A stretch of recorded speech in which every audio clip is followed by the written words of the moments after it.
Okay. Friends in Hawaii, they had a mango tree, and I ate so many mangoes I broke out with the same We ready? rash you get with poison ivy. All right. Well, welcome to the meeting of the Delta Independent Science Board. And first, I'd like to just recognize two new people at our table. Karen Kafetz, who's our new environmental program manager, and she'll be here for all of our meetings, I believe. And Madison Thomas, who's our new Sea Grant Fellow, and we'll be hearing from her this afternoon with a presentation of what she did her thesis on. So let's go around and have our introductions and declarations, and I'll start with two members we have on phone. Start with Joy. Joy Fiddler, no convicts. Okay, and Vince. No changes. Vince, you're coming in really clear all the way from India, so... I know, it's amazing. Clearer than when I called from Berkeley. And let's go around the room here. John?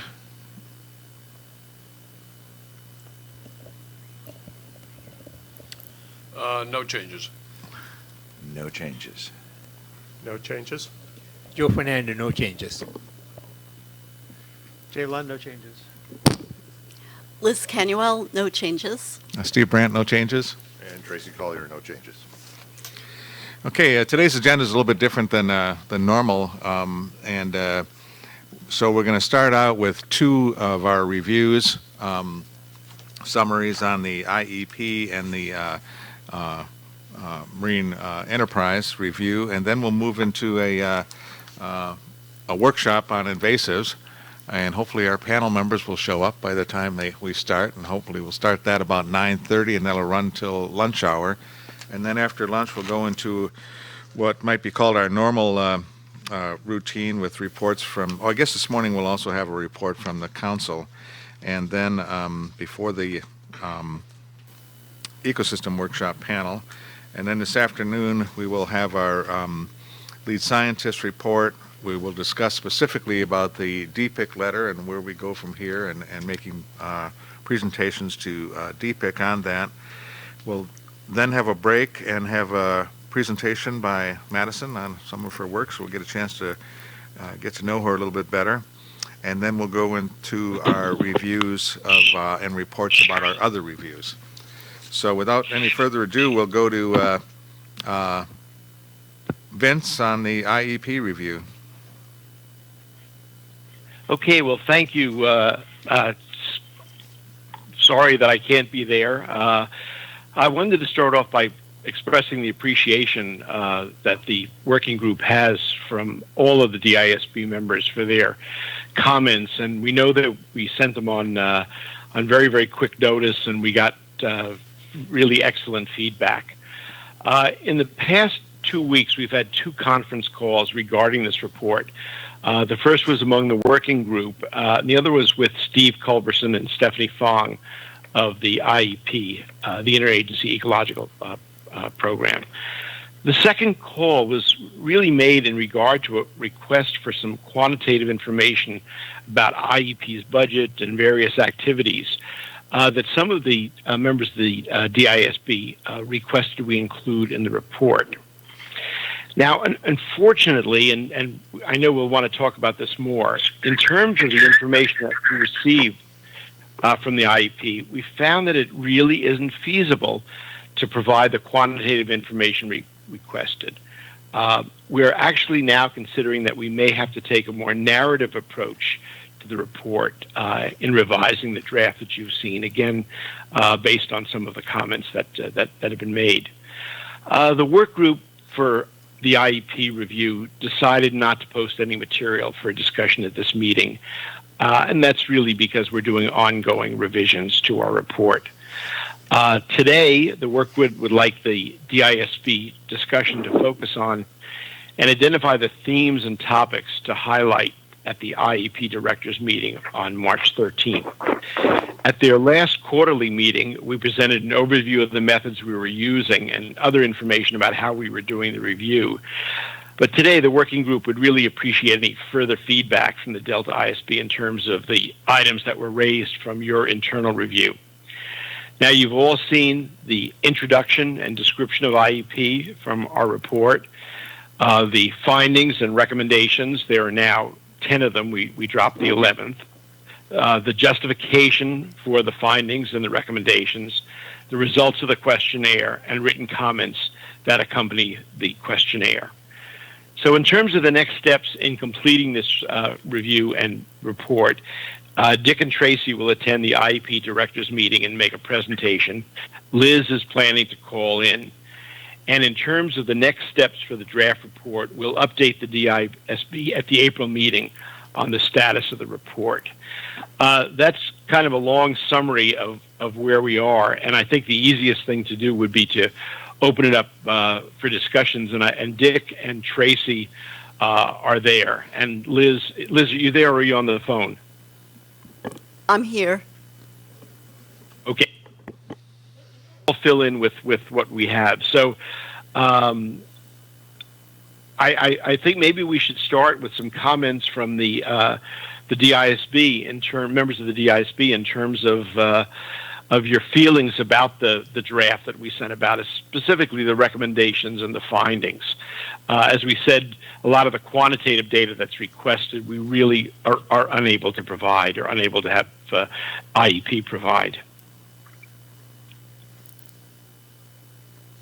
And perhaps Liz or Dick or Tracy could expand on what I've said since we've all been working on this together.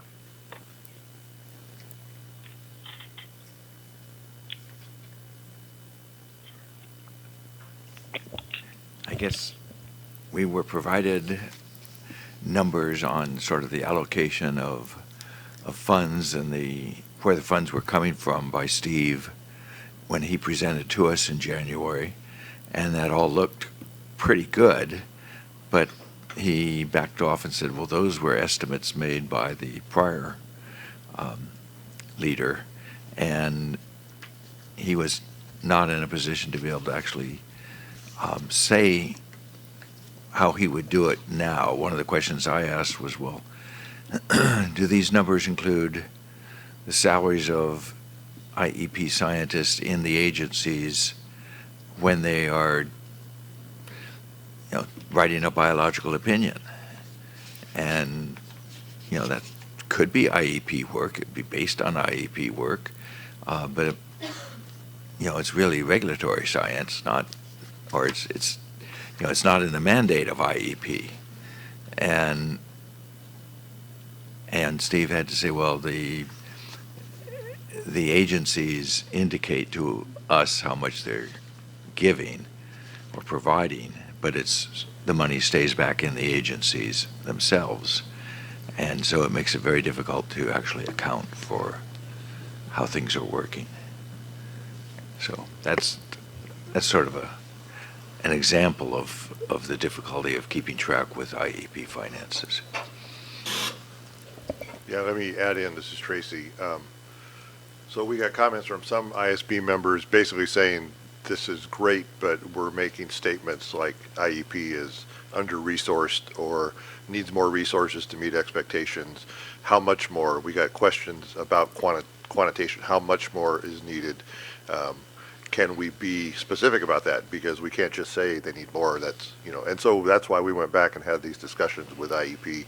And as Dick has just related, because probably in my view, because it is such a flexible organization, one of the difficulties is there is not a hard budget line items for a lot of the activities. So some of our recommendations and findings and subsequent recommendations are really based on our assessment of the sort of the temperament of the community surrounding IEP. As such, we decided we probably cannot be as quantitative as if this were a more formal program review with hardline budget items. That could be symptomatic of one of the issues with IEP. It could be something that maybe we roll into our findings. But that's really, we've spent time since we got comments from ISB members working on that aspect to see if we could tighten it up. we've concluded we really will need to be much more descriptive and couch our review, the ISB's full review, accordingly, saying these are our perceptions of the perceptions, if you will, about what is happening with IEP, and our recommendations then will have to be somewhat more general than perhaps we would like. And again, this is the first time the ISB has ever done a programmatic review rather than a thematic review. So with that, I mean, I'll ask Liz, Vince, if you guys have any other comments, and then we'd like to get feedback from the board on the thinking that we have right now. Yeah, I think I don't have much to add to the discussion other than we were trying to be responsive to the ISB comments about needing to back up our findings and recommendations. And so this phone call with Steve and Stephanie was intended to sort of be our due diligence and to try to get some clarity on the budget and resource issues. But what came out of that discussion, I think, was, at least for me, a sense that that the organization, that the budget is less fixed than it might be for other organizations and programs. So, for example, there are many people who contribute time to IEP, but sometimes it's small fractions of times, like 10% of a staff member's time.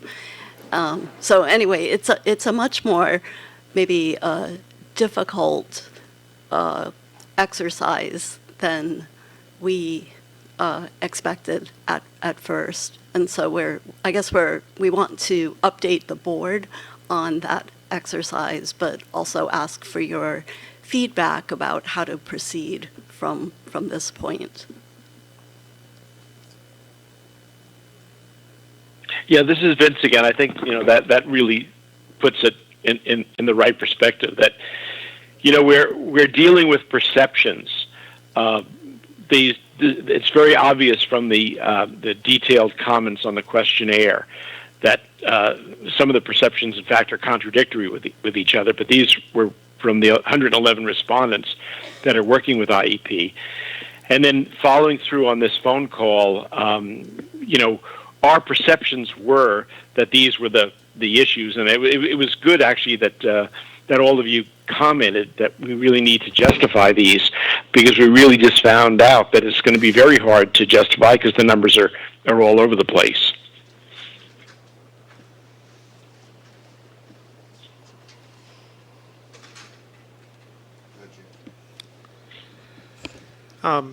Steve, if you could make a comment, that would be good, since you were one of the ones that was very helpful in these points. I think Jay had his hand up. No, sorry. It's okay, you can't see from over there. Yeah, that's right. There's a continent or ocean in the way.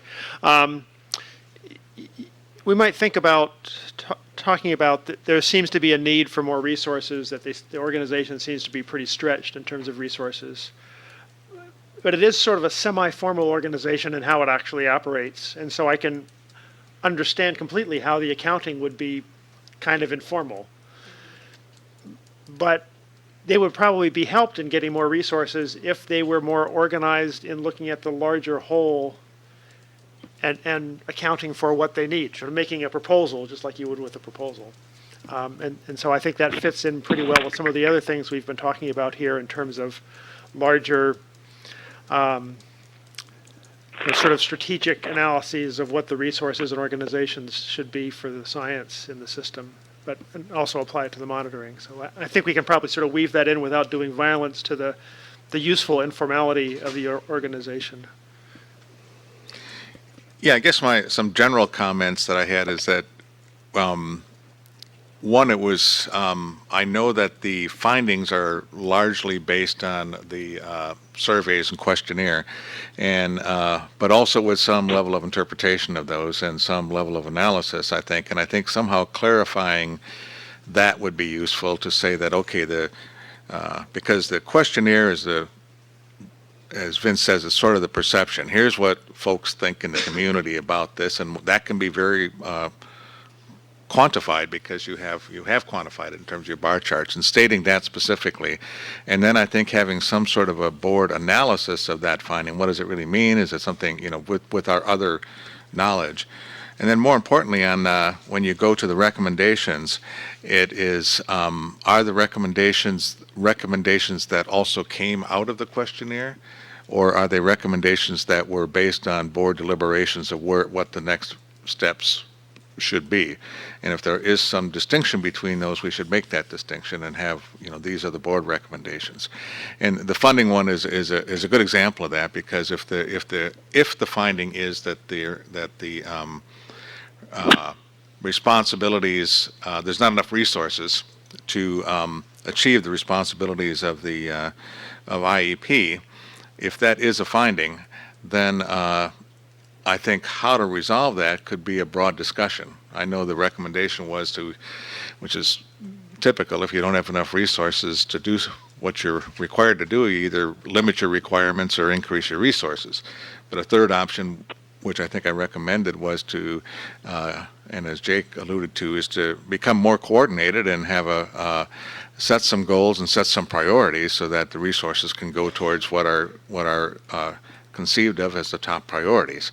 And how that's done is a variety of ways that can be done. So I think one way forward is that, just a suggestion, is to look at the findings and make sure that, which ones came right out of the questionnaires and which ones are then therefore supported by the board, or are there some wrinkles to it, and then have an open discussion about what the recommendations are in order to move forward on that recommendation, because that's where our collective, I want to say, wisdom can come in and talk about that. And that's maybe the kind of, when we have that's a good time to have an open discussion then, maybe with the IEP directors and that, and see if these are feasible, or just to get some feedback. But it's that recommendations, I think, is the most important part. Liz? Yeah, Steve, let me just add that these were really, rather than the questionnaire, these were the interviews, the 25 interviews that we did, where most of these came from, because that was a give and take, where we could ask more questions and get at more of the subtleties. Whereas we did use the questionnaire, of course, and the comments, but that was really to get quotes on perceptions, rather than using the interviews in terms of direct quotes. So it was the interviews that we used probably more than the questionnaire in terms of coming up with our findings. Okay, Liz? Yeah, I guess this has come up in several of our reviews. So, part of the review process is based on the interviews and the questionnaires and the information that we received from the public.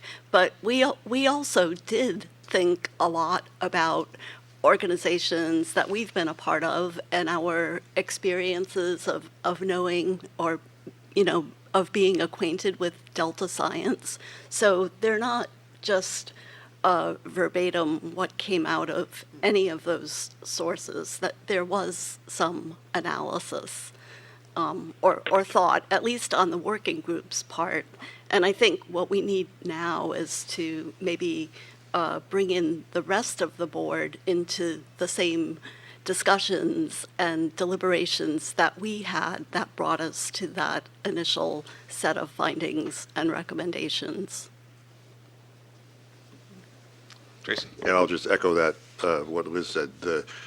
If in any of the recommendations, especially if it might appear to any other board members that these recommendations are taken from the interviews or from the questionnaires, that's not the intent at all. These are meant to be board recommendations. And if the wording appears otherwise, please point that out to us so we can make sure we address that, because this is really meant to be board findings and board recommendations. Joe, then Dick, then Jay. So it looks like that there's a quite informal accounting procedure, but we would like to know how it's been done, because they have some hardware, like they have a boat fleet. So I'm sure there is a certain amount of funding kind of set aside for that type of thing. And where does it come from? There should be some procedure, I would imagine, that they are using currently, and we would like to know how it's been done, at least informally, so that more recommendations can be made.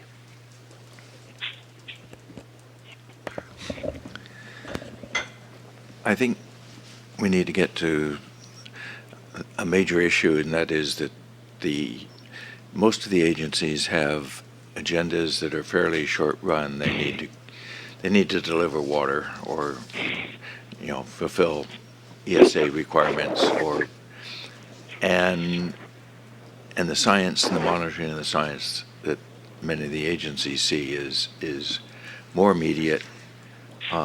The stakeholders, after many years of watching IEP, are saying problems are just getting worse. We're not getting any more water out of this. So their perceptions are quite different. And then scientists are more curious and want to do longer term, more integrative research frequently, and they have trouble getting that approved through the agencies. And then we're now recommending that we look even further ahead and that DPIIC start taking some actions as we take some action to think about what it means to do long-term research or in a more rapidly changing system. And so all of these have different organizational possibilities for them to be best executed, and I think this is another reason to contemplate how IEP fits into some whole that could work out. But our recommendations in that case are also very much an if this then that kind of a position, not a gee, this is clearly what ought to be done, because things are in transition. Jay? I have to say I really enjoyed reading the draft. Overall, I think it was clear that a lot of thought had gone into it. It wasn't just, let's take random quotes and smash them together. I thought as a draft it brought a lot of good ideas together, and I was pretty impressed with it all. But it was a draft, so I think we should continue discussing it. Tom?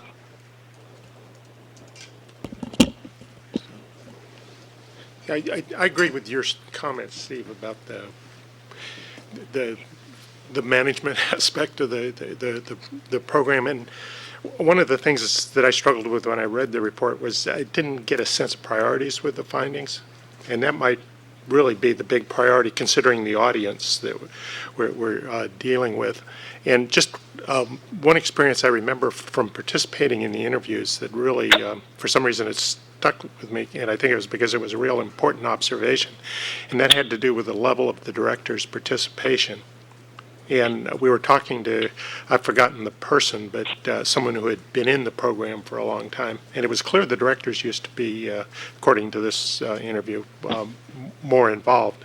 And like many programs that develop inertia, management very often will just leave stuff alone because it seems to be functioning reasonably well, and they're dealing with problems.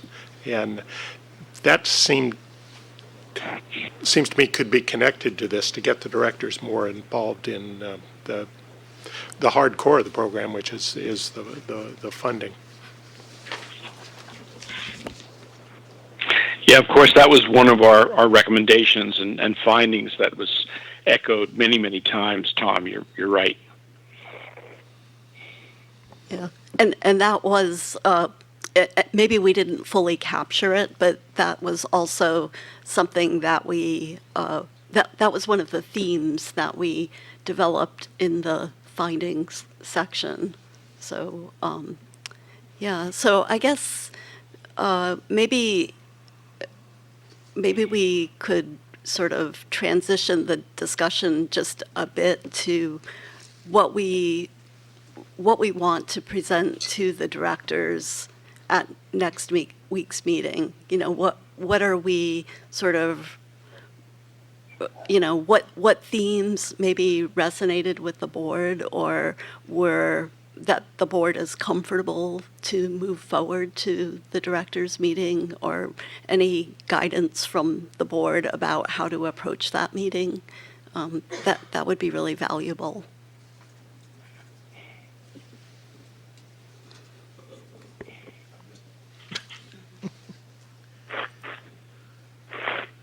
What would you like to do?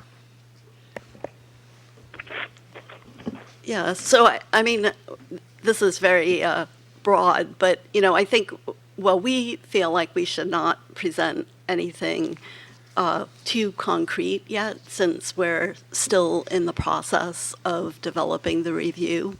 But we would like to maybe present some of the high-level themes, and, perhaps we don't have to present all of the themes that are in the draft findings section, but if there are some that the board is comfortable with advancing, that's probably what we would like to focus on.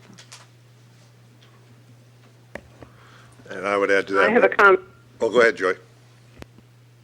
Okay, it's number 4 recommendation that decisions are not transparent. It seemed to be a pretty broad issue, and I'm just not sure how well that is supported by evidence, but would be useful, I think, to explore reasons for lack of transparency.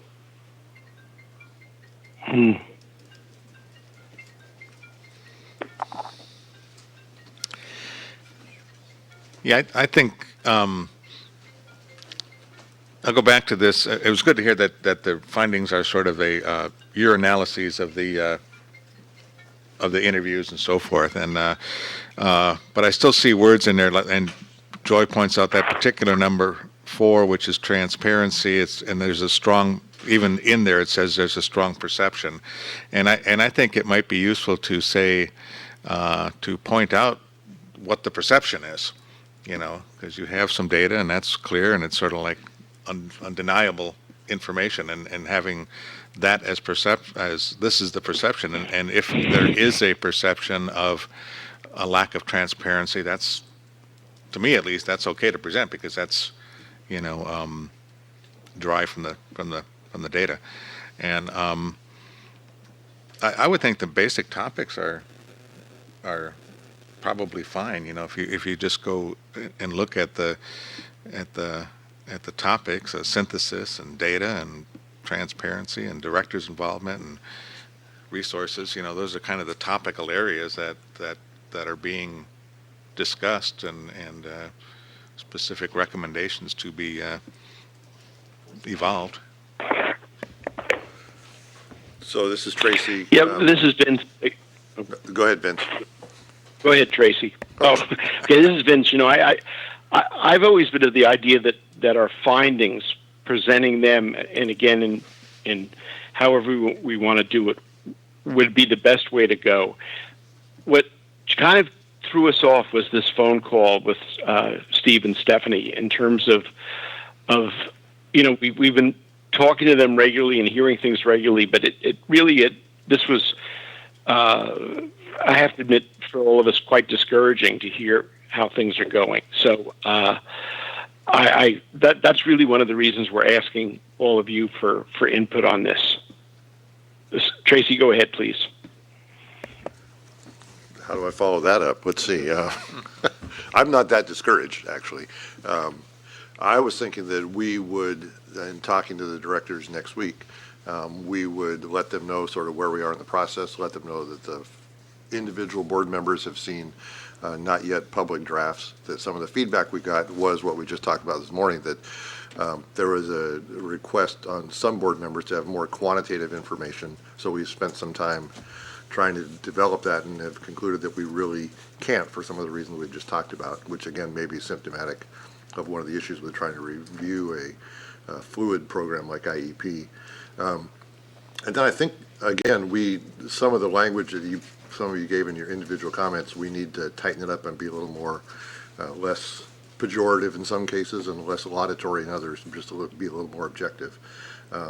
And I think we're fine, as you were just saying, Steve. I think we can basically report to the directors verbally, these are the theme areas where we've made findings about IEP, and engender that discussion.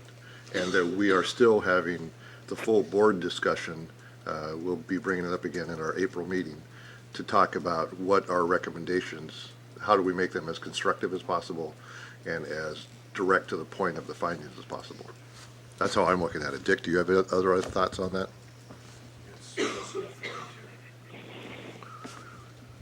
So I guess the main question so that's how I'm approaching it anyway, and the main question for the board members is, are there, of the findings listed here, are there things that make you uncomfortable?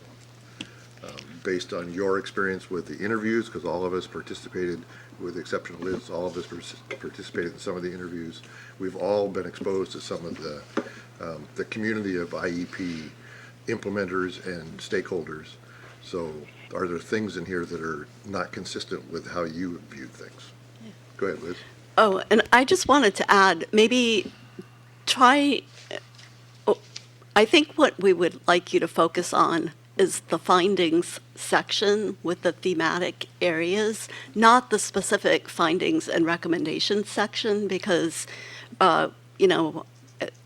anyway, I think the specific findings and recommendations still need more input from the board, but the findings, at least that's So you're my- saying the findings summary we gave people, that has it grouped by we sort of grouped by some of the individual findings and recommendations. So Yeah. we've only got like 5 themes or something like Right, the thematic areas that crossed over Yeah. sometimes specific findings and recommendations. I think I think we might get, that. Bogged down. sort of bogged down. The findings and recommendation, like the 10, well, it was 11, now it's 10 items, but those are probably maybe more specific than we might be ready to present. But how about the high-level themes that came out of that process?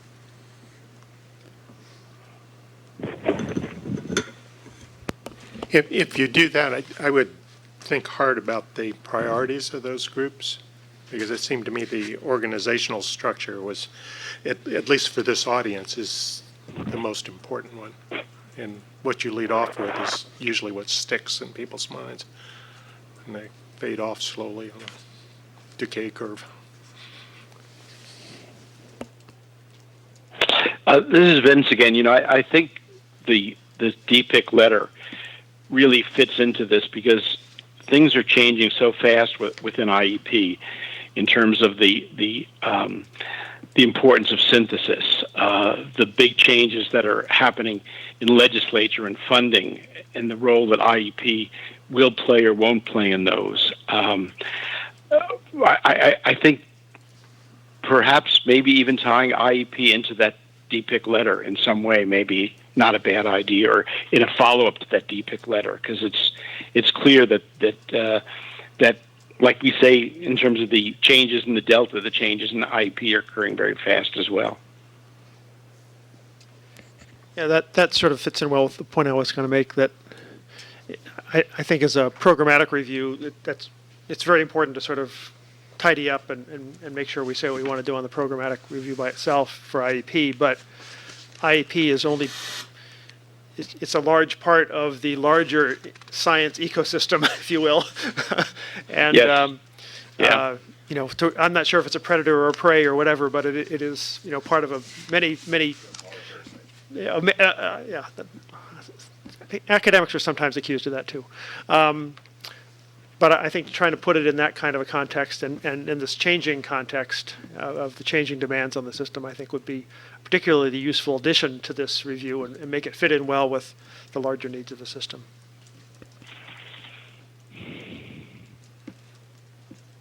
In part two, and when it comes to coming up with recommendations down the road, we can point, make it constructive and point to some of the new things IEP has been doing. Just at the last workshop yesterday or the day before, they had a whole session on open science and open data, and a working group that works on that and stuff like that. And that's kind of sort of one of the recommendations you're kind of making. So there are some steps being taken along these directions. Jay, do you have something? I'm just going to point out it's not recommendations that we're making anymore. It's recommendations that the board's making. So don't say your anymore. Unless you include yourself. Thanks, Tracy. Dave? Yeah. So this year's IEP program also had a session on communication and integration and the difficulties scientists were having in getting their leaders to allow them to have the time to do the integration that they tended to want to do. I didn't attend all of it, but the part that I did attend seemed to be quite productive, and also clarified things in my mind as what was actually meant by that category of activity. This session was also organized mostly with just everybody in the room together. There were fewer two sessions at the same time this year than in the past, I believe. There was also fewer sessions on Delta smelt. I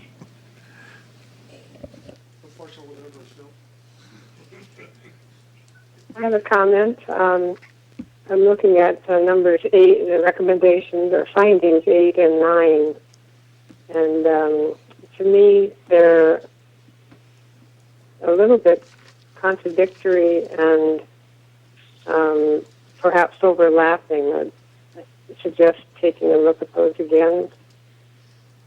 8 talks about undervaluation and 9 talks about cannot be overstated. See, those are a bit conflicting. Possibly clarify the finding and the recommendations.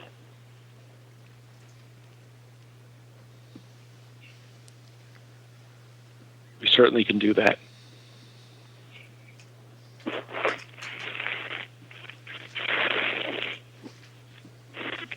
Were you going to say something, Tracy? I think we should go back to what Liz said. We also gave you a document that took the 10 findings and sort of binned them by categories. We took 10 findings and binned them into 8 categories, so it's not a tremendous improvement. But what Liz proposed, and I agree with her, is let's stick with those 8 and talk about those themes when we're talking to the directors. And so any comments on that document, if you guys are familiar, if you have in front of you what we're talking about, would be helpful at this point. And Tom, I heard you about trying to prioritize those. I think we'll take a shot at that. I think it might be a little difficult to prioritize among those 8 because they really do touch on different themes for IEP. But you're right. Whatever you lead with is what people are going to key in on the most. And this is an audience of the directors so that they can control things to some degree. So That's the theory, yes. So the intent would be to use these 8 broad categories, which I think is fine, and talk about some of the types of findings and perceptions and things like that, but not delve too much into specifics of recommendations. Right. I mean, what I'm hearing very clearly from the board is we need to tighten up the findings first, talk about those, make sure we're comfortable with those, and the recommendations are going to then be a subsequent. We've given you a draft, but we need to work on that as a board. So presumably, we will have something to the board before our April meeting, at least as far as the overall findings. And hopefully we can make that public and then discuss the recommendations that come out of that. I don't know. Well, Liz and Vince and Dick and I will have to talk about that. Yes, Tom. maybe this is heretical. Right now it's structured with findings and recommendations. Maybe the findings could stand, but you could cut back on the number of recommendations, so that yeah. I think it helps from a management perspective. Yeah, Tom, that's a good point, because one of the things we're finding is that with some of the recent developments that are going on, a lot of our recommendations are almost coming across as like motherhood. It's just as we said, things are happening so fast with IEP. I beg to differ, Vince. I think they're coming across as apple pie. Okay. Well, it is International Mother's Day, or Women's Day, so, you know.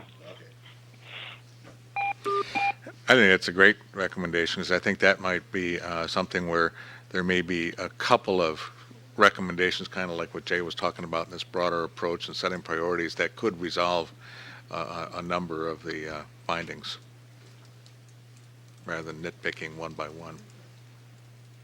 Yeah. Well, you know, when we the point has been raised a couple of times already about the role of the directors. I mean, that they're key in all of this, especially in terms of what's going on. And they may not be a happy audience getting this message, but it's certainly the best audience that we could be delivering it to.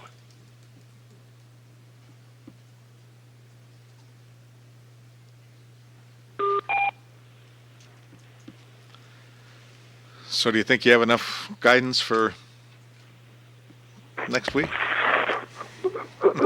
I've never ever felt I needed guidance. So, So then the answer is yes, right? I think Dick and I can come up with a summary of what we want to talk about and share it with the other members of the working group. If any other members of the board would like to see it ahead of time, let us know. We'll do that individually. But I'm feeling that we're good to go. How about you, Dick? Dick agrees. Okay. Okay, Vince, anything else on this? You know, I want to remind you, Tracy, that I'm not sticking with you and Dick with this at the last minute. I had plans to be in India for a year, so but I really appreciate both of you doing this, and Liz for calling in with other comments. This actually works out really well, because when the protests and the pointed questions come, we'll just say, you got to ask Vince, but he's in India. So. Are you really in India, or are you just sitting at home? And Liz has got static on her. Yeah, actually, Tracy, I did that with you last time, so it would be fair. Okay, Vince, you're on for the, I guess if there's any public comments on this particular topic, fill out a blue form or let us know, and you can come on up. Anything on this one? Okay, we'll move on to the next item, and that's the review of the marine, or of the monitoring enterprise. And that's Vince. Yeah. This, I think, considering we had so long periods where nothing was getting done, this has been moving along very, very well. The last month, ESSA has concentrated on, and their partners, on the preparation of the first report, which covers the 5 monitoring case studies, and we'll see this at the end of March. They've also been working, and again with us, and Edmund's been very, very involved in this, with the preparation of the data discovery and scoping workshop, which will be held in the end of April. And third is the continued development of the inventory tool. So specifically, the things that they've been involved in is they've completed the interviews, the information gathering on 5 monitoring case studies, which will be report 1 at the end of the month. They're actually working on conceptual models and have developed a candidate list of thematic areas and agencies for monitoring, identified candidate drivers for monitoring in the Delta. They've developed an overarching conceptual model to represent biological, physical, chemical, and socioeconomic components of the monitoring enterprise. And of course, this is in combination with their partners as well. We had a conference call with the work group to gather, they were interested in gathering feedback on the report outline and the guidance for the workshop invitation. We have a preliminary, actually it's more than a preliminary list of invitees to invite to the workshop. We've booked the venue for the workshop, which is the Embassy Suites, which is right over by the bridge, very, very close to the river, which is a nice place to have that. The workshop will not be part of the Delta ISB meeting, but if any ISB members at this point want to attend or have the option to attend, please let Edmund know, because we're trying to finalize this list, and there is a limit on the size of the attendees. They've also been working on this inventory tool, and this is very important, not just for the immediate project needs, but also for the long-term legacy needs of the council.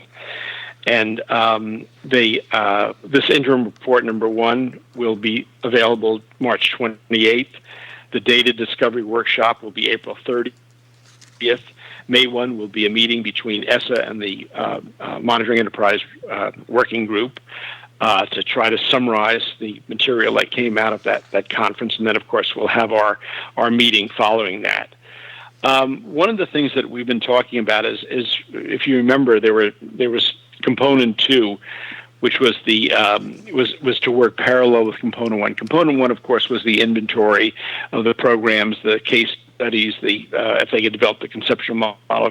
Component 2 was our analysis. And in December at the DISB meeting, we decided to see what ESSA is able to accomplish with this first task before we discuss what our role on bringing component 2 in. So when we have the conference call in April, and certainly in May when we have the full meeting after the workshop, we'll give you a full report on that. And there's several activities that are going to be ongoing in the next month, but I think the 2 things we're really looking forward to is seeing the report on the monitoring in those 5 programs, and especially the scoping workshop for monitoring that will be on the 30th.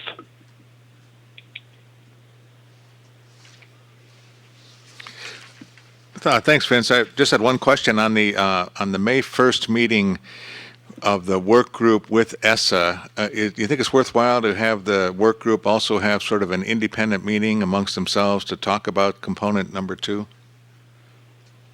Yeah, that May 1st meeting is not for the whole day. It's just for part of the day. So we will have time to do that. Okay. So, and again, the work group is Tracy, you, Joe, me, and who? John. I think that John. Sorry, John. Excuse me. So, yeah, we will have time that day to do that. Any questions for Vince?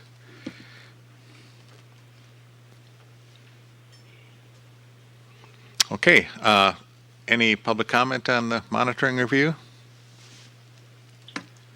No? All right. We'll move into item number 4, which is the council chair report. And we've got council chair, Susan, presenting that, and Amanda. So I want to welcome you, Susan, for I think it's the first time you're at our presenting at our full science board meeting. So welcome and thanks for attending. Yes, good morning, and thank you for this opportunity this morning. It's really heartening for me to listen to your discussion, especially about science communication. So I see that I'm on for my vision, and I don't have a grand unifying theory for Delta science, but I do want to zoom right in to the communication aspect. And there's a line in the current Delta Science Plan draft. Decision makers need to understand that updated scientific information is essential to properly answer management questions, while those generating scientific information need to effectively communicate the management relevance of their findings. And this has been something that I have observed throughout my career. I've worked for the Bureau of Reclamation, I've worked for Department of Water Resources, I worked for a private international consulting firm where it was, the bottom line, and for the Nature Conservancy, and now for the Stewardship Council. And so one thing I've observed is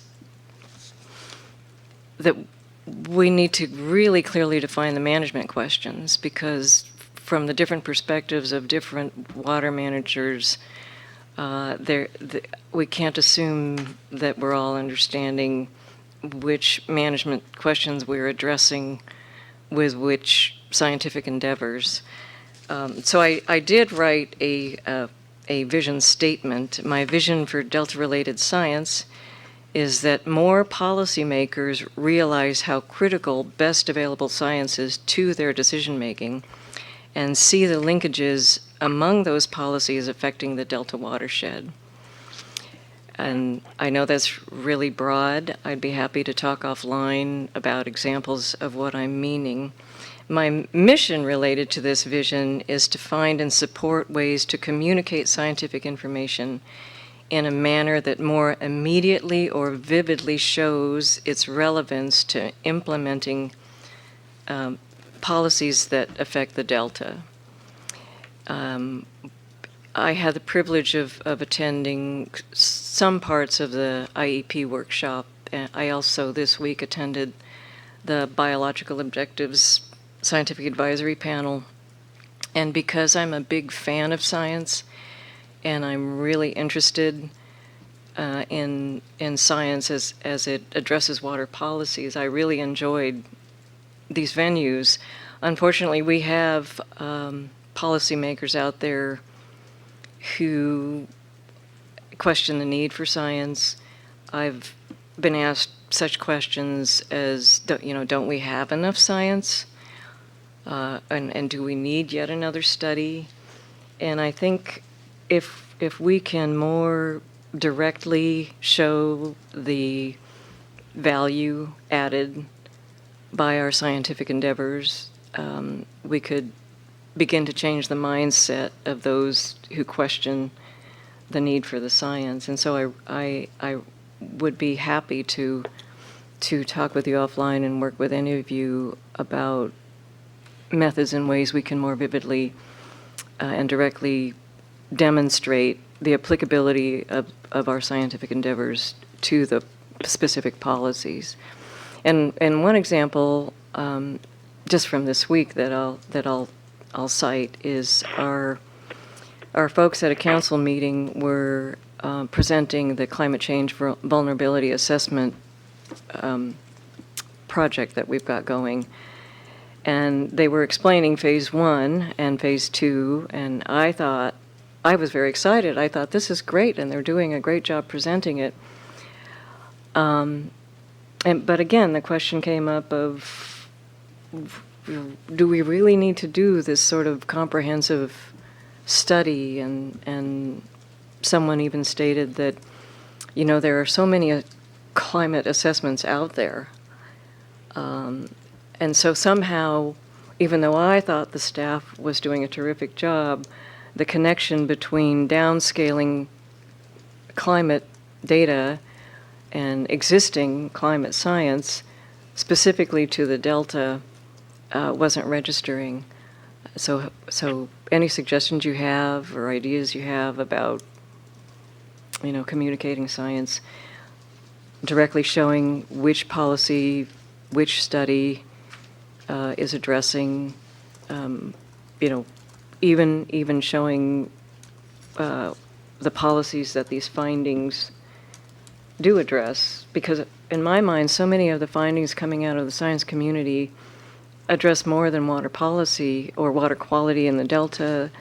And I know that within our community, many people see the connections, but I'm discovering that there are more policies more policymakers we need to show the applicability of the science and the value added. So that's my vision. That's my mission. I really want to spend the next 4 years just making progress on and seeing a difference in how certain policymakers open up to our science, our syntheses and the studies. And happy to answer any questions. Well, thanks, Susan. I really enjoyed hearing that vision, because I think that's something that scientists struggle with all the time, trying to make their science more more useful or listened to, and the communication aspect of is clear is not only how, but also that communication in many respects is a two-way street. So it's so how you get that engagement going on and making it seem relevant from both parties is really an important and challenging question. So I'll go with John. I saw John first, and then Tom. I wish you lots of luck. This is an issue that that's been talked about incessantly. You hear all the words about integrating science and policy and making the science more relevant to the policy and getting the policy people to pay attention to and understand the science. There are some fundamental barriers to doing that, cultural barriers, one of which is the cultural barriers within the sciences, in that scientists, even in the agencies, are generally rewarded for communicating with people who are like they are, with their peers, because that, particularly as soon as you take it out of agencies or NGOs, put it into academia, that's the currency. And they're trained from early academic childhood, in a sense, to communicate science in ways that scientists appreciate. And that almost by definition creates communication barriers with policy makers who don't care about all the finesse of scientific jargon. So I think, as I say, I wish you luck, but I think part of the key is probing the cultures of policymakers and scientists to find out, dig deeper, and don't just say, let's communicate with each other, let's get in a room and have kumbaya, but figure out why this doesn't work when people have been talking about it so much. So I think we stand ready to help you on that, or at least I do. Thanks, John.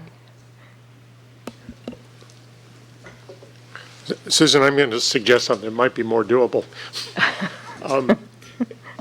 Do you think it would be helpful? Very often when we present science, we always like to present the newest and exciting science. But what about having field trips where we look at where the science has actually led to some successful outcome and focus on how the science made that success possible, how we might have gone another direction? And it would seem to me that would help people who have reservations about the value of too much science or anything to actually see a success and not try and impress them with the excitement in some new finding or something like that. Yeah, that's a great idea. And we could help you maybe identify, with the scientific underpinning of something that's going right in the Delta, for example. Thank you. Yeah, that's a great idea. Okay, Liz, and then Joe. Susan, thank you for your vision. So I am a bit more optimistic than some of my colleagues. As someone who is actively training graduate students at this time, I can tell you that there's been a revolution in how we train students. Communication is part of the process, and communicating to broad audiences is now part of how we train graduate students. So I have a much more optimistic view. I also know that the young people that we train today very much want their work to have impact. So there's a much bigger, I think, incentive to train students to do this effectively. I think I came from a training where we were largely trained to talk to our peers, but there are just vast resources for scientists to develop the skills that they need in this landscape. So like I would say almost every scientific conference I've been to recently had some type of scientific training, science communication training workshop or session or such. So I think your vision is achievable. Okay, thank you. Joe? I agree, Liz. I think the popularity of professional degree programs is part of the big shift, because a lot of graduate students are coming wanting to solve the world's problems and to get into very applied professional degree programs. And they're really excited about making the changes that are needed. Thanks, Joy. Joe? Susan, thank you for starting the discourse on this, or at least continuing with a rapid pace. One of the things when you talk to policymakers, I work with a few of them from different countries, that their major goal is, they say it's the common good, and also their re-election possibilities, the economic growth, and all those things come into play. So they propose certain trajectories for the economic development. Sometimes the environment comes second because they want more jobs and more wealth created, and all those things that's how they get re-elected, or they think it's the common good. So one of the things is that the scientists have to tune, because they have the upper hand. They are in the driving seat than the scientists, because we create knowledge here and there. We synthesize kind of in a little bit more mediocre way, I would say, rather than giving the unified front like climate change is doing that now. So one thing is that we really have to understand their position. And when they propose something, the scientists have to kind of rally for it or against it and put a unified front and engage the discourse around their requirements than around our requirements. So I kind of feel that scientists have not been doing very well. For example, recently I deal with the issue of a port city, which one of the countries constructed. And that had to be done in a rapid pace, because that gives you so much economic opportunities for this place. And they basically said the scientists really didn't get engaged that much. They just talk, but they need hard evidence and coming in so that they can make decisions. So the project went forward very quickly compared to the science input came secondary. But by that time, it was already started construction. So that type of thing, the pace where we give the information, and also what kind of a unified face rather than kind of scattered knowledge here and there. Mm-hmm. So that might be something to think about, how to do that in an effective way. Yeah, thank you, Joe. That's something I think about a lot. There are, considering the level of the policymaker, whether or not there's an understanding that environmental and water policies affect land use management policies, showing the interconnections and showing it in a way that demonstrates to them there's a more holistic way to approach this particular project. At the higher levels, they're so inundated with so much information every day. They depend on their deputies and policy advisors.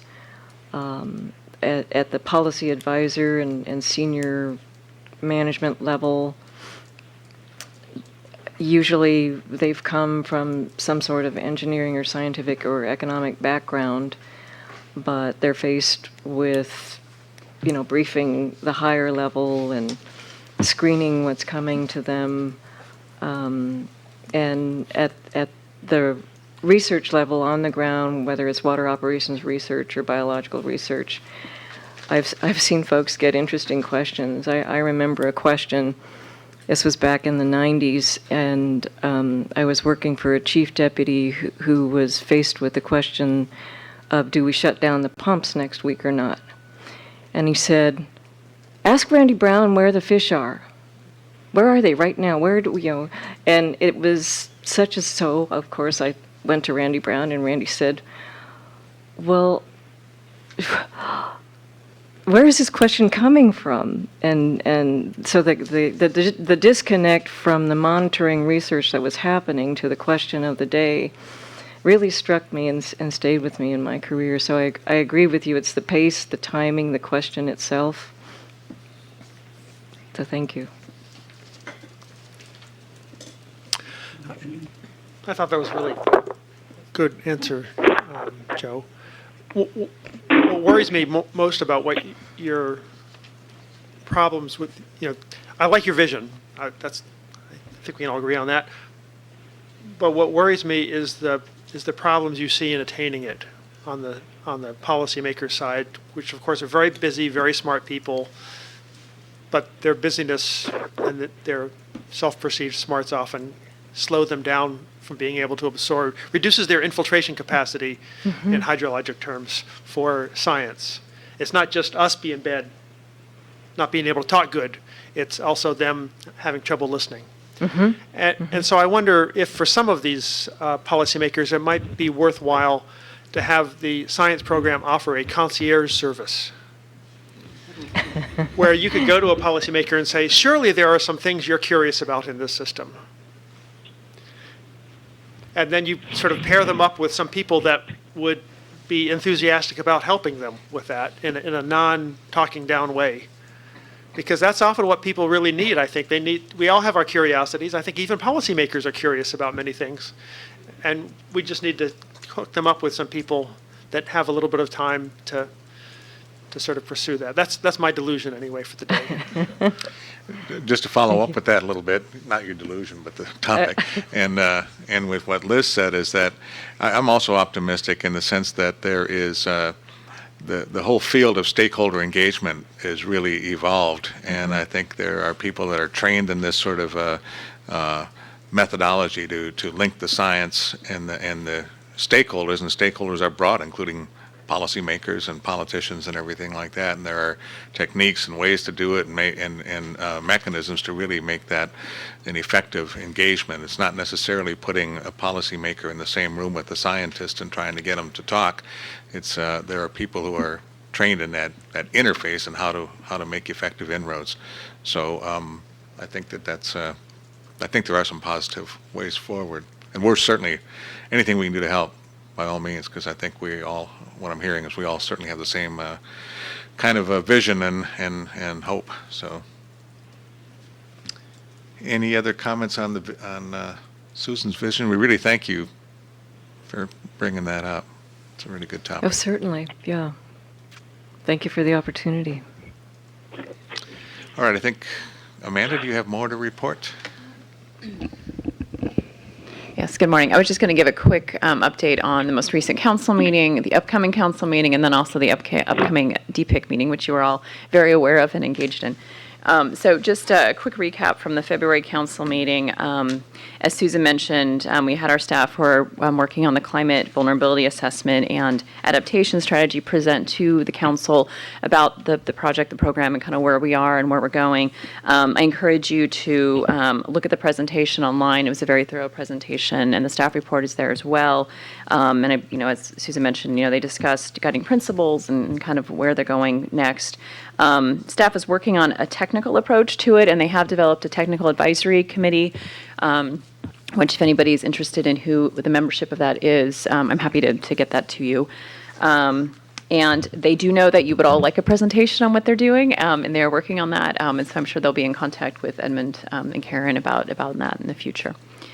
They also received a presentation on the performance measures dashboard, which is now available and online.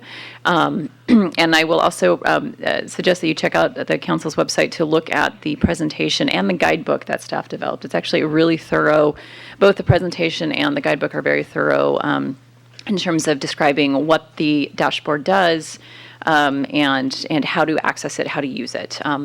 So it's a fantastic tool, and I encourage you to look at that as well. For the March Council meeting, which is just 2 weeks away, we are going to have a 5-year review of the Delta. Well, we're going to have a, so as you know, we've been conducting a 5-year review of the Delta plan, and part of that has been stakeholder assessments, focus groups, which some of you have participated in, and we are going to have Lisa Butler at the council meeting, who has been managing most of that for us and conducting the focus groups there to present kind of the primary findings from that. So that should be really interesting, and we're looking forward to the dialogue coming from that. The science plan is also going to be presented, and we'll be asking for endorsement of that from the council. And then the other thing I just want to touch on quickly is DPIIC, April 8th. We had a good, I think, working lunch yesterday talking about kind of, I think, ways to present the ISB's letter to DPIIC in April, kind of what we all want to get out of this, kind of what the ask is, and I still need to fill Susan in on that conversation, but I think we had a good conversation, and looking forward to continuing to work with you as we get closer to the DPIIC meeting in April. So. Okay, thanks, Amanda. Any questions? Vince or Joy? Any public comment on this item? Okay, thanks, Susan. Thanks, Amanda. We're scheduled now. We'll take a break. We reconvene at 9:30. I'll ask. I think most of the panel members are here, and if they can come up and get settled in the front here, and we'll reconvene at 9:30.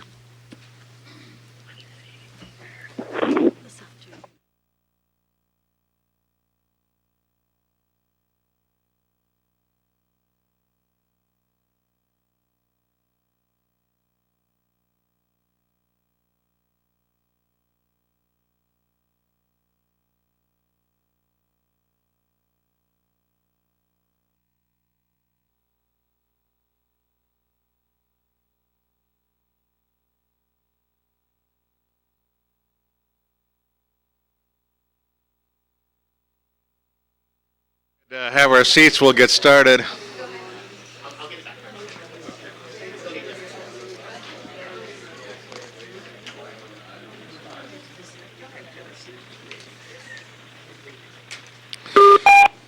Would like to welcome everyone back to our meeting of the Independent Science Board, and particularly to our Ecosystems Review Workshop on non-native species. I really want to welcome the panelists for coming here and sharing your wisdom with us. And last year we started a review of non-natives in the Delta, and we had a couple of workshops and panels already. One on invasive weeds, and another one just on sort of another we call an ecosystem workshop, taking some of the broader viewpoints of what some of the issues are. And some of you were on one or two of those panels, so thanks for coming back.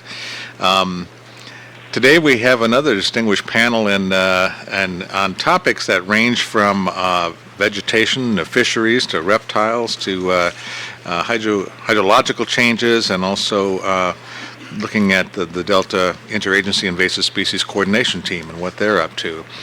So the main focus of our review, and the main focus what we want to focus on today in the panel, is to explore the critical science and monitoring issues and needs concerning non-native species and ecosystem management in general or in the Delta. And so what the format will be is we'll just go through each of the panelists, and they'll give a 15-minute presentation, 5-minute of specific questions of clarification, or 5 minutes particularly on that presentation. And then we'll open it up for broad questions and on topics where you can ask each other questions, have a conversation with the board members and so forth. We'll also invite members of the public, if they'd like to come up, let us know, and they can also ask questions during that open discussion time period as well. So I'm going to start. I don't know. I'll ask the real chair of our board, Edmund. Is there a particular order, or is there? Yes, it's going to start off with Gina. Okay. Well.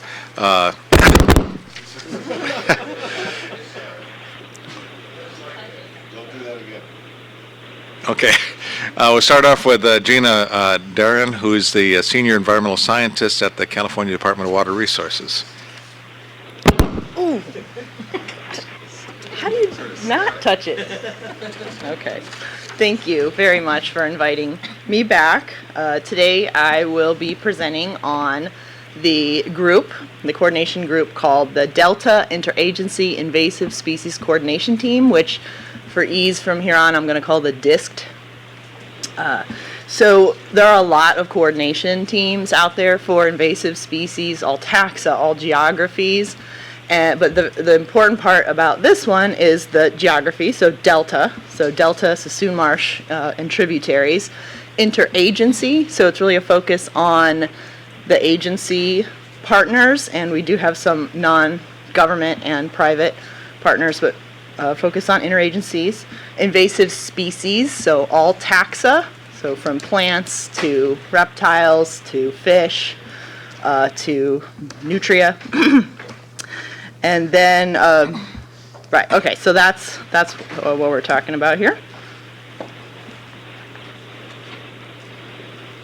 All right, so first off, I like to start out when I present about invasive species is getting on the same page about what we mean by that term. Now, in the question that you posed to all the panelists and in your review, you're talking about non-native species.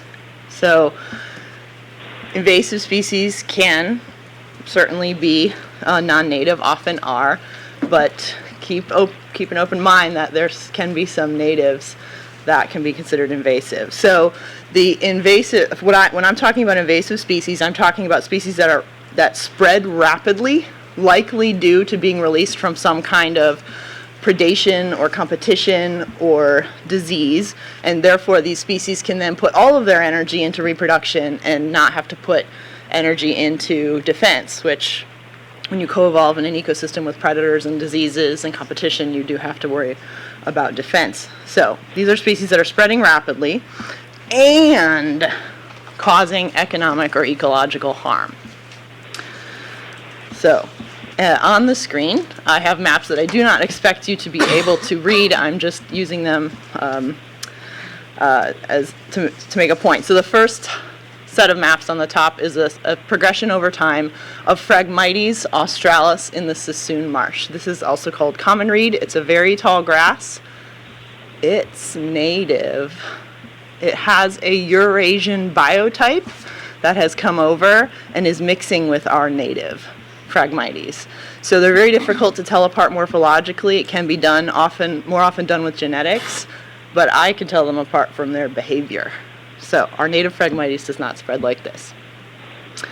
The other one is on the bottom right. The series of maps is aquatic vegetation. In yellow is Ludwigia or water primrose, and we have spa down there because the non-native Ludwigias are hybridizing with our native primroses. So they're, again, causing a lot of trouble, very difficult to tell apart, but because of their behavior, we're treating them like invasive species. And then the map on the bottom left is a risk assessment map that my department put together for nutria. So looking at nutria in the Delta, again, this is not native for sure, but looking at our infrastructure from the Department of Water Resources, we've categorized them by high, medium, low priority for surveillance, given the nutria coming in. Okay, so why do we care about invasive species? I'm pretty sure we're all on the same page here, but we know that invasive species decrease biodiversity by outcompeting desirable species for space, light, nutrients, others, but also by forming monocultures. They decline habitat quality for fish and other wildlife that we care about, like salt marsh harvest mouse, waterfowl, by displacing their preferred species. And they can disrupt biogeochemical cycles and other ecosystem services like water quality. Some are known to exhibit allelopathy. They exude chemicals into the environment that will inhibit growth or germination of other species, making the habitat much better for itself. And then we also care because of the economic impacts. A survey done between 2013 and 2016 of the Delta agencies that are controlling just aquatic weeds spent $46 million to manage just in the Delta, and that's just the cost of control, not the cost of lost services from the species being there. So invasive species have been spreading in the Delta, as you can see on the 3 images on the slide. Phragmites has increased over 325% in the Sasoon Marsh between 1999 and 2015. Water primrose has increased 4-fold in the Delta between 2004 and 2016. And we now have a breeding population of nutria at Wathall Slough by Manteca. So this is why we care. So how can science inform management? So just again, starting from the basics, this is the invasion curve on the screen is the conceptual model we use for invasive species management. As I pointed out at the IEP workshop this week, that not all species follow this curve, notably the mitten crab, which came and left, although it could still be lurking, so beware. But most taxa do tend to follow this curve. On the x-axis across the bottom, we have time moving forward. Going up the y-axis is area infested and control cost increasing. So eradication, we like to think of that as the gold star for invasive species management. It's tough, and it's less likely, and control costs will increase exponentially as species spread over time. Prevention, most cost-effective solution, followed by eradication.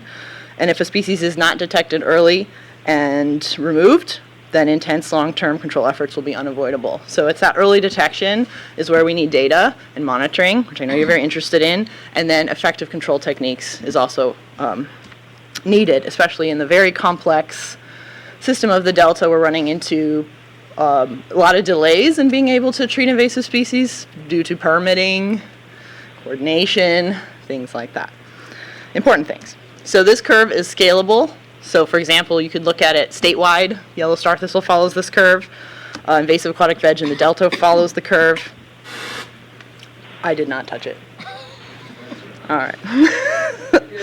Thanks. And then, so knowing where your site is on this curve is really important for knowing what your management action can be. So monitoring, again, having effective control techniques. You can actually affect the shape of this curve by intervening. So that is super important, and that's where we're typically lacking information. For example, alligator weed in the Delta, but maybe that's a different show. All right, so getting on to why I was asked to be here. So the DISC, who are we? Well, right now we currently have representation from all the agencies whose logos appear on the slide. No one agency has lead responsibility for managing invasive species in the Delta. This is a problem. This is why we formed. So the DISC was formed in 2014 by the Delta Conservancy to address the need for coordination and strategic planning. So Delta Conservancy is in the lead. We have active participation from all the groups pictured, and you're wondering, why am I here then? Well, I've been participating from the very beginning. So the leadership of the at the Delta Conservancy has turned over 4 times. So Azimi Gailan, she started the group, and then when she transferred jobs, I took over leadership for a little bit. Becky Stanton came in, then Maggie Chrisman took over leadership for a little bit, and now Tamasha Bush is the leader, and he helped me put this presentation together for you all. But as with most things around here, this is unfunded, and it's a self-mandate to make some progress. And we meet quarterly. We actually are meeting next week. All right, I do not expect you to read the graphic on this slide, but this is our framework.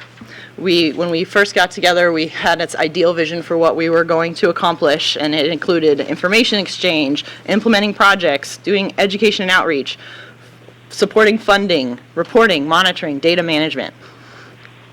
So what we've actually done is a research needs assessment. We've done some research projects, and we've put on symposia. So our research needs assessment has gone through 2 rounds. We did a round in 2015 and 2018 where we surveyed the agencies, we categorized the research needs, we ranked them internally, and identified our top priorities. So I'll talk a little bit more about that. Our research projects, of the research needs assessment, we identified our top projects that seemed like a fit for the current funding of it that was available through Prop 1. One was awarded for revegetation. It's a joint project with UCD in the lead, UC Davis, DWR, and then Delta Conservancy. And then one was not awarded. We were wanting to look at climate change effects on invasive species in the Delta. And then our symposia. So in 2015, we had our first symposium at UC Davis. The focus was on aquatic vegetation, and it resulted in a peer-reviewed synthesis paper that was published in San Francisco Estuary Watershed. 2017, so we try to do this every other year because dang, these symposia are a lot of work. So 2017, we focused on new tools for management of all taxa. And in 2019, we're planning a symposium on remote sensing for detecting and managing invasive species. So that's planning in August, and that kind of gets to your question. So the question I was posed with is how, from the perspective of the DISC, what are the critical science and monitoring issues and needs concerning non-native species and ecosystem management? Well, how fortuitous that in our last meeting in November, we did our second research needs assessment prioritization and picked our top 4 areas that we as a group feel are super important and we can actually do something about. And they are strategic planning, remote sensing, ecological values, and integrated pest management, especially biocontrol. So I'll talk about each of those briefly. Strategic planning. So developing a Delta interagency collaboration strategy for prevention, early detection, and rapid response to invasive species is a big need. Again, different agencies have different roles, but we're having a tough time working together on it, like alligator weed, nutria. So we'd like to look into that, and our team has our first kickoff meeting to start looking at what our strategic planning might look like next week, a couple weeks. Remote sensing, so we all identified there's a need to not only have access to mapping, but then figure out how to use that mapping to better understand the spatial and temporal dynamics of the Delta ecosystem and to help inform our management decisions. So to address that need, we're organizing the 2019 symposium on that topic. Thanks, Shruti, for helping with that. All right, so ecological values. So we all feel like there's an elephant in the room regarding invasive species. So we would like to do research to look at, is there ecological value to having non-natives, especially vegetation, in your system for wildlife? So it's very, very, very expensive and difficult to control invasive species in this climate, especially in the Delta, especially around water with the permitting and the endangered species. So we often get some pushback from land managers saying, why? Is it really bad? Is it bad for fish? Is it bad? I'm like, okay. So we need to look into this. We need to answer this question to be able to justify why we're spending so much money on invasive species. And then there's also the, if you can't beat them, join them. No, we're not there yet. Okay, and then lastly, supporting integrated pest management for more sustainable management of invasive species. Using one technique all the time as your go-to is not going to work. We need to get the system as much back into balance as possible by reintroducing those checks on the species, like competition and predation. So we would like to support integrated pest management.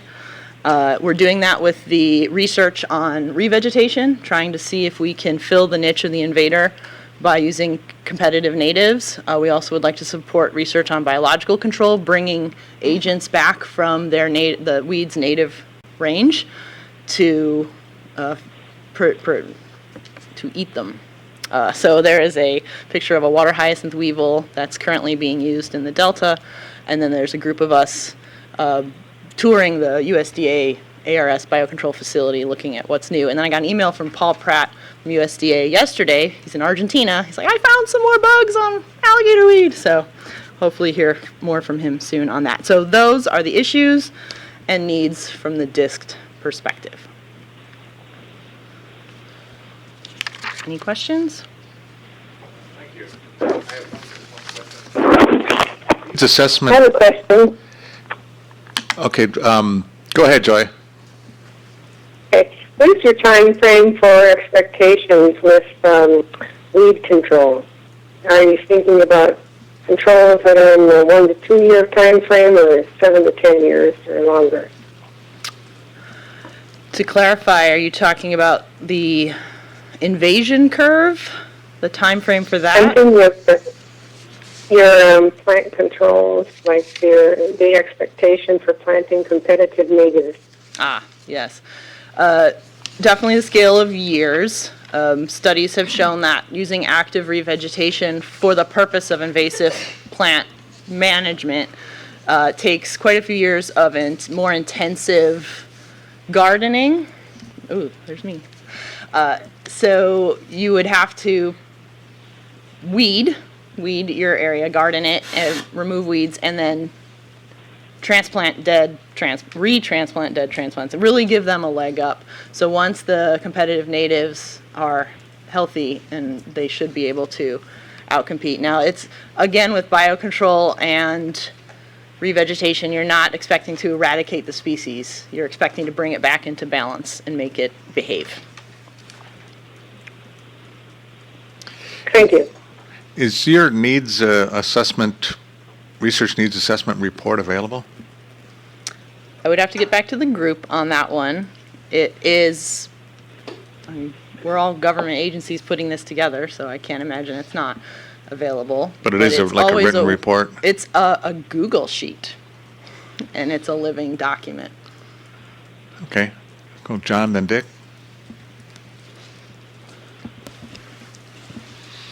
Yeah, I've actually got several questions, so I'll ask one and then turn it back to Dick. But you mentioned in one of your slides nutria risk assessment. Yes. What kind of parameters are you using to assess risk for things like nutria? I mean, this is a rapidly developing sort of thing, and obviously getting ahead of the curve would be nice. Yes. But you can show a map of risk assessment, but that comes from somewhere. Right. What kind of things do you put into that? You're testing my memory because I don't have my report up in front of Well, me. just but what wing it. we looked, the first thing, the first criterion in the risk assessment was, is it within the eradication area? So there's a 50-mile buffer around the sightings of nutria, because that's how far an animal can travel in its lifetime. And so if a piece, so the risk assessment is to Department of Water Resources water infrastructure. So that's what we're assessing risk of, is the infrastructure. Okay. Risk of damage from nutria. So for each piece of infrastructure, is it within the 50-mile buffer? Is it within 5 miles of a known nutria sighting? Is it within 5 miles of nutria suitable habitat? So like everything in the Delta. And then, so those were the risk of nutria presence criteria. And then we also assessed the infrastructure itself. So how vulnerable is it to damage? So for example, our wetland restoration sites and our earthen levees are at highest risk of damage. So they get maximum points just for being what they are. Next level down was, oh shoot, now I can't remember. But other things were, oh, I have my map, hold on. Oh, that is tiny, can't read that. Monitoring stations are at low risk, but they're infrastructure, so we rated them. Let's see. Other DWR property and right-of-ways that's not a restoration site, those were ranked. All levees. Oh boy, now I can't remember what's in there. So that's what we were looking at, is so now that the nutria have gotten into the Delta and DWR is starting to engage with the incident command system and get trained up to do survey and detection, where do we focus our limited staff with survey work? That's where the risk assessment is informing us. Right, so it's really an infrastructure vulnerability kind of assessment. Yeah. rather than the risk that a particular site would be invaded. Correct. So That's there's, sort of built into it. but there it not is. So there's another group, explicitly. there's a group in the IEP work plan who is looking at modeling. Is that your group? Yeah. She could talk about it. It's modeling Okay. potential spread. Okay. Okay, there it is. I appreciate your invasive species being defined as explosive species. You might switch to that term. The explosive species? Yeah, because you're really talking about species that are in a population explosion. And that maybe puts a little different slant on their character than invading, because it does include the natives, that their predators could disappear and they could explode, or other ecological disturbances, and you have an explosive species issue. But I'm looking at your invasion curve, and how it's important to know where you are on the invasion curve, but that really presumes you can determine how far this population is going to explode. I mean, you have to Right. have prior criteria besides the change in population level to say where you are on the curve. You have to know Right. where the curve could go. And so I guess I'm curious how you do that. Sure. Typically, we don't do that. We assume it'll just take off, given unlimited resources in a new area. So an example is alligator weed. We thought we caught it in the eradication part of the curve, but once we put more resources toward monitoring, we found it way more widespread than we initially assumed. So now we're still going to try for eradication. A work group just formed from the USDA, CDFA, and Boating Waterways. So that is happening, that work group, but we might want to manage our expectations there. So to get to your point of potential for spread, the Invasive Plant Council of California has a tool called Weed Mapper. And what they've done is run some of the top weeds through a climate change scenario, looking at potential range expansion or retraction. And so, for example, if you had a particular weed that you were interested in your area and you ran it through the tool and you looked and you saw, actually in 50 years there's going to be less suitable habitat for this species, I'm not going to spend my resources now on it, I'm going to work on this other one. So we do have some tools available to help with that. They're not super widely used or available.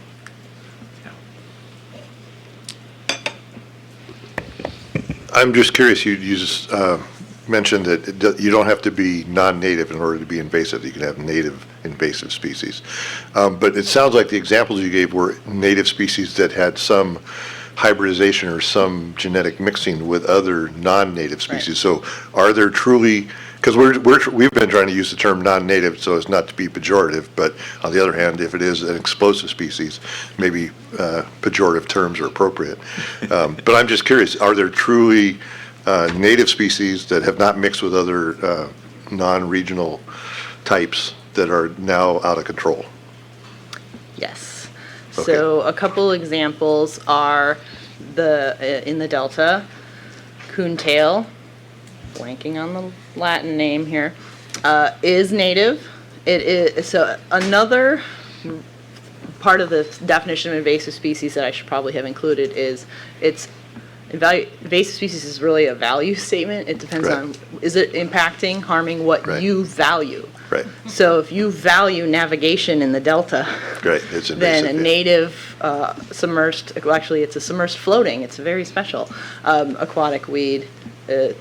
So it can become a problem, and it was put through a risk assessment and has been added to the Division of Boating Waterways treatment list. okay. And it is purely native.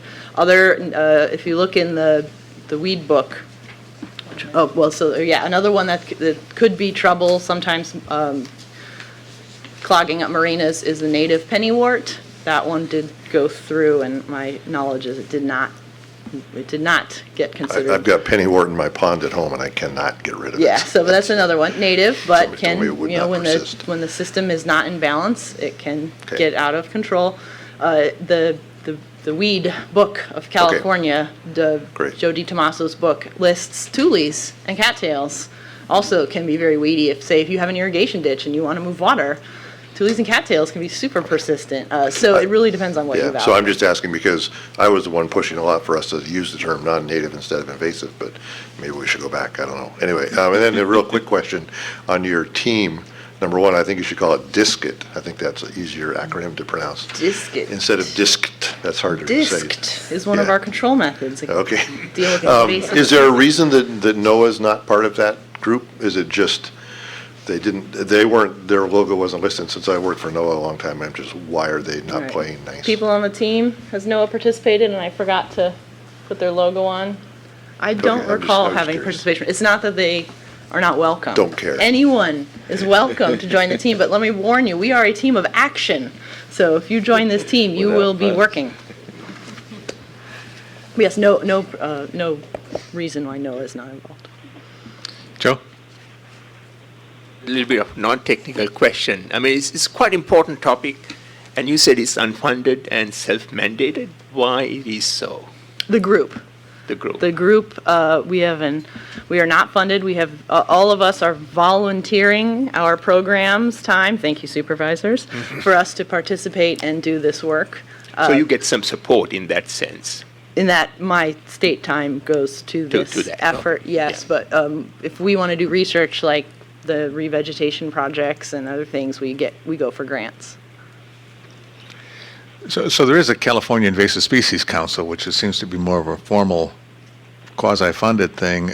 Are you connected to them at all? Quasi-connected, yes. So the larger Invasive Species Council of California is, again, geography, all of California. It's also all taxa and includes a lot of insect pests on agriculture. So the chairs are the chair of Resources Secretary chair, and is a chair, and the Agriculture. Department of Agriculture Secretary is a co-chair, and then there's partner groups. So that's the Invasive Species Council of California, and then they have an advisory committee, the California Invasive CISAC. Oh my gosh, there are too many acronyms. So they're the more active group that meets regularly and makes recommendations to the Invasive Species Council of California. So I've attended some of those meetings and participated in some of their activities. They put on an invasive species symposium early 2017, which resulted in the AB 2470. Oh boy. And so that was a bill to more formalize the Invasive Species Council of California and give them some money. I think the appropriations were stripped out, but they were able to get a budget letter through to fund the weed management area program, which they just had their first call for the RFP for weed management area projects yesterday. So. Okay. Yeah, there's also a federal, I guess, Invasive Species Council as well, and which I think some of the states are connected to. Yes. There are, again, a lot of invasive species coordination groups, depending on your geography, your taxa of interest, and your high-value asset that you're trying to protect. Okay, thank you very much. Our next Thank you. presentation is by Shruti Khanna, who's Senior Environmental Scientist with the California Department of Fish and Wildlife. You know what? Let's just do that. We don't mean to execute our panelists, but So once my presentation goes up, can you hear me? Is my, yeah? yes, there you go. What, just, okay.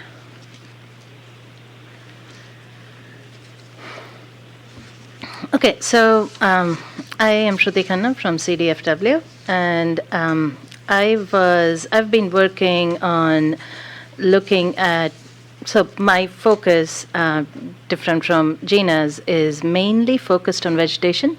So I am going to, and then wetland and aquatic vegetation, so that's what I'm going to focus on in my talk.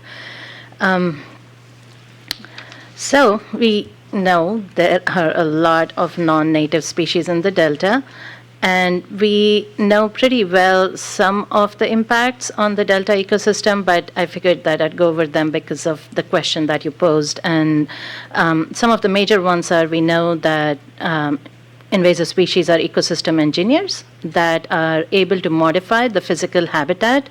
So when we, for example, the question that Gina posed that some people ask, that why do we care about this, is that we are actually changing our ecosystem, and then we can get to a point of no return where you cannot get back the system that you have lost.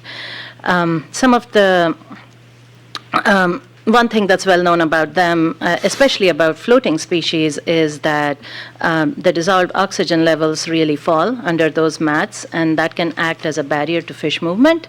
And then they provide ideal conditions for mosquito breeding, and they support different trophic and nutrient cycling pathways than native species. They can actually mobilize nutrients that were otherwise unavailable.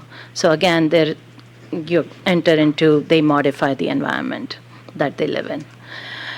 So some of the other example studies that have actually gone on in the Delta and are ongoing, in some cases, I'll point out a couple of these. Erin Hester had a paper out in 2016 which showed that submerged vegetation is one of the reasons that there have been turbidity declines in the Delta. And then this is a recent USGS study that I have been part of, and they were looking to see if the submerged mats trap sediment. And what they found is that, so they looked at this through many different ways, and what they found was that water flow velocity is almost completely attenuated in submerged mats of vegetation, something more than 95%, basically. They also did marsh cores under submerged mats, cores in the channel, and they found that the substrate under the submerged mats is much finer because of the low velocity. You have even the finer sediment that falls out of the water column, and thus all of that accumulates under the submerged mat. This is very initial preliminary results from the study that we did time integration of the methods that were going on at the fine scale, and found that maybe about 3 millimeter accretion under the submerged mats is because of the sediment trapping. So, and then this is part of a major study that in some form of or another, funded by different organizations, has been going on in the Delta since 2004. And this is also one of the major, I would say, aquatic species monitoring programs that, or rather data sets that we have available for the Delta. And so from 2004 to 2008, every June, we had hyperspectral data collected over the Delta, 3 by 3 meter resolution and that was not the right order. And then again, from 2014 to 2019, this time funded by different agencies, CDFW and DWR, we had 2.5 meter resolution data collected over the Delta. From 2016 to 2019, this covers just the region that I've shown in yellow. But that is still, I would say, the longest aquatic monitoring data set we have existing today in this region. What have we done with that data? We have class maps of where the submerged aquatic vegetation is and where water hyacinth and water primrose are. So the submerged aquatic vegetation as an entire community, it is very hard to separate them into species, but then water hyacinth and water primrose at the genera level. We also go out and collect field data at the time that the imagery is acquired, and we have field data going back to 2004 collected across the Delta at the same time as that imagery. And as part of my current proposal that I'm working on, or rather IEP project that I'm working on, we are looking to publish all of these data sets online in open data repositories so other people can access them. What has this allowed us to do? It has allowed us to track things like that. For example, the increasing submerged vegetation in Sherman Island. Here you have the increasing submerged vegetation in Liberty Island, just an example. This, for example, is what has happened with water primrose in Liberty Island over the years. This is the same figure that Gina was showing earlier, but here I'm trying to show you is that this is some of the research that I did and this paper was published just this last year, is that water primrose not only occupies submerged and open water habitat, but it also expands into the emergent marsh and can actually replace the emergent marsh. And this is what that looks like. It actually climbs into the tules and cattails, and after a while, all you have there is a field of primrose. So normally we don't imagine floating species. So water primrose is actually an amphibious species. It's called amphibious. It can be equally efficient on land and in water, but seasonally wet land. So what has monitoring allowed us to do? It has also allowed us to see what happens with management actions that we have taken. So, for example, in 2015, we had the drought barrier go in, and we were able to see what happened after the drought barrier to submerged aquatic vegetation in Frank's Tract. And what we see is because we kind of stopped the tidal pump for 2-3 months, then you see in 2004, there is that middle section of Frank's Tract that always used to stay free of vegetation because of the tidal pumping constantly, and that kind of went away and did not return even after the drought barrier was taken away. So this is also an example of how submerged vegetation has this positive feedback, whereas now you have an island that's full of submerged vegetation that is not allowing the tidal pumping to restart. And so you have made a toggle to a different kind of steady system state. So last year, over the past year, the aquatic vegetation project work team of the IEP has been working on putting together what are a good framework for monitoring specifically aquatic and emergent vegetation in the Delta so that we can have a consistent monitoring program. And this report, in my acknowledgements at the end, I have all the agencies that worked on it, but it is a multi-agency report working under the umbrella of IEP. And we started out with some key objectives, to document trends in cover and community, and then to how can we support management efforts, and then finally, how can we integrate all the information that we create to kind of start to see how climate change will affect non-native species in the Delta, how do we see things changing in the future. So we started out with that, but the report also outlines and describes some of the major tools available for monitoring, and then also has this kind of a table which shows what are the strengths and weaknesses of each of these tools, because no one tool is the ideal tool. So we have a comparison of that. We also have a table that is starting to put together as much as we know of existing monitoring in the Delta. And so what you see in the last column there are actual links to either the page where you can download that data or to the person who can guide you to or get the data to you. So that it's kind of a document where once you open the document, you can actually get to the data that it's talking about. So not only that, but what I had before, this is the imagery and, the remote sensing kind of part of the monitoring that is existing in the Delta until now. But then we also have a table of whatever we could find out about field data that was available in the Delta. And again, remember that the entire report is focused on aquatic vegetation. We also, ultimately, the crux of our report was putting forth what does a good monitoring program look like in the Delta.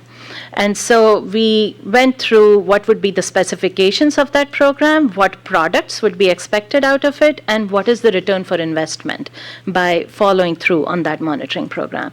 So, for example, what we suggested was a multi-pronged approach where you have some imagery, you have field data collected in concurrent with the imagery, you have time and resources to provide towards image analysis, because imagery is useless if you don't have the resources to analyze it and to tell you what you need to know.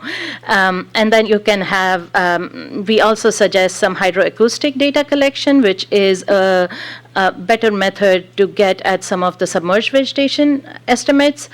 And so all of that put together, we suggest what would be ideal to get the most information out of these methods. And then also seasonal and annual information, how much can you get out of it, basically? And this is all geared towards answering those management objectives that I talked about earlier. So we had a best case scenario, you have a wish list, all the money that's available. And then we also had a moderate scenario and a bare bones scenario. So if you had very little money, what's the minimum that you could get away with and still have useful information available? So in this case, what we suggested is using free data sources. So we have a lot of imagery these days that is being taken, that's being made freely available. And basically, what could you do with that? And again, I think people sometimes miss the point that, yes, the imagery is available for free, but the resources and the personnel are not. So you still need some amount of funding for somebody to download that data, to analyze that data, and to give you the information out of it that you want. So the bare bones scenario, kind of with satellite imagery, freely available data, is not as detailed as the one that we are suggesting in our moderate and best case scenarios, but still you could get life form level information. So maybe not species level information, but at the life form level, how is the floating community doing? How is the submerged community doing? Maybe to that level you can get information. Again, this kind of scenario would require greater investment in the beginning, because we haven't really plumbed the potential of this data that does need to be explored, but that will give us a better idea of exactly how bare bones is it. Maybe it's not so bare bones if you can do a lot with that data. So methods and feasibility need to be tested, basically. We also, in the report, we end up with this appendix on, what are the other applications of monitoring? What more can you do if you had a standard monitoring program that was available in the Delta? And some of the other things that I do not have in my presentation, but just from what went previously, we also suggested a protocol of how you go about collecting field data in the Delta every year to support your imagery acquisition and analysis. And as part of that, we also suggested an early detection, rapid response kind of program. Because honestly, remote sensing is not the way to go to detect something that has just come in. You cannot detect it. You can only detect it once it is there in a reasonable amount in the Delta, where you can have good data to classify it, right? So we feel that these field campaigns that would have to happen along with this imagery that we would have to acquire is a great opportunity for people to go out in the field and to keep an eye out for new invasives that have the potential of coming in. So, yeah, we have what I've presented here has come from many different sources and many different agencies. Thank you. Thank you. Any questions? Joy? I have a question. Yes? You mentioned something about moving to giving up on control, that you aren't there yet. How do you decide when you are unable to control?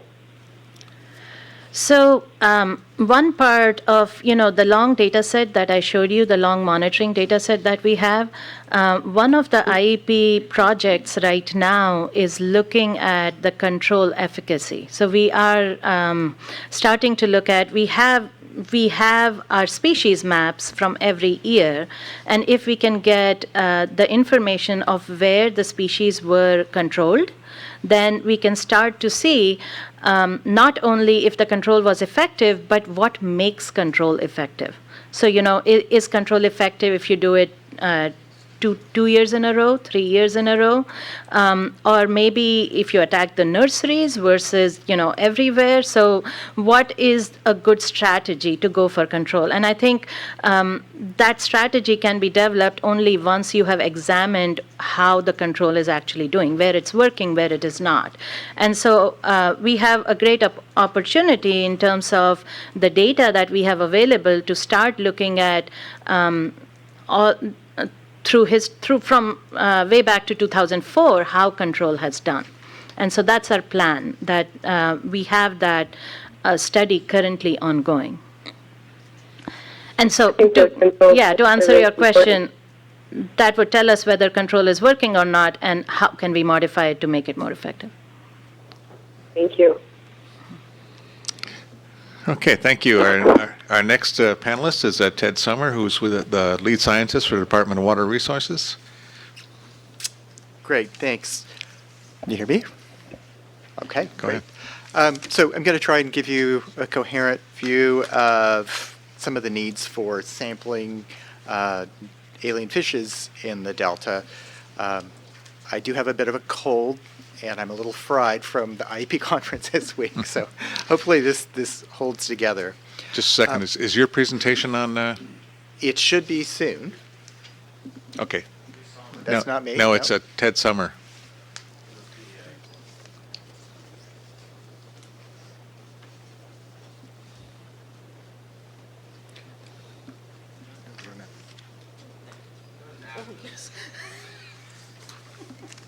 There we go. Thanks. Great. Okay. So I'm not going to give an overview of some of the effects. I think that sort of thing we could easily burn an hour or two on. I'm really just going to focus on some of the needs we see for long-term sampling. I don't have a coherent report similar to Shruti from a large group of folks that serve as the basis for these recommendations. However, I did want to say I have brainstormed a bit with Delta Science Program staff and some of our own staff in coming up with these ideas.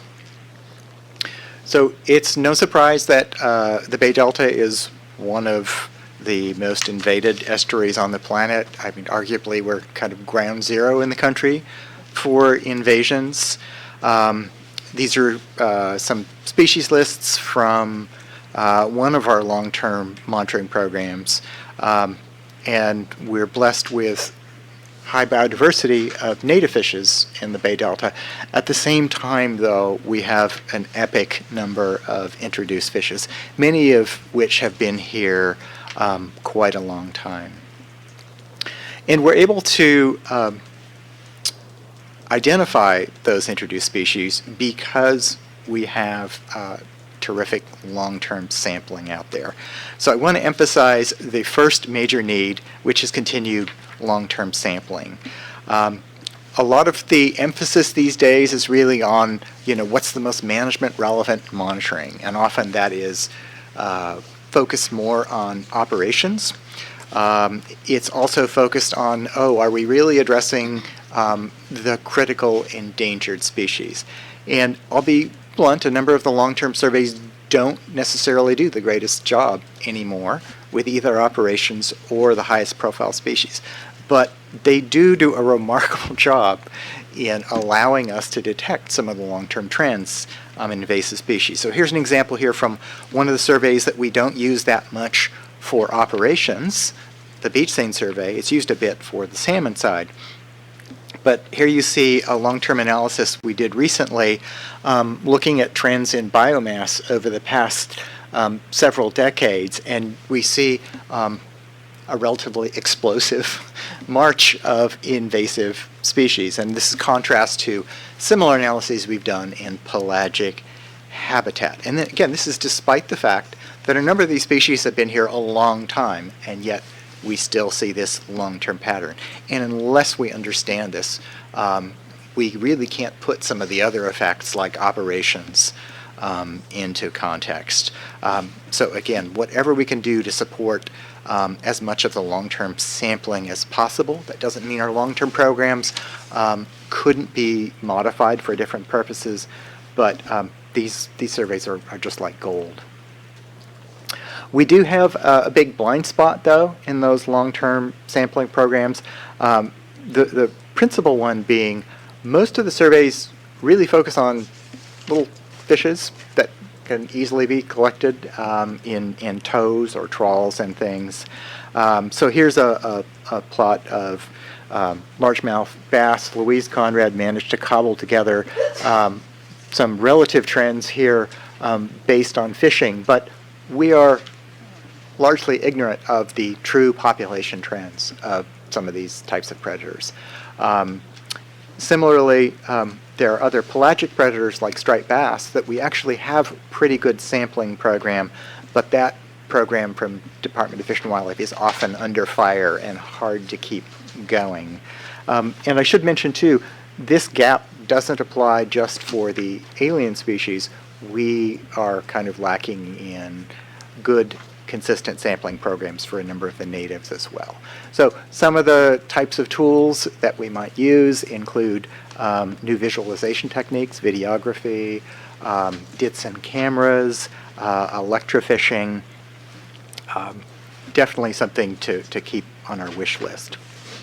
The other blind spot we have is shallow water habitats. Shruti did a nice job covering some of the long-term changes in what's happened in shallow water habitats. And although we have things like the beach seine survey as well, we really have a tough time sampling these shallow areas. And so this is one of the reasons that some of us have put a fair bit of work into sampling off-channel areas like Yolo bypass using a suite of methods. The Department of Fish and Wildlife Tidal Wetlands group has done a great job developing tools to sample those sort of habitats. But I think this is still an underrepresented area in our sampling approach that we could certainly do with some improvements. The other thing I want to emphasize too is monitoring's fine, but it's so much more effective if it is coupled with some kind of experimentation and manipulation approach, generating an actual signal so we can understand how some of these species respond to changes in the habitat. So I'm starting with the most heavy-handed part, control. Chemical treatment is not really an option here because of concerns about invasive species, but we do have the ability to look at physical removal by adjusting fisheries regulations for some of the sport fishes, and also targeted sampling. And so one of the examples of targeted predator removal, our department has been quite... Sorry. One of our big studies has been working in the South Delta, looking at targeted predator removal. The idea that we could study hotspots and get a sense of localized effects. We also think that it's quite helpful to consider the possible role of habitat restoration in this. Not all of the invasive species are capable of occupying these habitats, and so one of the better examples is the Yolo bypass, which we've been studying for a while. This is a region that has some perennial water sources, but it largely dries during large chunks of the year. This is an area we found has been very instructive for providing habitats that provide a niche, a seasonal niche, if you will, for some of the native species, but also understanding how some of the alien species might or might not be able to use the habitats. A second example is a study that Louise Conrad at Delta Science Program has been leading, looking at targeted weed treatment in key habitat areas of the Delta to look at habitat responses and to some degree looking at changes in the invasive fishes community. Again, this is something where we're actively doing something to generate a signal to help us learn more about the potential response of some of the non-native species. Need 5, there's definitely a lot of room to improve our toolbox with some different approaches. Relative predation rates are a helpful way of looking across different habitats, allowing us to look at predator hotspots. So one of the recent tools that National Marine Fisheries Service has been using quite a bit, particularly in the South Delta, is tethering, actively taking hatchery fish and putting them on little leashes with video recorders to look at the spatial differences in relative predation rates by applying a consistent method. This isn't necessarily the best way to measure actual predation rate, but it really helps us get a better spatial idea of things. And so that's really been a nice bit of progress. We also have a need for some simpler diet tools. Any of you, I think Steve in particular, have looked at diets of some of these species. They're really hard to do, very expensive, time-consuming. There's a lot of work with genetic molecular methods that may be helpful. And finally, modeling is going to be the likely approach to synthesize a lot of this information. We very much need some modeling support to be able to estimate consumption rates of some of these species and even to do something simple like estimate predator abundance. The last thing I wanted to conclude with is we need to make sure we ask the right questions. I know I'm going to sound a little whiny here, but I'm a little tired of people asking what I think are not very helpful questions. Does predation cause substantial mortality? Are these invasive species eating native fishes? Yeah, they are. That's how little fish die. They get eaten by other fish. There's an assumption that maybe there's some phantom way young fish are dying. Yes, there are other effects, bad water quality, poor habitat, but ultimately the way they are dying is they are getting eaten by other fish. The more important question is, under what conditions are the losses of these fish important? So I think really refocusing more on where is predation or where invasive species a problem, that's going to be a more productive line of reasoning. And with that, I'm open to questions. Thanks, Ted. Hopefully this isn't one of your stupid questions that you refer to. Is there come a point in time where a non-native becomes a native? Oh boy, I think we're well past that point there. Yeah, I mean, we have, as many people call, a novel ecosystem, heavily modified habitat. A number of these species have been here for decades, but with that said, it's still a moving target. So I showed you the graph of inshore fish communities and how rapidly they're changing. And so yes, non-native species are well and established, but at the same time, they're also continuing to increase in a number of our key habitats. Yeah, this may be somewhat heresy in this group, but the flow of species is in and out of systems or into systems is a natural phenomenon. It's been around well before humans existed, and humans have exacerbated it by maybe changing the susceptibility of an ecosystem to a non-native or aid in the transport, and then have gone and made a value judgment and called them invasives. But in reality, the system itself is constantly always undergoing change. So is there anything unique about these critters that have been heavily, or systems that have been heavily invaded than other systems?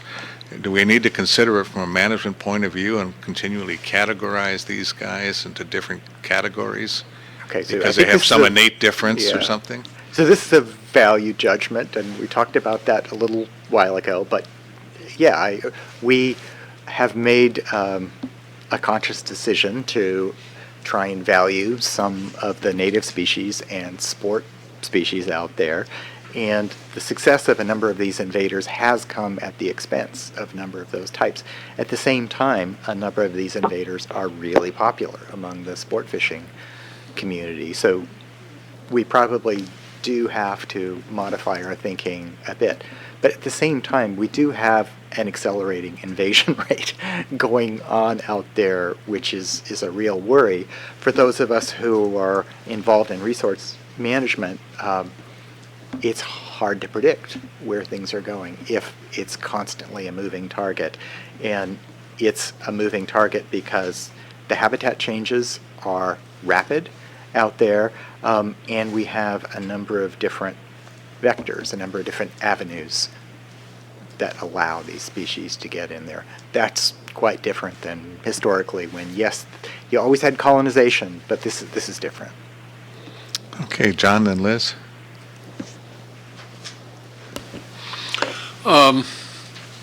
I've heard a lot about the use of eDNA on sampling. Is that something that you view as having any potential in terms of the monitoring efforts that are going on? So we've done some work with eDNA, with Delta smelt and some other species. I think it's important to manage our expectations on what it's good for. It's really pretty good for presence-absence, provided what you're trying to detect is present in the environment at reasonable levels. But I think there's also been some hope that, maybe we could get a population estimate from eDNA, and I'm not confident of that at all. Similarly, folks have tried to use eDNA for diet analyses, and that can be helpful, but some of our staff that have tried it say it's pretty tough. So one of the key examples is one of the major pelagic predators is striped bass. One of the main things they eat are other striped bass. If you do eDNA in their stomachs, you will get striped bass in their stomachs, but you don't know if it's because of what they ate or because you just sampled a striped bass.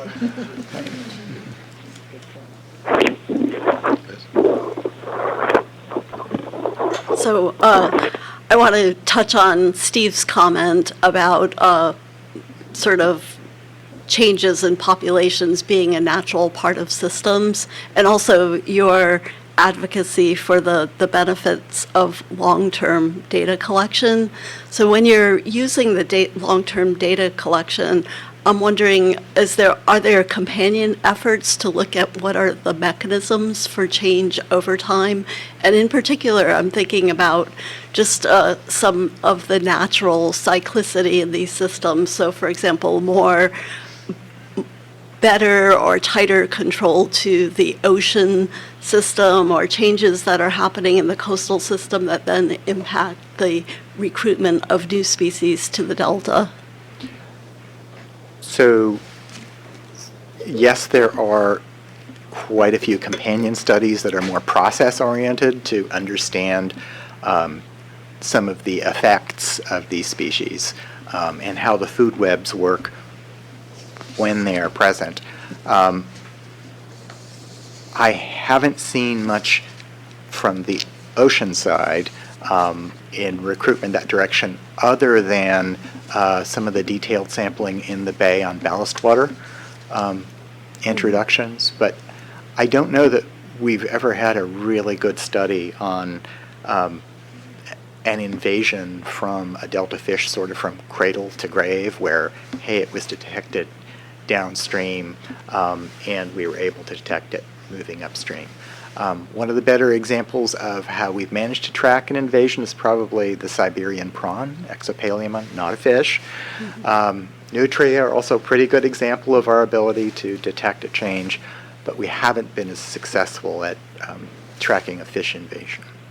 Yeah, I guess I'm just thinking, so the ballast water introductions are sort of an anthropogenic impact, and I'm wondering just if, the changes in upwelling intensity or warming of coastal waters, shifts in currents, whether those also have impacts on bringing new species into the delta. I can't think off the top of my head of an example where upwelling triggered a bay invasion, but a bunch of us were involved in an NCEAS effort to look at some of the bay data, and that resulted in a really good study that Jim Klearn published looking at how ocean currents were a big driver of bay fish communities. But I don't remember anything in a big story on the invasion end of things. Okay. Yeah. Thanks, Ted. I wanted to ask about the restoration in shallow water habitats, because you identified there likely differences in native and non-native fish distributions from the open water to those. So, and about your comment on questions, I think, are we asking the right kinds of questions around those? Because it seems like that is something that's some big changes that are going to be occurring in terms of more and more restoration occurring, and we want to be sure we're doing that in a way that we're pushing towards the species we want to be promoting. Any thoughts on how we might direct that, or if we're thinking about that in the right appropriate way for invasive fish? So for the latter thing, I think I articulated the question in the way I'd prefer it. So under what conditions are these species succeeding or having the greatest effects? But as far as the shallow water side of things, I wasn't clear what your question was about. So are we improving our understanding of how shallow water might provide habitat for for invasives versus non-natives, so that as we do more restoration, we'll hopefully promote conditions for natives and not invasives? Yeah. So we're doing an okay job mining the long-term inshore surveys, as I showed you, things like the beach seine survey, and looking at those data in relation to environmental data. It's helped us to understand some of the drivers of those impressive changes I've seen.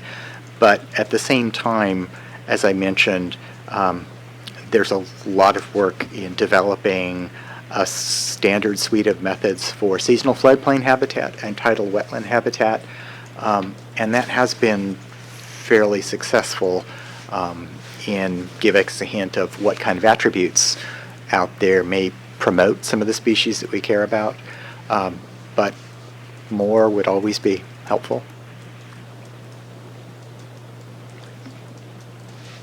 Okay, thanks, Ted. Our next panelist is Jonathan Rose, who's a biologist with the USGS. Thank you, and thank you for inviting me to be here today. I'm always happy to have an opportunity to talk about non-native reptiles and amphibians in California. And a lot of my thinking is structured by the idea of invasion as a process, and thankfully we've all seen a much nicer figure of the invasion process in Gina's talk earlier today, so I won't belabor this point.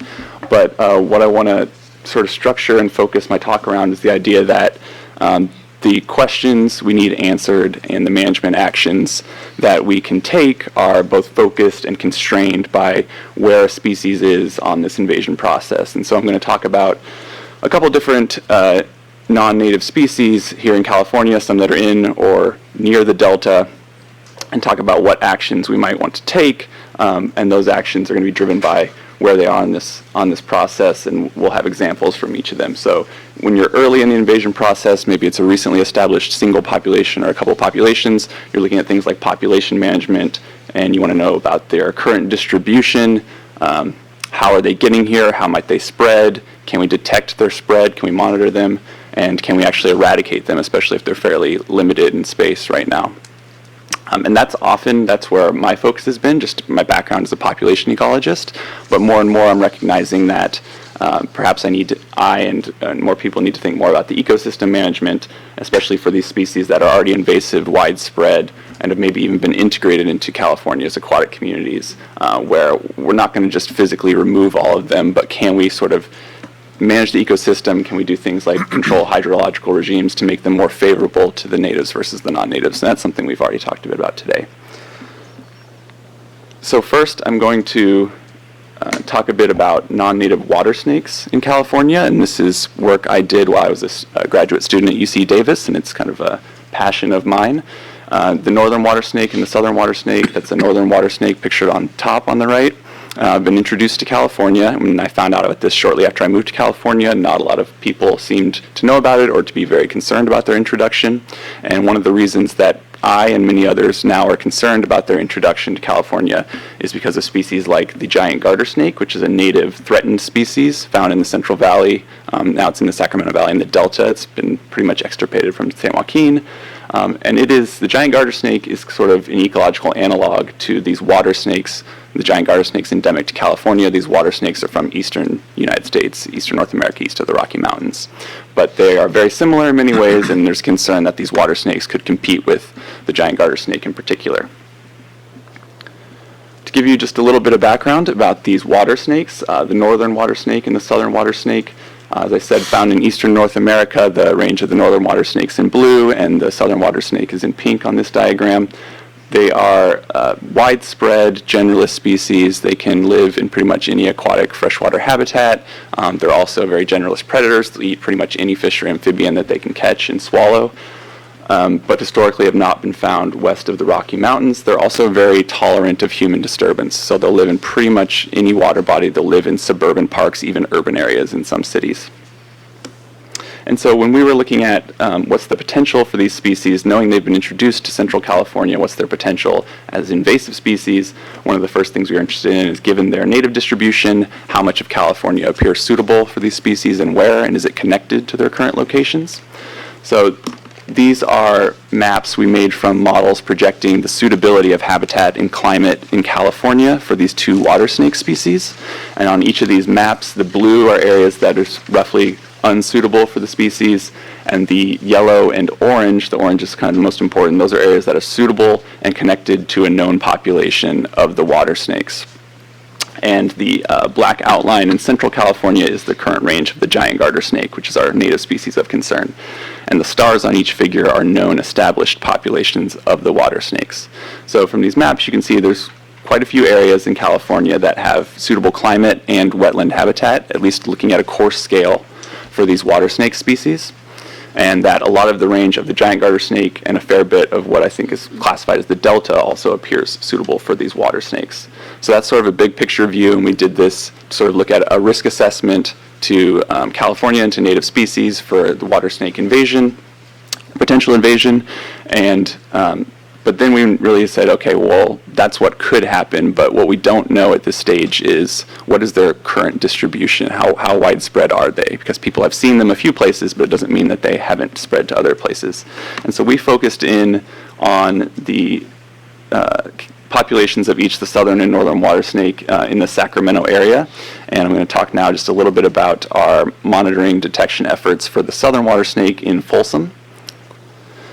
So we looked at what areas have suitable aquatic habitat around the known established populations of the southern water snake in Folsom, which is basically within one creek system that drains into Lake Natoma and therefore the American River, just below the Folsom Dam. And we used both these basic trapping methods with aquatic funnel traps that people use to catch minnows and bait fish. And we also used environmental DNA, which people have talked about a bit already today, where we're sampling and filtering water from ponds and streams and then testing for the snake DNA with that water. And what we found from this study were a couple interesting things. One is that the snake did not appear within this relatively small area, which is about a 10-kilometer radius. The southern water snake didn't appear to be widespread beyond the places where it was already known to be found. So that red dot, which is pretty small, but the red dot is the place where it was already known. We knew they've been there since 1992, actually, and we found them there again. We also found them in a couple other spots farther downstream, closer to the American River, by trapping. But interestingly, our environmental DNA samples turned up negative for them. So I wouldn't say that to rule out that environmental DNA, say it's a bad tool, but this was kind of a pilot study, and it sort of told us that, well, don't just abandon the old methods just yet. So that is almost, it's not so promising with the environmental DNA, perhaps, but it's promising that, it doesn't appear that they're that widespread at the moment. Even though they've been there a while, we didn't find them all over ponds and streams in the area that appear to be connected to the known population. But if you zoom out, looking more broadly, there are observations that are popping up and reports of these water snakes popping up from much farther away, from areas that I would not have even considered to go look for them because they're so far from where we knew they were. So the green dots to the north of this figure of the Central Valley are the known populations. And as I said, the southern water snake in Folsom was first documented in 1992, so it's had a lot of time to spread, and it's pretty close to the American River. And you can see there's two dots that are farther south in the Delta. One is at Little Potato Slough, where there was a sighting in 2013. I don't think there was a documented photograph, but it was a fairly,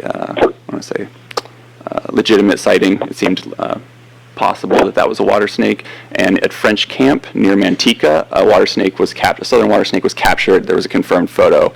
We didn't get the snake. The person wouldn't give it to us, but the snake was in a canal very close to the Delta.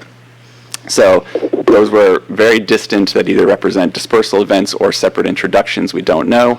And the northern water snake actually in 2016 was found near, there was a really good picture of one in Sacramento, right in a canal right near the confluence of the American and Sacramento rivers, so right on a highway into habitats further south. So it does appear that either there are multiple introduction events or these snakes could potentially disperse. So that's perhaps less promising for the sort of population management strategies and eradication for them. Having said that, there does appear to have an opportunity in Roseville for the northern water snake, which is the northernmost dot on this figure. And also we found some insight into their sort of response to the climatic variability in California by studying that population over several years. So we did a population study of these northern water snakes in a sort of suburban wetland habitat, which is the main place where they were known to be found in Roseville. And what we found was that during the drought, we just so happened that I was going to grad school during this tremendous drought, and we found that the snakes really were hit hard by the drought. Their aquatic habitat shrunk. It didn't disappear because it was sort of subsidized by suburban water sources, but their population numbers crashed pretty well. The big adults seemed to be dying off in particular, and the snakes in the right-hand figure, their body condition, they actually got skinnier. So by the last year of our study, they appeared to be pretty thin. They were losing their main food sources as the habitat dried up. And actually, California Department of Fish and Wildlife fortuitously got interested in this water snake problem and sort of piggybacked on this opportunity and started in 2015 trapping to remove the snakes from this wetland. And they've done that over the past several summers, and it appears that they've been able to drive the population down. If not completely eradicated, they've been getting many, many fewer snakes, so where they appear to be at very low numbers. So those are sort of the actions that have been taken for water snakes. They might be in the Delta already, we don't know, but I would bet if they're not there, they could easily get there based on the connectivity of aquatic habitat.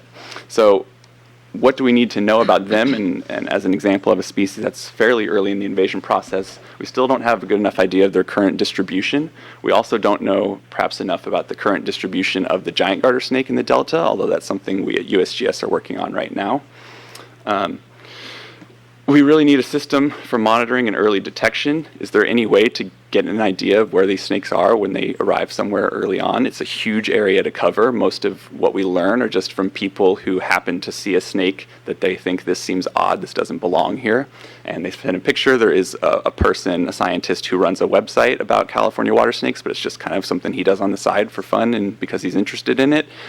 There is a Nerodia working group with Fish and Wildlife Service and State Department of Fish and Wildlife. But it's not really a formal thing. And, so we don't know if these water snakes that have appeared to have spread to the Delta, are they from the established populations upstream? Are they new introductions? The snakes are outlawed as pets, but they could still be being released by people.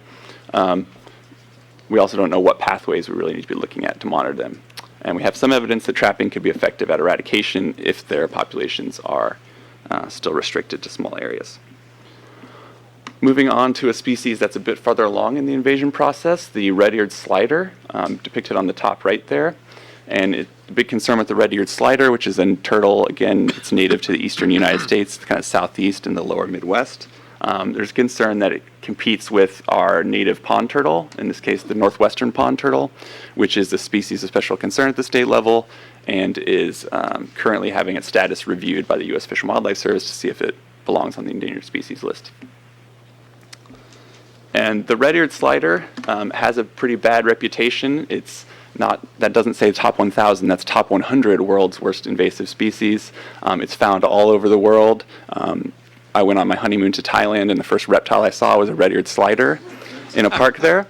So they're everywhere, and they appear to be spreading within California. This is the most up-to-date map I could find of their distribution. Their distribution currently still seems to be centered around areas of high human population density, but I think that's more a reflection of just the amount of time that's passed since introductions have happened. I don't think that means they can't invade more natural areas or less urbanized areas. And so questions that people are interested in for red-eared sliders, because they're known to spread all over the place and because pond turtles have also appeared to have declined, many people have connected the two, but we don't really know for certain if red-eared sliders are outcompeting native western pond turtles. There's evidence from other places where red-eared sliders have been introduced, in Europe, for example, that they can outcompete the native turtles there for food, for basking sites, which are important in limiting resource for these turtles. But studies in California have been kind of equivocal. They haven't found as clear effects, and indeed, we know that they appear to be able to coexist long-term, such as at the Arboretum at UC Davis. There are large populations of both of these turtles living side by side, often basking on the same habitat. But I think an important question is, even if they might be able to coexist, are there conditions that would favor one species versus the other? And I think knowing what we know about red-eared sliders and a lot of the other species, including the fish Ted talked about, and the conditions that support them, both in their native range and what's happening in California, is that humans create these aquatic habitats that are more constant, deeper water, persistent throughout the year, and those are all things that suit the red-eared slider very well, whereas the western pond turtle is much more plastic and flexible in its use of aquatic and terrestrial habitats, and might be better geared towards a system of seasonal drought and drying in our Mediterranean climate. And then the last thing I'll talk about, which is, I would say, a species that's on the integrated into aquatic communities phase of its invasion, is the American bullfrog. This species has been introduced throughout California. It's a concern because it consumes pretty much anything it can fit into its mouth, including a lot of native amphibians, fish, even reptiles. It'll eat pond turtles, it'll eat giant garter snakes. We know that dams and other alterations to natural flow regimes favor bullfrogs over native amphibians because they create these stable, longer hydro period, deeper water bodies that the bullfrogs need. We also know that, unlike our native frogs, bullfrogs coexist with invasive fish very well. And not only that, but there's evidence that the invasive fish can facilitate the bullfrogs, can actually help them by knocking down some of the bullfrogs' predators and allowing the bullfrogs to increase in number. So what we're seeing, a sort of constant theme for all of these species, I think, is that conditions have been created that favor certain non-native species, and then that sort of snowballs to where more non-native species come and they're introduced, because that's sort of an unstoppable process with people moving animals around, and they're finding very comforting, familiar environment here. So it'd be like, I moved to California about 9 years ago from the Midwest, and if before I moved to Davis, half the population of Mount Pleasant, Iowa had come to town and had set up the downtown to look at our town square and everything, I might have found it to be a much more welcoming environment when I arrived. So the water snakes, for example, that aren't as widespread yet, if they get into these habitats, it's going to be areas that they've essentially already kind of co-evolved with a lot of these species. So what's a big picture question for what we need to know? Well, one is, I think, can we detect new invasions, especially of reptiles, into the Delta in time for real population management and potentially stop their arrival? For the species that are already here and it's too late to probably remove them entirely, can we manage hydrological regimes to tilt the balance in favor of the native species over the invasive species? And can we kind of disrupt those synergies between the invaders where one invader makes the habitat more suitable to another invader? And I think that might be the type of thing that Albert's going to talk about next. I'm looking forward to that. And another question is, as far as synergies would be between the native species, would ecosystem management actions that would help our native fish also help native reptiles? I might expect that to be the case if they've evolved in a similar regime of climate in California. However, that's not always the case, and a great example of that is for giant garter snakes who live in wetlands in the Central Valley. Management of wetlands for waterfowl is actually the exact opposite of how you would manage wetlands for giant garter snakes, because giant garter snakes need water in the summer and waterfowl need water in the winter, and actually drying the habitats in the summer is better for waterfowl. So looking for those shared things and hopefully not being so siloed taxonomically, which I know I often am, is something that would really help. So with that, I will take any questions. Any I questions? have a question. Go ahead, Joy. Sure. I guess the reptiles can spend a little more time out of water than fish, so I wonder if they're known to be dispersed by vehicles, like snakes crawling up into a warm engine and then being carried long distances, like you indicated. Yeah, that's an interesting question. I would think it's possible, but I think more likely if they're going to be transported by a vehicle, they're going to be a passenger inside the car in a tank, and maybe even a pet that's been released. Mm-hmm. How about transport by raptors that are predators, carrying snakes about and dropping them accidentally in new habitats?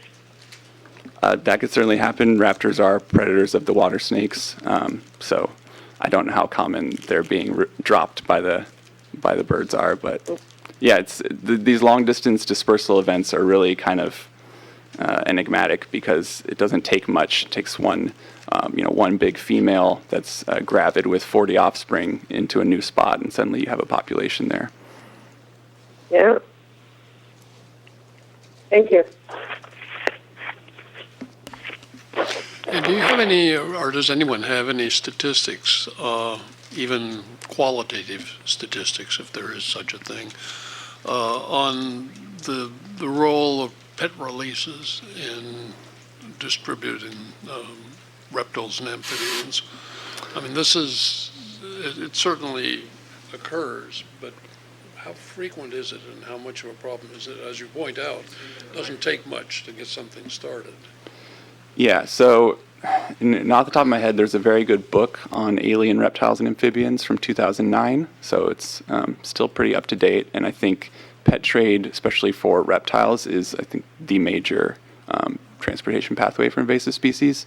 Red-eared sliders might be one exception. The pet trade is definitely one of the sort of venues for their trade, for their movement, but also people raise them for food, and that's a lot of the reason that they're in places like East Asia. People started raising them on farms for food, and then they escape and spread into natural habitats. But it's a touchy subject because if you suggest that some of these species have been moved by the pet trade, there are a lot of people that are interested in keeping reptiles as pets. A lot of people I know, and they don't like the idea of the restrictions that might come down, preventing them from having reptiles that they like. Trade, is it easy to sterilize them?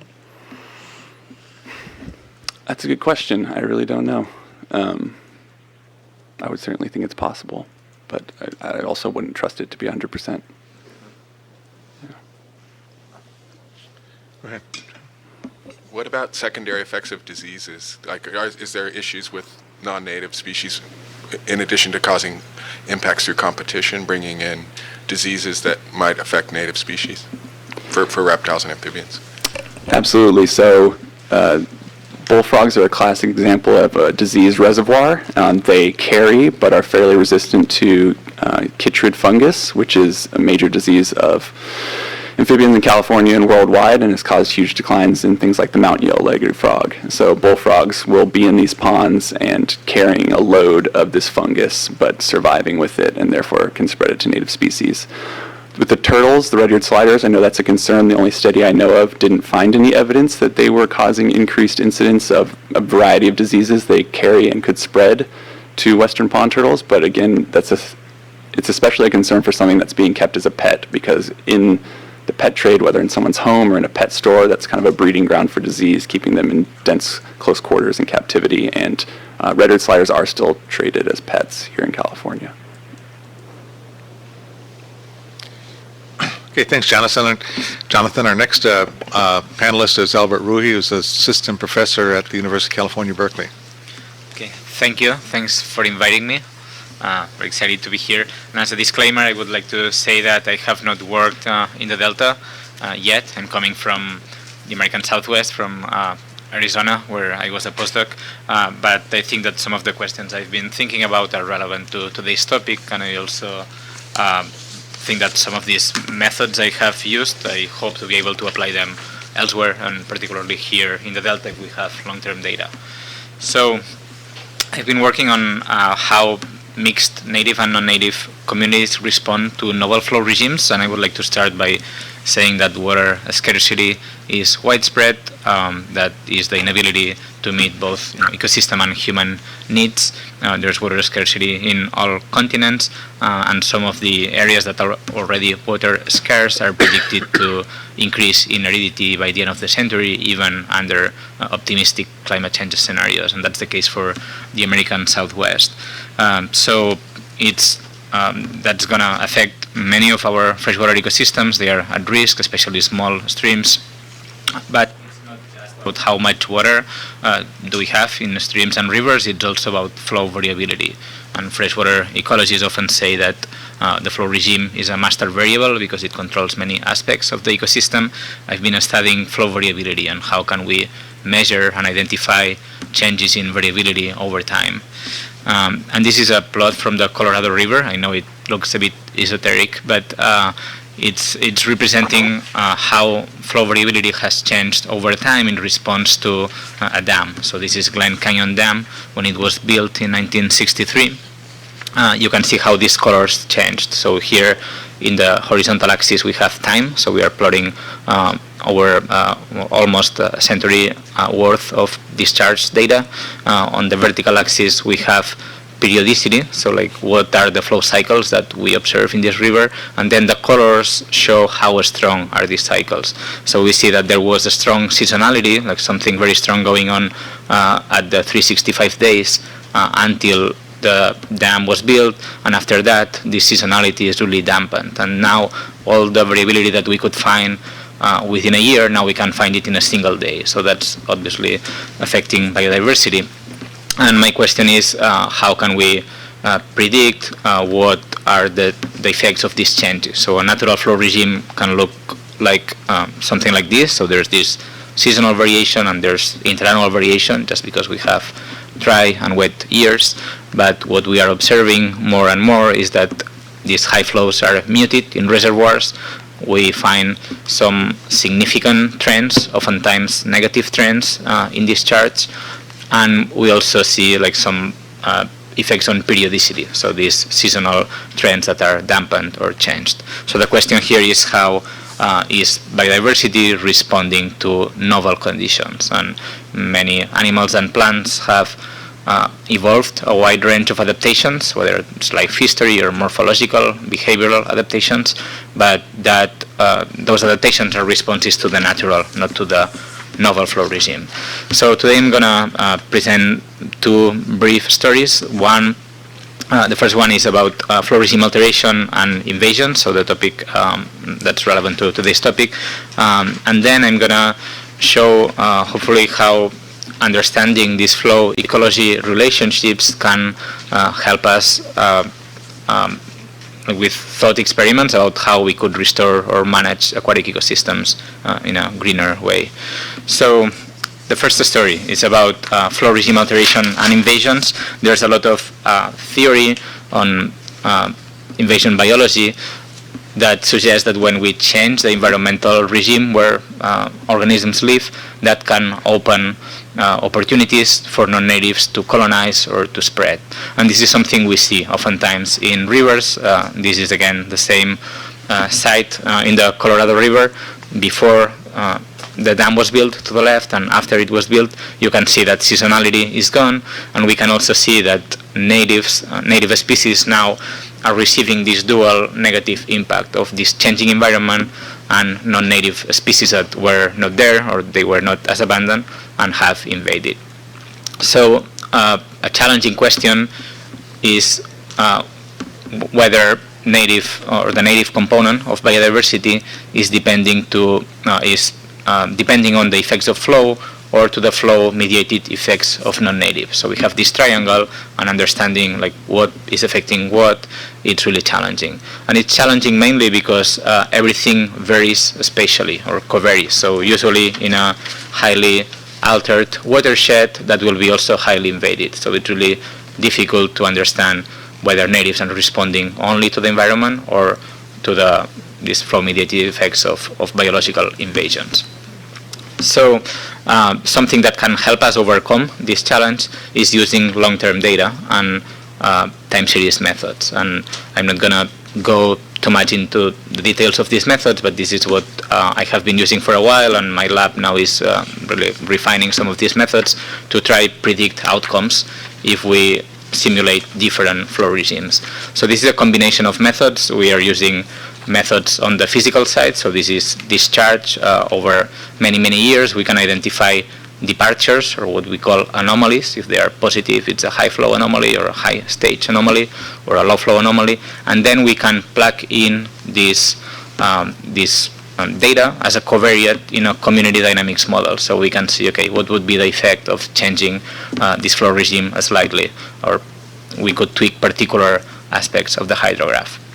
So I'm going to show you some examples of this work. These are published examples. The first one is on the Verde River in central Arizona, very beautiful site, pretty pristine, although it has a mixed native, non-native community.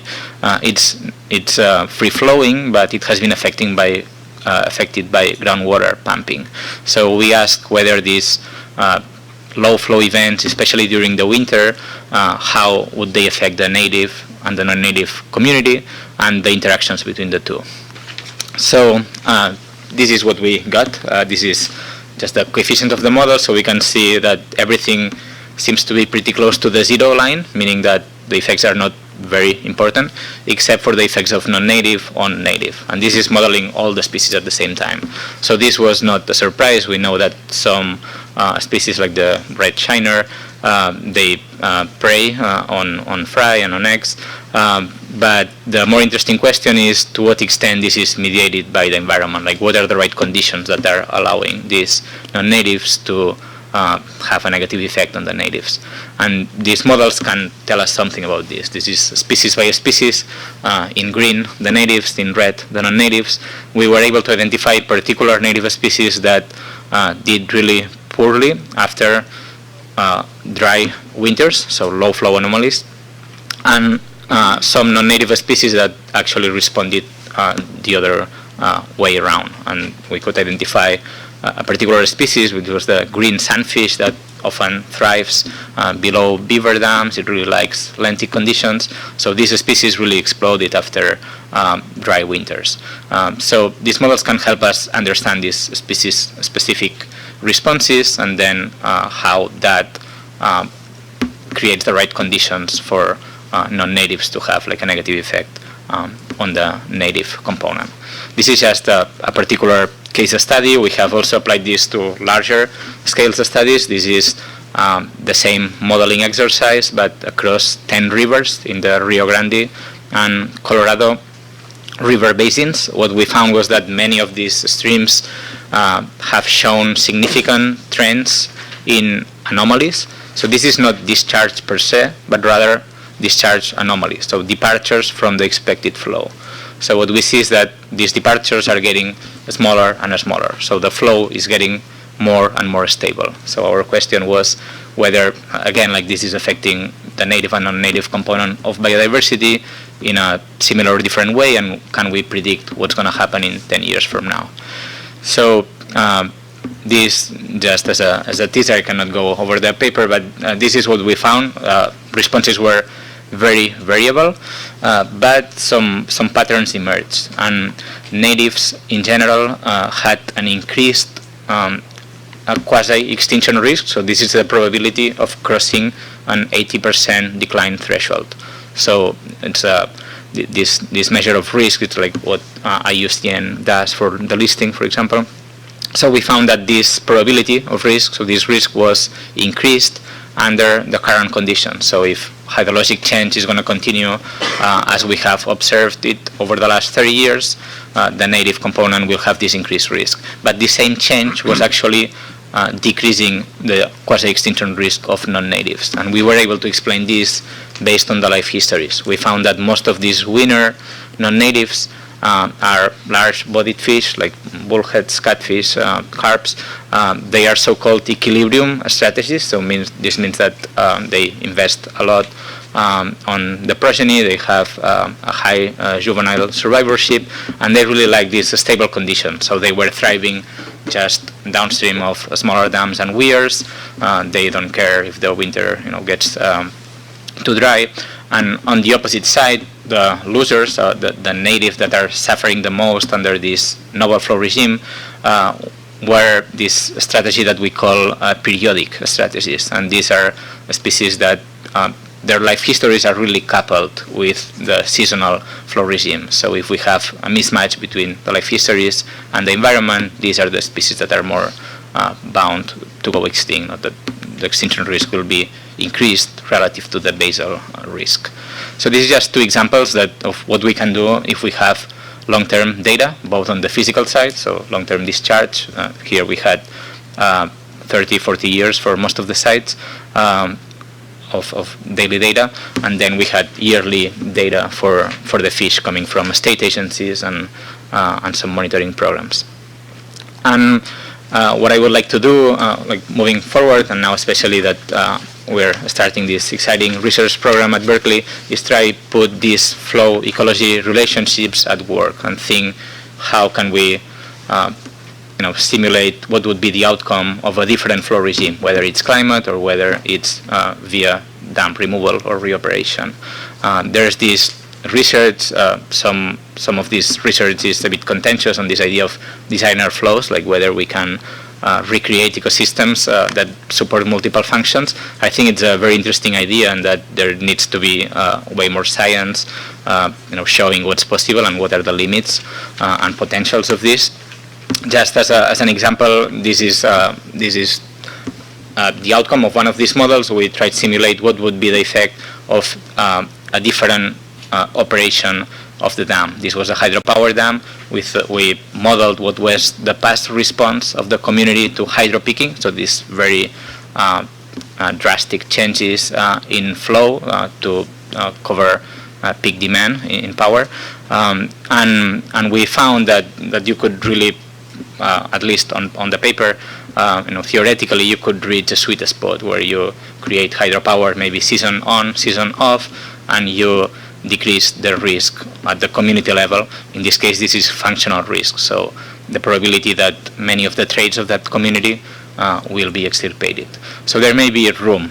This is just science for now, but it would be really exciting to think about applications of these models. And this is the same thing, but in a spatial context. This is a working group that we are just starting at the National Socio-Environmental Synthesis Center in Maryland. Here we are trying to identify particular infrastructure, so particular dams that would, if reoperated, they would restore the flow regime in a disproportionate way. So that could, tell us which is the dam that's affecting the basin-wide or like watershed-wide flow regime. And I think that this kind of research is interesting, so that we move from more the theoretical side to actually thinking what's preventing us from applying this and developing designer flows to mitigate the effects of larger scale infrastructure. And with that, I will take any questions. Thank you. Thank you. Any questions? Go ahead, lady. I've just a quick question and a little bit of clarity. So I don't want to get too heavily into the methods. Yeah. Actually, I really enjoyed your presentation. But some of the data that you presented in the case study, so either looking at the effect of flow or the effects of risk, so is that based on number of fish or biomass of fish, or I don't know, range of size of the populations, or I'm trying to just know what the effect was. Yeah. No, that's a good question, and maybe I should have explained, provided a little bit more of detail. This is a population, so could we go to the slide? Is it possible? Or, well, I can describe it otherwise. Okay, so this is a stochastic exponential growth model. So what you feed the model is actual counts. So this was yearly data, and it was recorded in a systematic way by Arizona Fish and Game. In this case, like the first case study. And what you do is you model observation error. So this is a hierarchical model. So so you can parse out what's the fluctuations due to like changing like observer or just incorrect counts from the actual fluctuations in the population. And you can do that because an actual change in the population will feed back to the population itself at the next time step. So this model can parse out these two. And then the first line, so the X, that's the actual exponential growth model. So here there's two different matrices, and one you can infer the effects of one species on each other, and which is the B, and the other one you can infer the effects of the environment on each species.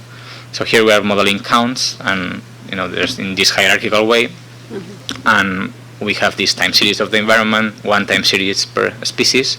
In this case, we had this replicated several times over space because we had seven different sites, and this is how can you get at different combinations of native and non-native species. So if you see that a particular native species is doing the same in response to the environment, regardless of who is coexisting with, that indicates that it's really the environment, not the non-native interaction, what's driving their dynamics.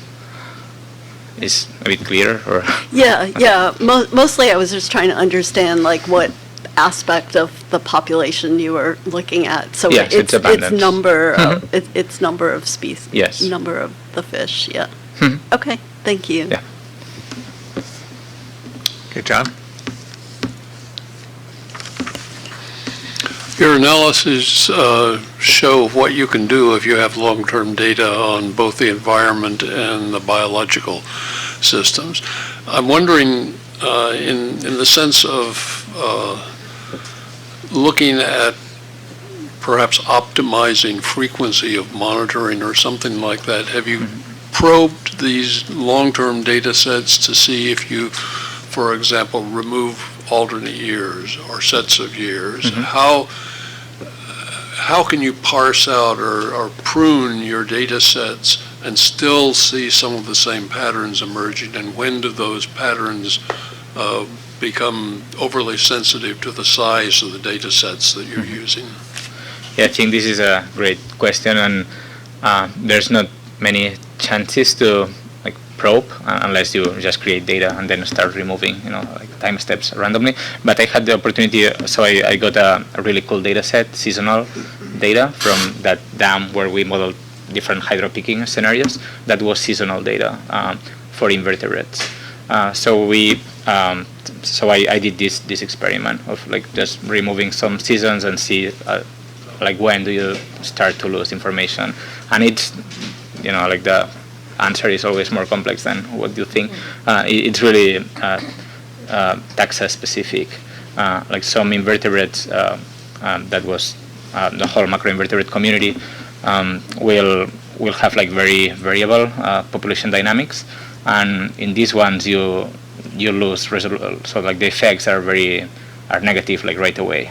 You start removing, but some of the semi-vaulting or univaulting species, larger bodied, longer generation times, predators, most of them, then these are fine. You could sample once per year, and you could still see how they respond to years that differ in hydropicking. So it would depend very much on the generation time. I would say that for fish, there's the studies showing that 1 year, depending on what you are modeling, may be fine. If you want to go to smaller organisms, I think that having seasonal data is better.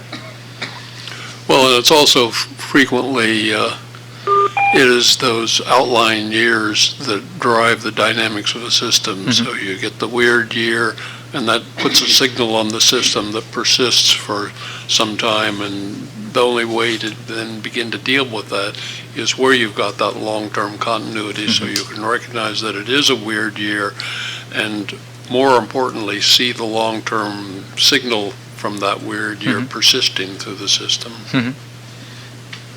Yeah, I totally agree. Yeah.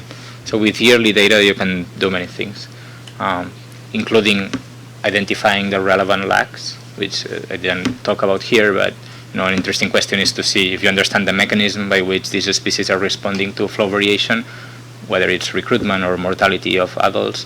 Like you will see what's the best coupling, and you can test this like by comparing the time series in like the different lags. So unless you have yearly data, you cannot do that. So you are just assuming that they should respond via recruitment, but that's an assumption. Okay, I think we are scheduled now for I'm looking at Edmund again, for a short break before we get back to the general discussion. So it's just for 10 minutes and reconvene at 11:30. It's only 9 minutes.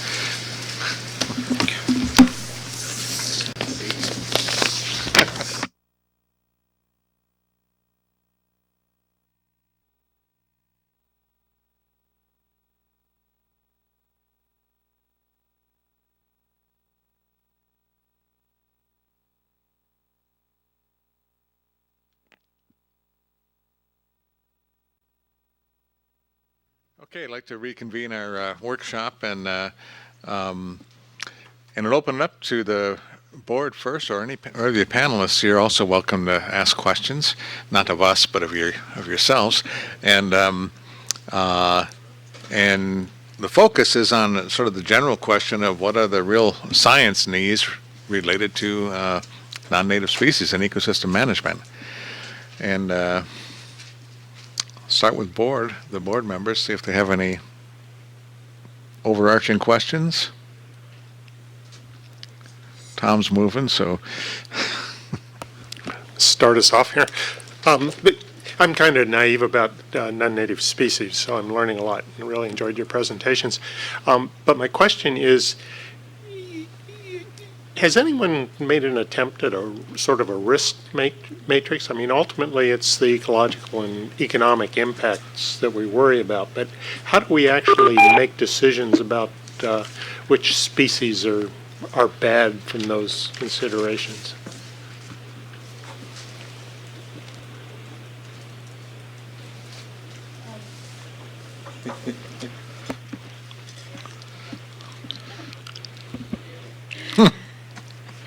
I'm sure other people will weigh in too, but I wanted to mention that before, when a new species is discovered, a new non-native species is discovered, then I think CDFW, actually my organization, gets to do, is asked to do a risk assessment. And they do a pretty comprehensive risk assessment. So I had a chance to review the assessment they did for alligator weed. And they literally scan all of the literature available across the globe on that species and give a pretty good idea of what the ecological impacts of that species are likely to be. And on basis of that, a species becomes qualified or becomes described as a risk or not. So I guess there is a process in place, but others might know more about that. Maybe as a follow-up there, and then is the risk assessment sort of standardized, or is it specific to the alligator weed, for example? I actually am not that sure because the only one I read was about alligator weed, but it does go into it looked as if it was pretty standard. There are some 20-something points that each of which is assessed. So they do seem to have a method that they will, as long as information is available, they will try to answer each and every one of those questions. And I think those questions are standardized. I don't want to touch that microphone. They didn't. Go ahead. I ain't touching nothing. So to build off of Shrudi's response, so there is almost an See? There is an entire field of invasion biology dedicated to risk assessment. And what Shruti's describing is, and what I'm most familiar with, is a weed risk assessment. And there was one developed out of Australia, and that is a standardized risk assessment looking at key factors about the species itself. Biggest indicator of risk of invasion is it invasive elsewhere? So that's a huge criterion, but there's a bunch of them, like Trudy said, about like 20, sometimes some risk assessments have like 50 questions. And then what Department of Fish and Wildlife did for aquatic weeds is so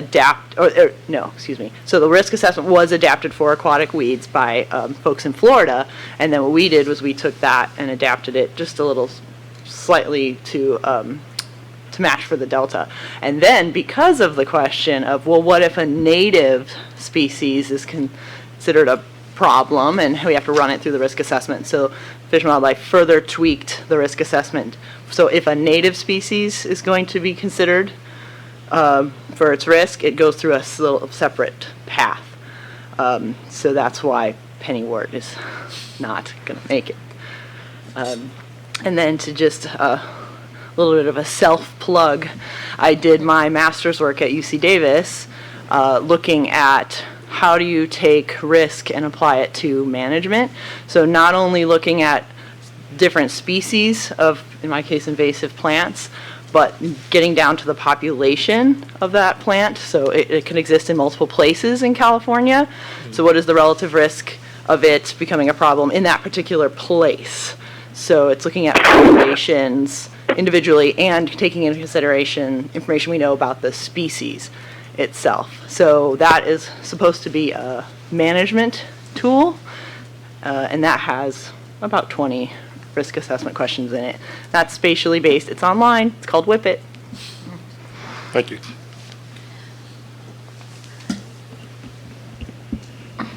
So I just wanted to mention, because this question came up about native species invasibility, and the point that was originally talked about is that they are actually distinct, the words are distinct from each other. You can have non-native species that are not invasive in nature, and you can have invasive species that are non-native. And you might ask, why would a native species become invasive? We are constantly changing the environment, and maybe now this environment is much more, maybe the other natives that used to compete with it are no longer as competitive in this new environment, but whereas this one can do fine. And so you will find that native species that were never invasive for the longest time suddenly start to appear everywhere. And so that is how that comes up. I just wanted to clarify that. John, do you have a question, or? It's not necessarily a question. Mine never are. But there's been a debate that's been going on in the invasive species literature for several decades, typified by Dan Simberloff on the one side, whose thesis is that every invasive is bad, and on the other side recently by Chris Thomas, who's suggested that most of them actually don't have any detrimental effects on ecosystems. And the reality, once one takes the personalities out of it, is that the reality is somewhere in between.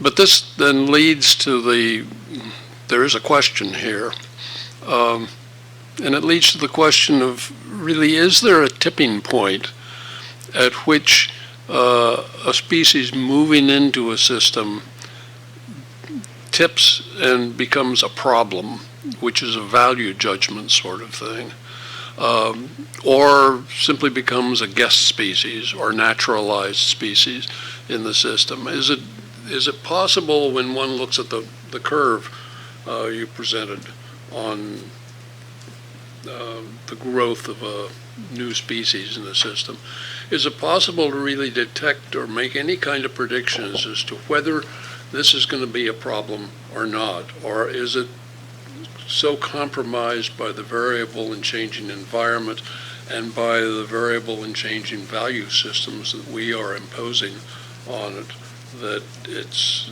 something that might be achievable, but it's not worth the effort. So I'm hoping you caught the connection between the presentations these two gave and my presentation. One of the better examples we have is aquatic weed invasion in the Delta, which probably has generated a tipping point. I showed you the graph of inshore fishes and their explosion. It's joined at the hip. At the same time, we have the pelagic community that has totally crashed. And overall, yes, the ecosystem is still productive, but we've just completely had a phase shift in where the productivity is focused. So with regards to a particular species, also there is a tipping point. So for example, Ludwigia was found in the Delta as far back as 1949. But it did not become a problem until decades later, almost in the last 10 years or so. Similarly, aquatic vegetation was there for Ageria densa was there in the system for 2-3 decades before it exploded. Now, the question that you posed is it possible to predict that? The only prediction, I guess, which is a sure prediction, is history. So when I looked into Ludwigia literature, there are other places that have talked about that Ludwigia has this habit of, kind of staying understated in the system and then exploding at some point. And now what that threshold is and what decides it, I don't know. But let us say we've been observing that species in the Delta forever and were never concerned about it. I was out there from 2004 to 2008, and I was not concerned about it. And now, when I went back in 2014, it just hit me completely as a very different problem. So, but if we had probably studied the literature as extensively before, maybe we would have read that in other places it has done similar things. So that would be one indication, is that somewhere else it's already done that. It stayed understated and then, exploded. But yes, a lot of species do that. And yeah, prediction, I think each region is so unique in its own capabilities and in its own, I guess, in the way it has been modified, that I imagine it would be hard to predict.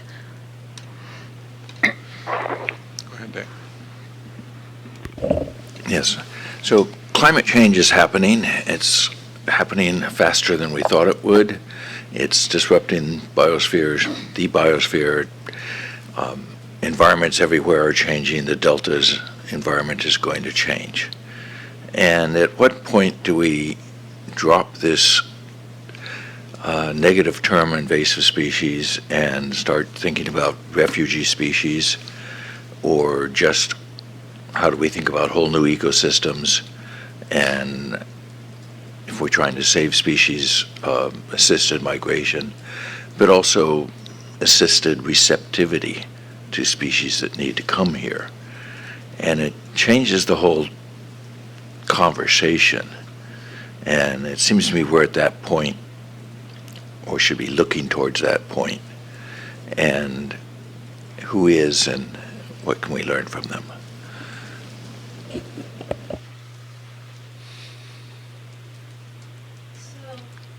Yeah. So that has been, so the first step, I guess, would be to look at some of these invasive species and see what climate change might do to them. And that has been looked at. I've looked at some of the species that I study with regards to that question. And as with everything, the message is kind of mixed. Some of the impacts, some of the expected impacts of climate change will be good for them, whereas some might be bad. So, increasing salinity, all of the invasives that we have are freshwater species.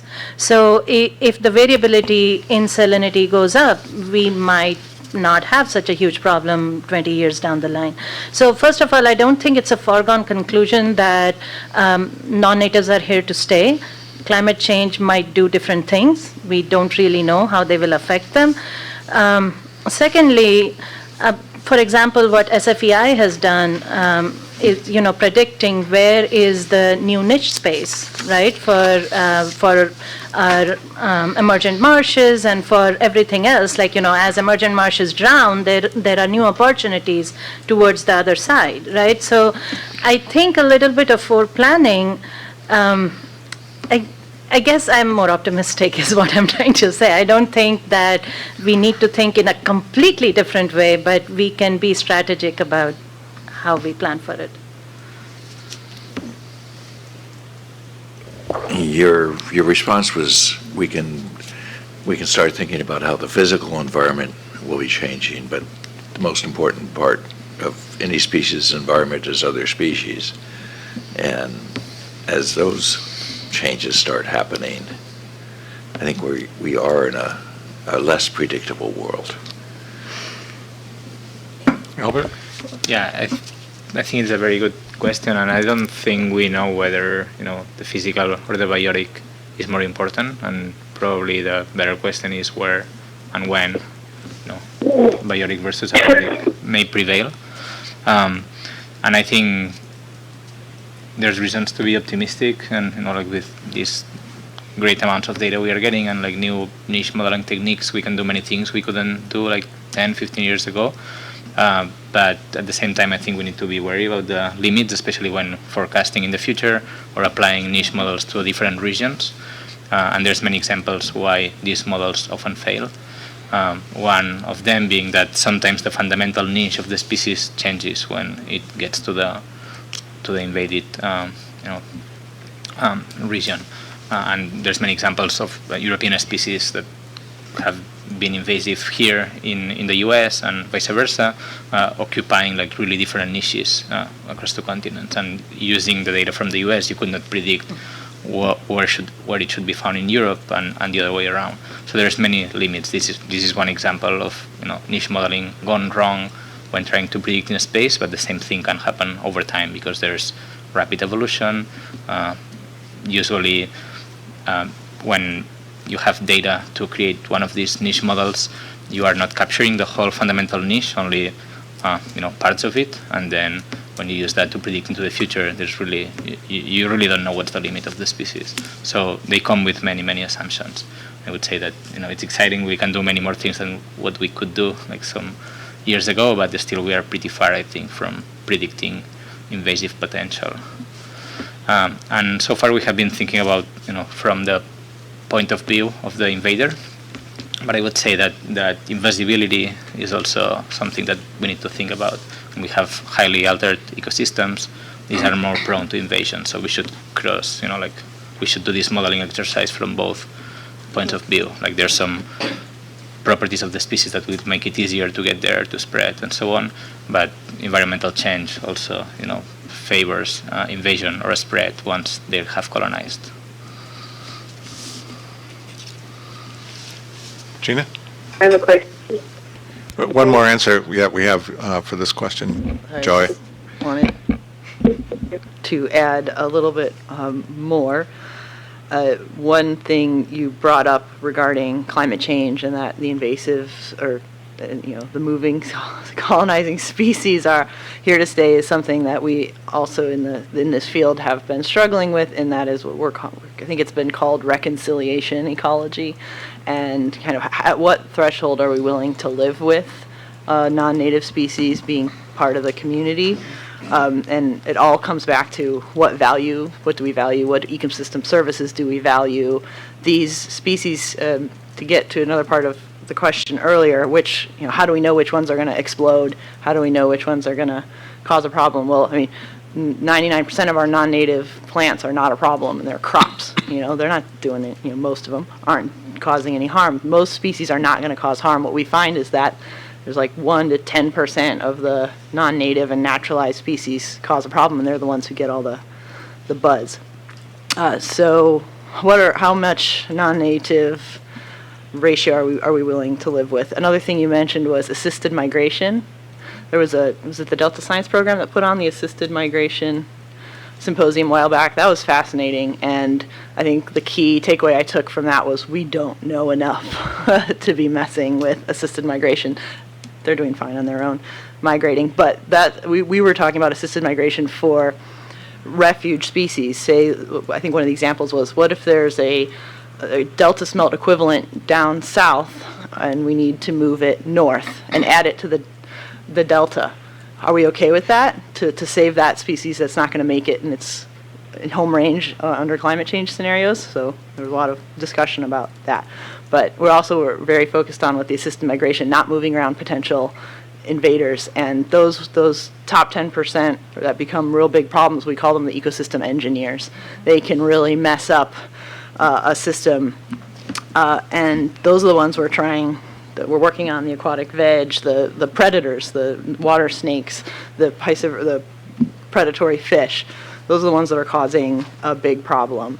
So why even continue on with invasive species management? And it's to maintain our native biodiversity. One, it's the right thing to do, and two, it's because a more biodiverse system is more resilient to change. And if we just say, okay, hands up, we can't deal with this, the top invader for each niche is going to win out. So that across the globe, there's going to be one really great snake. The Burmese python is going to be everywhere. Per niche, per climate type. So we don't want to lose our biodiversity. Okay, let's go to Joy and then Joe. Yes, I think it's really great today that we had people talking about plant invaders as well as the animals, including fish and reptiles. That's a real treat.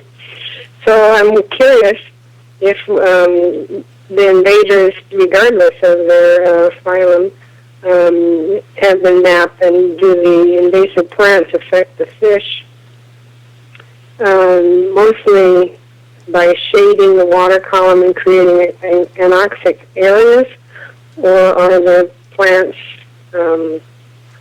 causing other impacts on the fish?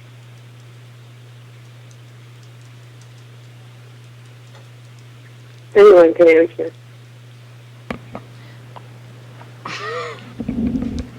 Thanks. So it's not just anoxia. It's a lot of things. Because these, especially these aquatic weeds, are ecosystem engineers, they are engineering the ecosystem to make it less conducive to natives. So, the submerged mats acting as sediment sinks, for example, are increasing the clarity in the delta. There's a well-known trend, even apart from the source of sediment. We all know that sediment sources have gone down. The supply of sediment to the delta has gone down, but there is an effect apart from that of the submerged species decreasing that sediment further, and that makes our water less turbid, which is what most of our native fish species have evolved with. So there is that. It's completely changing the shoreline habitat, and of course then there is the anoxia part. But there are studies that have been done even with zooplankton. So fish food that show that the zooplankton communities that are found in native species are different from zooplankton communities in non-native species, and the non-native species, the communities found in there, are not eaten as much by native fish communities. So, and I'm only talking about the ones I know, but there are many such effects. So it's not just one thing. Thank you very much. My phone dropped the call for a while there, so I'm trusting my colleagues to have taken good notes. Now, I'll just pipe in quickly. I know you asked about fish, but I'll talk about snakes anyway, if you don't mind. It's an interesting question that I don't think we've probably looked closely enough at, but we do know that, for example, the native giant garter snake is dependent on a maintenance of kind of an interface between open water and vegetation. So a lot of the non-native vegetation, especially submerged or floating vegetation that really chokes out canals, for example, in the Sacramento Valley, those can essentially make the habitat unsuitable for giant garter snake where they otherwise might have been. And that's tricky too, because it's pretty variable. I think from year to year, one place you can have an explosion in algae or primrose or something else, duckweed, mosquito fern, something like that. And it essentially makes the waterway not useful for giant garter snakes, and that might just be a behavioral thing because they have historically foraged along the edges of tules in open water, for example. So yeah, it definitely can affect reptiles as well. Important point. Thank you. Okay, Joe? So we heard about the tipping points where things become kind of uncontrollable and detrimental, and then we also kind of had a discussion, or at least mentioning of positive feedback, where things started growing and then it keeps on becoming worsening. And then we also had this reconciliation that how much you can allow the foreign species to come and live with you without making a detrimental effect. So all of these require a certain amount of knowledge, how one species is affected by the other species as well as the physical conditions, the temperature, the flow, and all those things. So if somebody is writing a review, what is the state of knowledge about these type of coexistence? And especially Dr. Rui was talking about the correlations between different species, at least with water, the flow. So what is the state of knowledge currently, and especially with respect to Delta? Yeah, I think, so there are three main hypotheses or mechanisms for invasion. One is the environment changes and it creates conditions favorable to a species. These conditions didn't exist in the past, now they exist, there's a new niche. Another one, which is similar, is this idea of propagular pressure. Like there's, maybe we are releasing some species or they arrive through migration, or we do something to the environment that allows higher dispersal rates, and that helps the species get established. There's another one, which is the biotic one, which poses that if you have a very diverse community, through biotic interactions, they will tend to keep the non-natives out. They will keep them at bay. So there's, I would say, a lot of research on each of these hypotheses. But there's almost nothing on how these hypotheses or different mechanisms may interact. And I think this is why we miss an important part of the story oftentimes, because what we are doing to the environment usually modifies not just one, but several of these mechanisms at the same time. And a very clear example of this is dams. Like with dams, or hydrologic infrastructure in general, we are changing the hydrologic regime, which means that we are changing the abiotic conditions that allow non-natives to invade or to spread if they are there already. And at the same time, we are changing the dispersal rates a lot. We may prevent dispersal from natives like upstream to downstream of the reservoir. We may have fishing pressure from angling and so on in the reservoir. So we are really changing both the biotic and the abiotic side. And we don't know if this can create a synergy where then just the non-native that used to be there explodes. But it's reasonable to think that these mechanisms can interact. So on this, which I think it's an important part of the story, there's almost no research. So I think that it should be, one of the topics that should receive more attention. One more question. So when you do the risk analysis, how do you do that if you don't have that understanding? Yeah, it's mostly abiotic, what I've seen at least, like climate matching. But again, this is risky because we know that they don't always follow, like in the invaded range and the native range, like very often there's a change in the niche. So there's many assumptions that go into these assessments as they are currently done.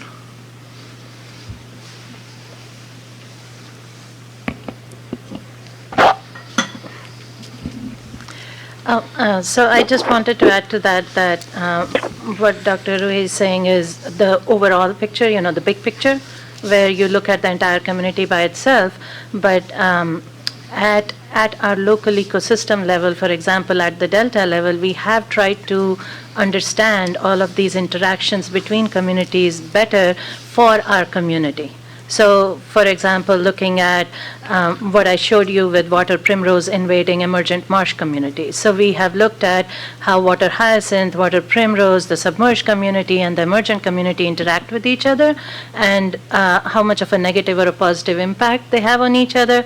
And then we have tried to look into the literature of these species to see that is there something that is changing in the physical environment that's also aiding them, or vice versa? How are they impacting the physical environment in a way that is promoting their own growth? So all I want to counterpoint to that is that that's the big picture, but then with our own ecosystem, we can still keep looking at the level that we can look and keep teasing out those interactions. I have a question on, and again, I'm sort of like John, I'm not sure it's really a question, but when I think about this, there's a lot of research that is addressed at the invader. And, and it seems like the questions related to any particular invader are pretty well sorted out. What's the probability of invasion? What's the habitat requirements of that critter relative to the available habitat? How do you monitor it, control it, eradicate it, things like that. There's a lot of things that are related to the invader, and the state of the science varies from invader to invader, but I get a sense that the set of basic questions are pretty straightforward, or pretty well established. And the second component, the second set of way of looking at it is once there is an invasion, what is the impact of that particular invader on the ecosystem? And there's a lot of work that relates to that, and that gets into the broader understanding of what the impacts might be, and what the ecosystem, how it functions, and how this particular critter impacts that. And that, again, the state of the science seems to be dependent on which ecosystem and which invader you're talking about. But to me, where it gets fuzzier is then when you sort of another layer to look at it is what are the questions related to an ecosystem that is has a mixture of natives and non-natives in a continually changing environment? Maybe under the threat of climate change, or maybe under the when you're dealing with ecosystem restoration. How do you deal with that kind of known system? You know that it's changing, and you know it's a combination. Are there any science questions that are being looked at that level, or what would be the science questions at that level?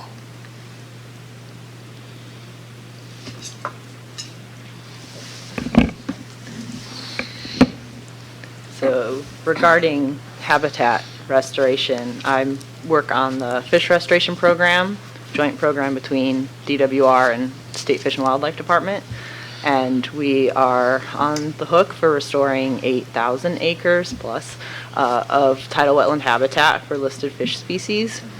And one of the questions I got early on from our manager was, we've seen restoration sites go wrong. One example was the restoration of the tip of Decker Island. Channels were cut. They didn't make a flow-through system. I can't remember why, so it was just in channels going in. And then fish sampling after that was completed. Where is Ted? The fish sampling showed that, and then the vegetation monitoring after the restoration was completed and it was breached, showed that as the non-native aquatic vegetation started coming in, the native fish species went down and the non-native fish species went up. So we didn't, our purpose is to restore habitat for delta smelt, so we don't want to create delta smelt predation hot zones out of our habitat for delta smelt, and then food for delta smelt to export productivity off the sites.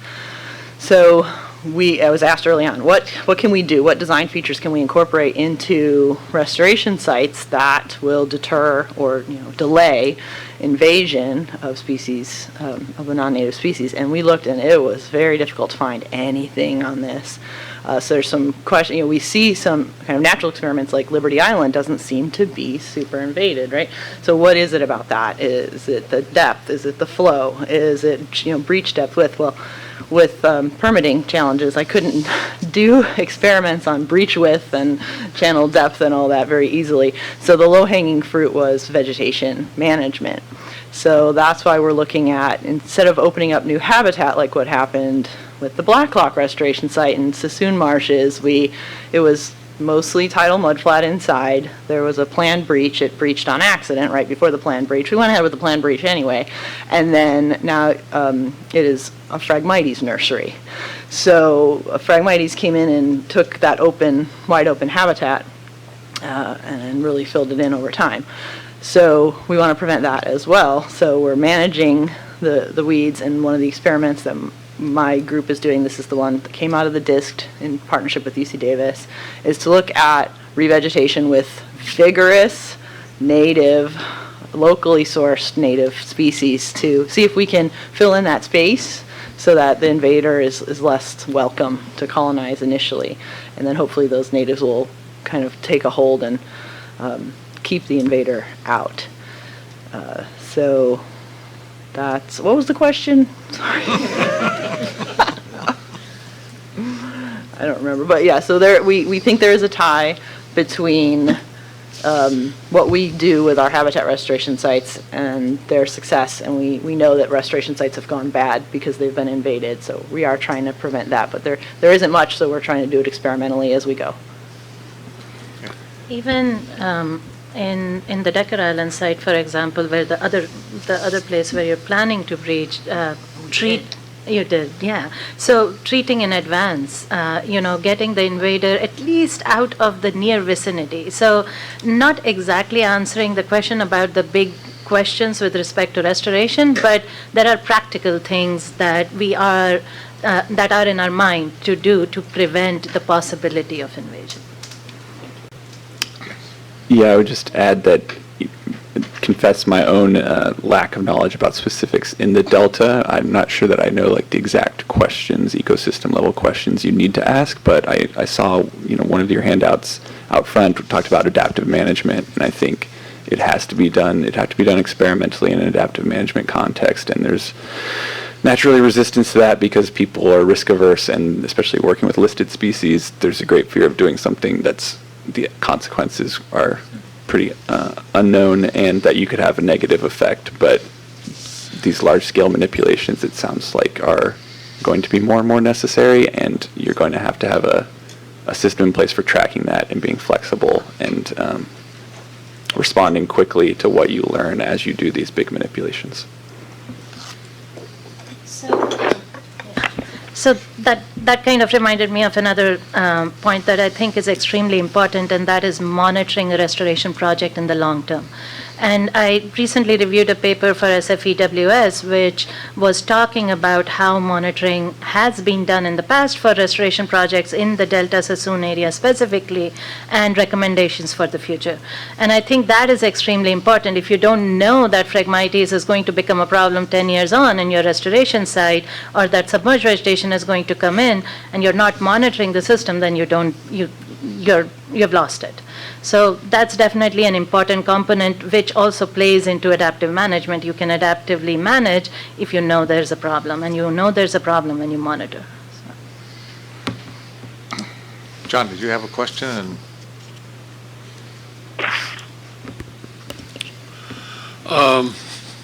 Yeah, I suppose I'm not sure this isn't at all an answerable question, but I think it's obvious that if there's an invasion coming, the more quickly you can be there to deal with it, the more effective you're going to be before it escapes management. But my question is, this doesn't seem to happen very often, and I'm wondering what your take is and what you'd care to comment on for the impediments to rapid responses to invaders. Before answering even the impediment question, I'll say one example of a really successful eradication program that has still prevented one of the most dangerous invasives from getting to the Delta is the hydrilla control program. Because hydrilla is known to be even worse than Aegeria densa, and if we had it in the Delta, it would be a huge problem, but CDFA has been keeping hydrilla at bay, controlling it upstream, and preventing it from getting to the Delta. What is necessary for that? The main impediment is always the same, it's money.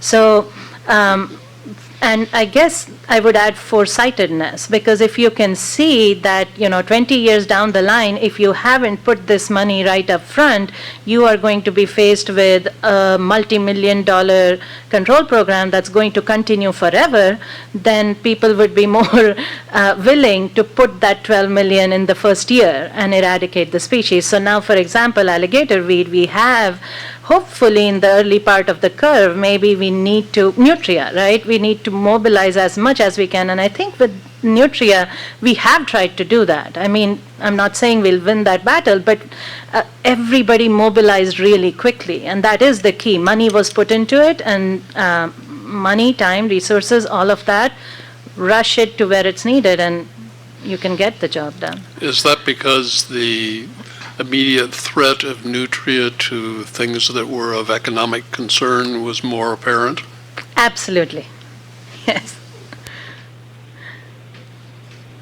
Yeah, I think I would echo what you just said, and to me it's just that it's firefighting and it's triage, and there's limited resources, and if you're trying to get people to be concerned about something that could become a problem, they're going to see 50 different things that are a problem right now, and there is that kind of inherent inertia, especially when projects get started, of we're trying to solve this problem, we're trying to eradicate this species now, and it's just human nature to not immediately think of the kind of the cost curve that we saw earlier, and that your resources might be more efficiently spent stopping new things than continually pouring it into something that is already past a certain plateau or a certain new stable state where the ecosystem has changed.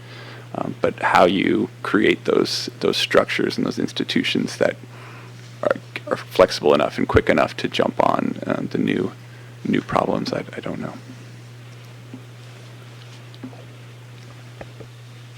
I have a question. Go ahead, Joy.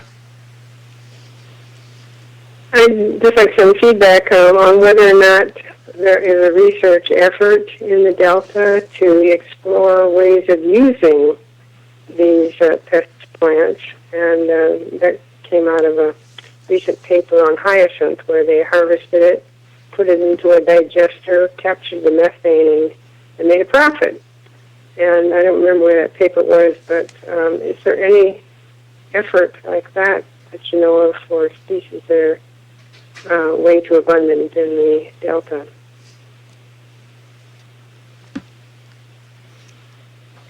Phragmites has some uses in. Yeah, I hear that in Thailand they also make furniture out of water hyacinth, so that's pretty cool. In our first the DISCT, in our very first symposium in 2015, we did have a session on how could we maybe use these invasive species, and then they did talk about biofuel. One of the biggest impediments to using invasive species as a biofuel, because you saw Shrudi's maps of invasive vegetation, like there's a ton of it. Why can't we use that? Well, the problem is because it's an aquatic vegetation, it's full of water, which is super heavy. So transporting these things to where they would need to go is a huge problem. Plus, mechanical removal of the species is dangerous. There's a lot of bycatch. It's very expensive, so we haven't really, that idea hasn't gotten too much traction. Just joking around with some folks at the IEP poster session talking about climate change, one of the things we said was, well, Phragmites is coming into the marsh, it's getting to be super dominant, we don't really have a great way to control it. But you know what? It's really great at accreting sediment. So maybe we could use it to combat the effects of climate change and have our marshes keep up with climate change by accreting sediment. That was totally just kidding, but maybe there's something there. Also, some invasive species have been used to bioremediate heavy metals.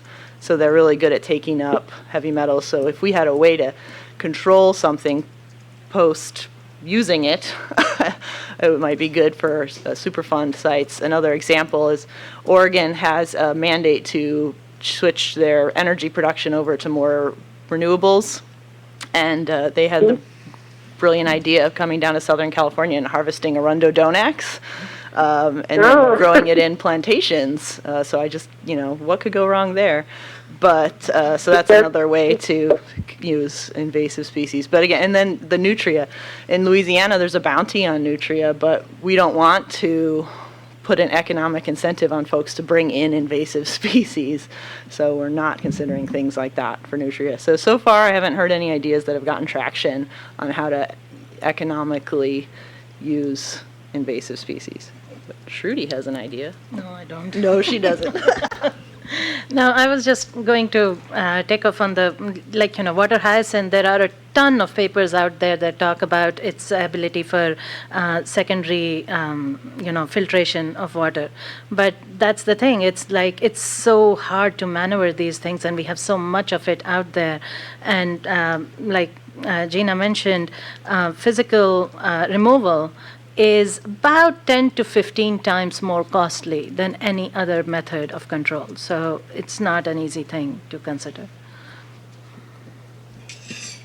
Thank you. On the issue of the physical removal, I agree there's problems with, especially with bycatch and things like that.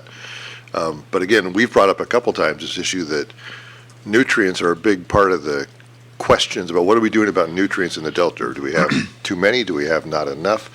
And if you, we've just raised the point a couple times, if you go out and spray herbicides to clear up the waterways, all those nutrients are then put back into the water system.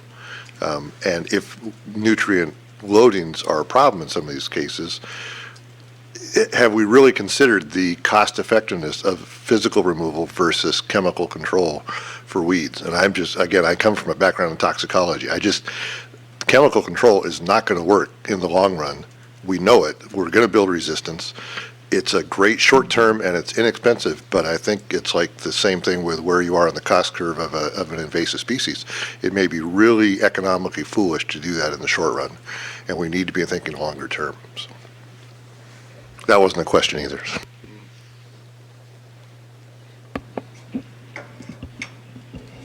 So I agree with the chemical control question. First of all, we don't even know as yet if it is effective.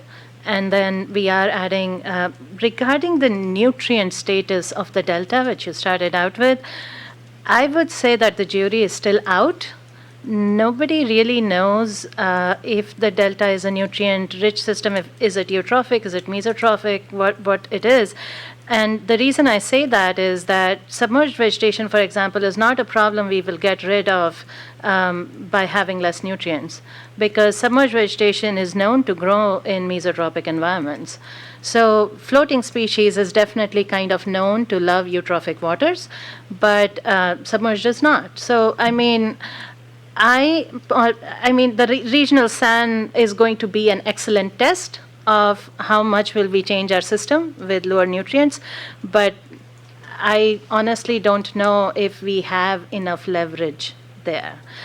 To me, the most promising system, or rather the most promising method I think of, is biocontrol. And sometimes what happens is that chemical control kind of interferes with biocontrol. And I'll tell you how. Water hyacinth weevils, weevils have their larvae in water hyacinth leaves. And when you have chemical control and biocontrol going on at the same time, you kill the leaf, you kill the larvae. So you are literally, your chemical control is defeating the efficacy of your biocontrol.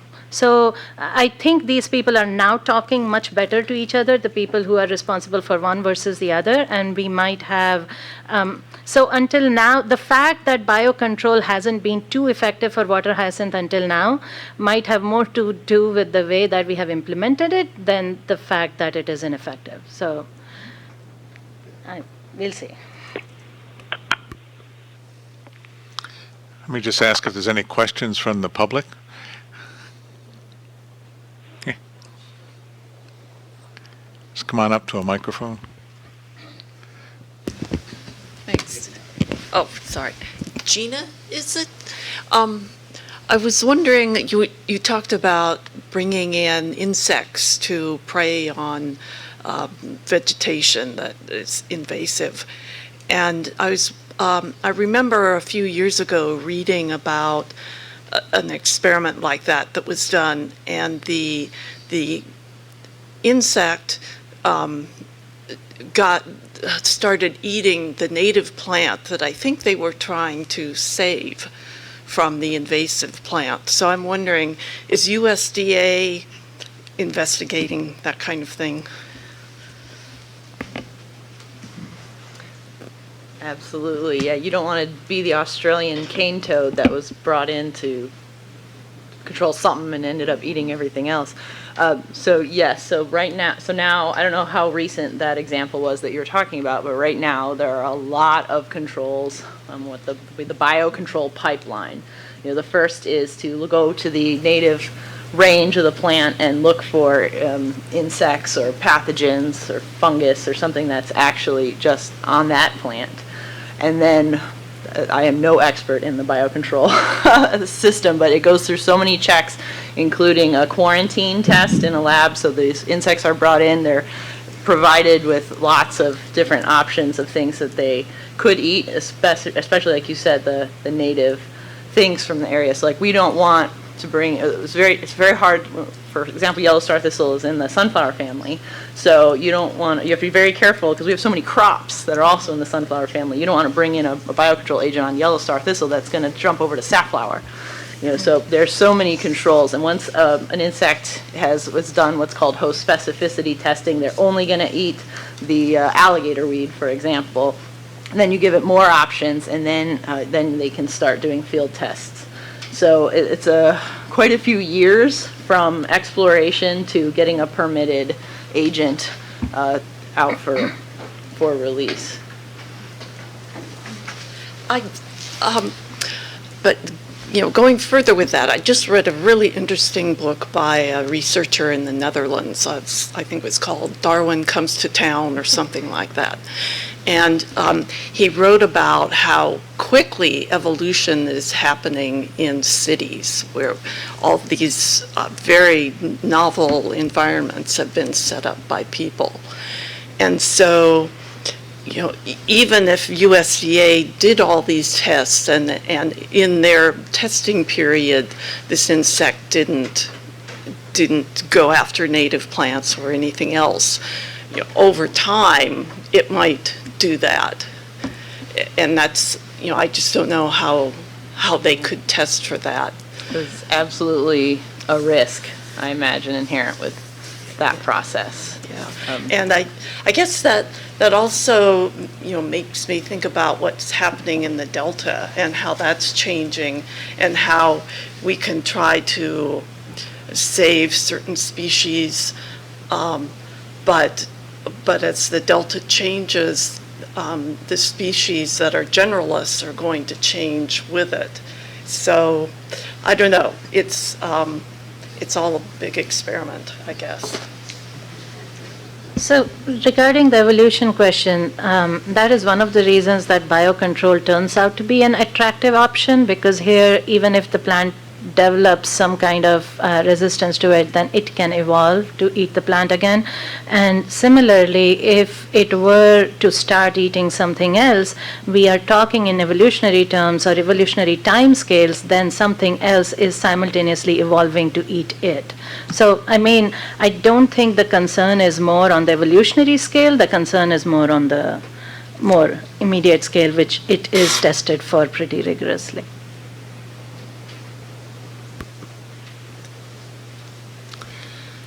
Okay, any other questions? Any questions you might have for each other?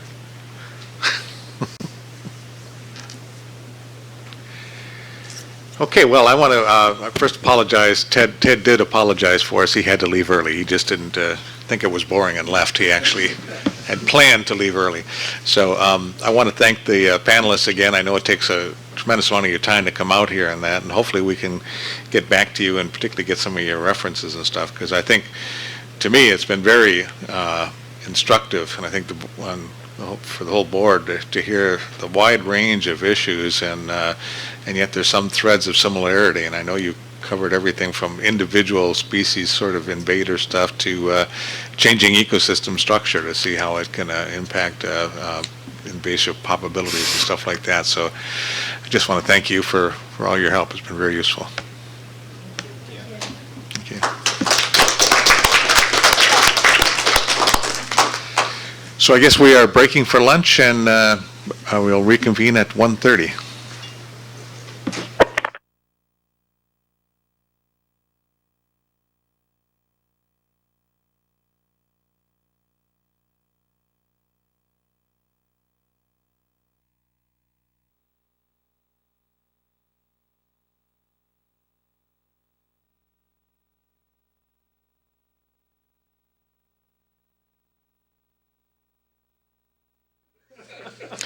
Okay, I guess we'll get started.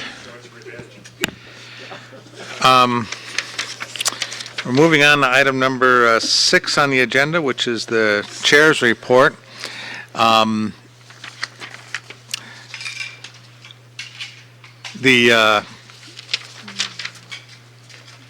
don't have much to report. I just wanted to say that remind folks that the annual meeting of the California Water and Environmental Modeling Forum will be April 22nd to 24th.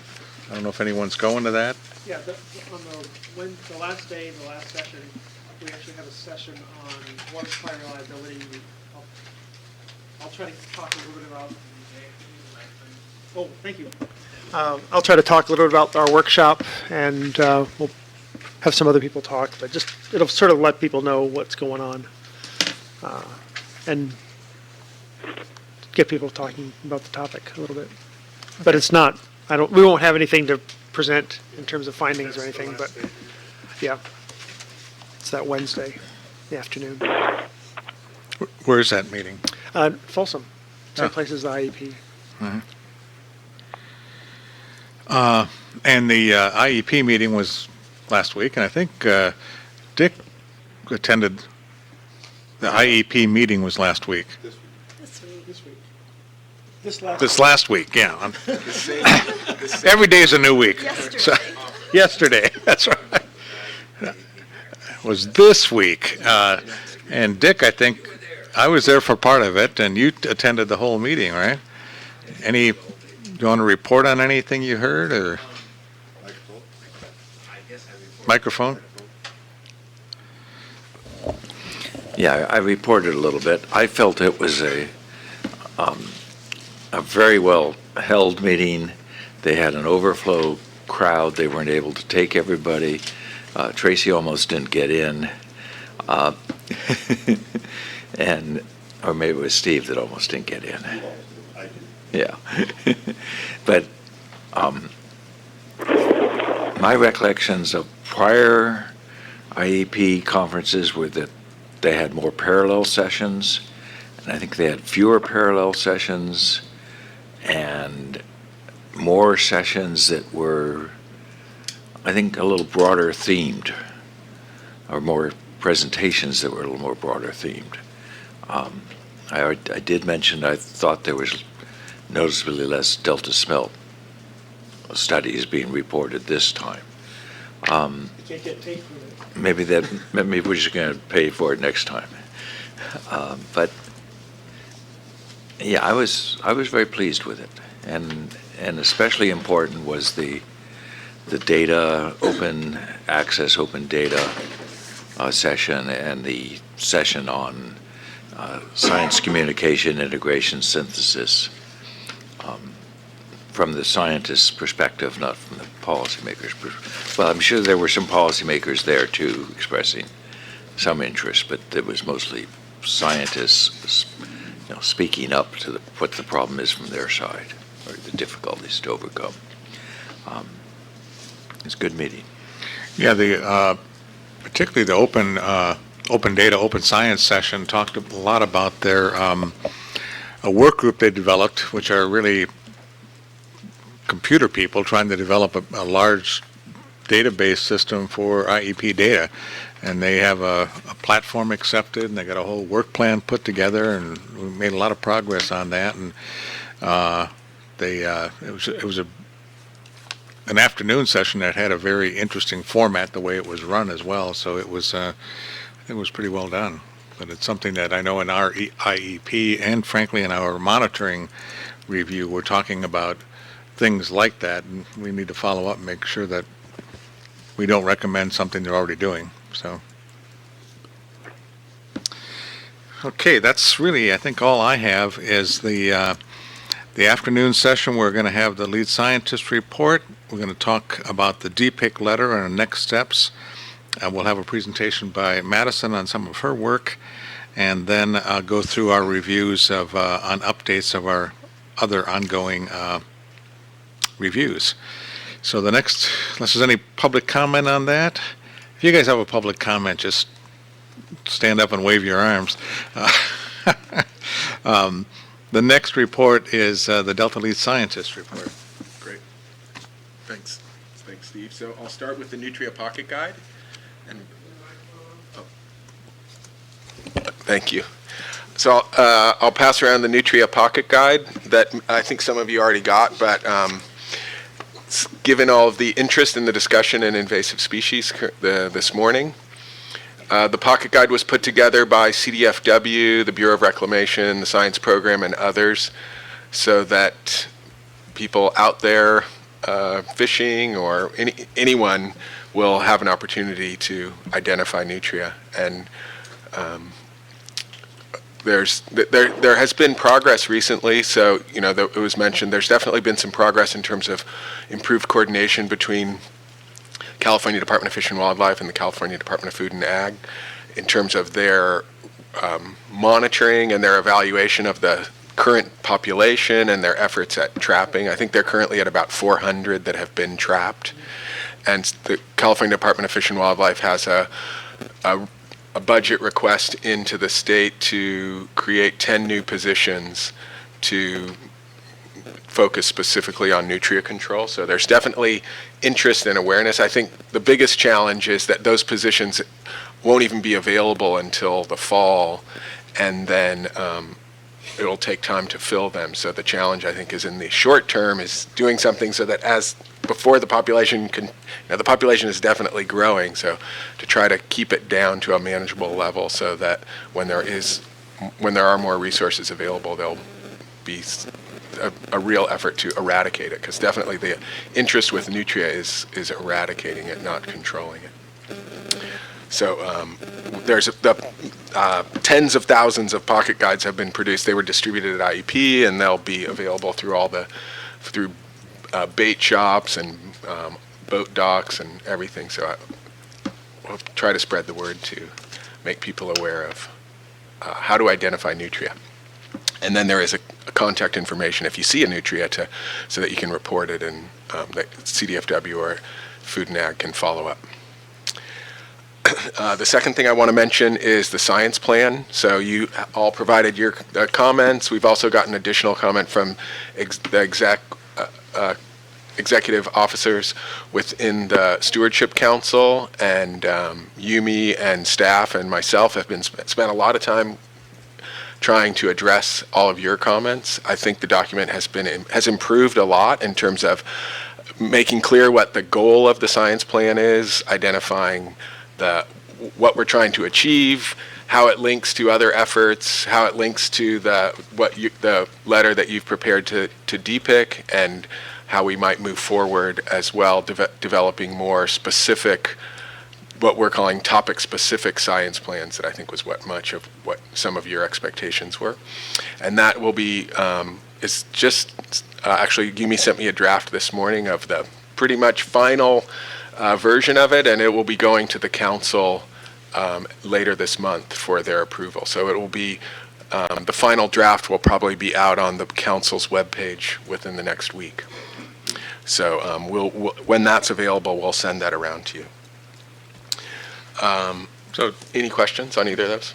Yes. Is it something that, given that we have the DPIIC presentation and letter, is it something that we need to now should go back and look at carefully before we go in front of DPIIC? I can update you on some of the changes. So I would encourage you to look at the executive summary. Actually, we completely rewrote the executive summary to try to highlight what both what has been achieved and what the document is really trying to achieve. So I would encourage you to look at the summary. We also shortened it dramatically. I think it's down to about 30 pages instead it was about 50. So it has definitely evolved, and I think much for the better. So your comments were valuable. I don't expect like a line by line or a Response? a track changes kind of thing, but I don't know, maybe could you highlight, I don't know, 2 or 3 of sort of the major changes that happen in the evolution of this document? Yeah, so I think, so one was clarifying the focus so that that is obvious. We definitely had tried to address climate change much more specifically, at least highlight throughout where climate change links to all of the issues that we're doing. We tried to make more clear what some of the priorities are, so that up front in the executive summary, there's a list of the, I think, 8 or 9 priority actions that we, out of the larger list. So we didn't cut from the big list, but in the executive summary, we tried to highlight the priorities, and the priorities focus on funding issues, social science issues. We tried to clarify the importance of governance, that even though we don't have an action item around governance, that we're trying to really raise awareness of the governance issue so that we all have a common understanding moving forward. So I think those were some of the bigger issues. Any other questions? Okay, let's see, other things. An update on the proposal solicitation is moving forward. As I've mentioned before, we had 62 proposals with requests for about $43 million, and between the Bureau's funds, the science programs funds, and the CDFW's funds, we have about $14 million between all of those. So we'll be able to fund about a third of them. And we've gotten some good input from outside reviewers with a review panel for the science program specifically, and then a separate review panel that the California Department of Fish and Wildlife put together. So those both have taken place, and so we're just about at our final decisions, and the decisions will be announced at the April council meeting. They'll be actually prior to the April council meeting. They'll be announced and then up for approval from the council in April. And I think we have a really nice mix of a wide range of different kinds of projects and different institutions that will be supporting. And we just last week had a meeting coordinating with CDFW and with the Bureau to highlight, where we'll be able to fund things and what projects will be funded through CDFW or through the Bureau. So I think probably in the low 20s of somewhere of 20 or 22 or so of the proposals will get funded across all the various programs. And then I also wanted to update you earlier in the week, in addition to the IEP meeting, there was a presentation of a panel that the science program put together for the State Water Board on the biological goals for the update to the Bay Delta Plan, or the Bay Delta Water Quality Control Plan. That was led by Cliff Dahm. And we had 6 panelists who presented. The board, so, as for the Water Quality Control Plan update, there are objectives that are the target of the plan, and to evaluate how those are being achieved, the board asked for some guidance on what biological goals could be linked to those objectives.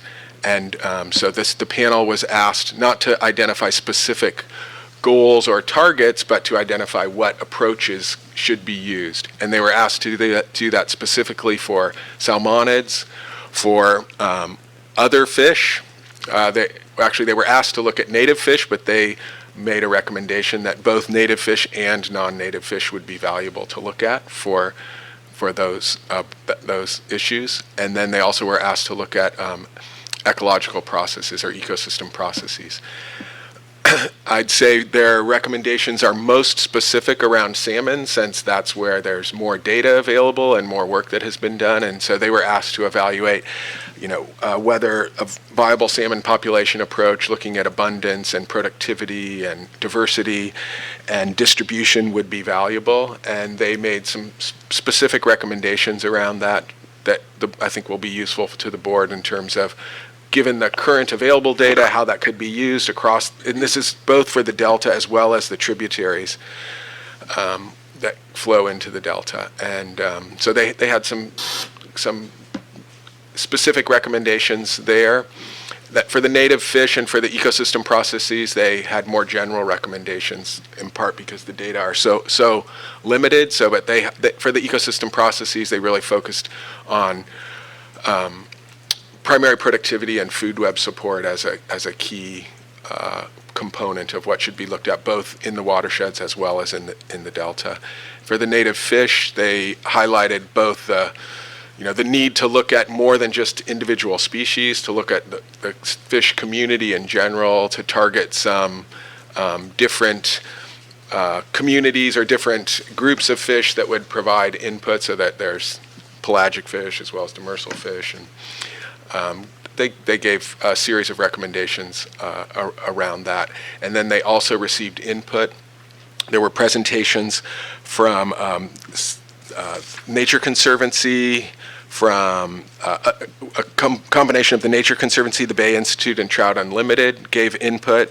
State water contractors and the San Joaquin tributary authorities all had an opportunity to provide 15 to 20 minute presentations on their take on the report, because the initial draft of the report came out a few weeks ago, and provide input to the panel. And then the state board staff had an extended discussion with them to clarify what their real needs are and to get more specific input. And so the panel will be taking that input and reviewing their draft over the next month, and their draft will be due in early April, I believe, to us to then provide to the state board. So when that's available, if you're interested in the preliminary draft, it's available and at our website, or I can send it out to you if you'd like, if you haven't seen it.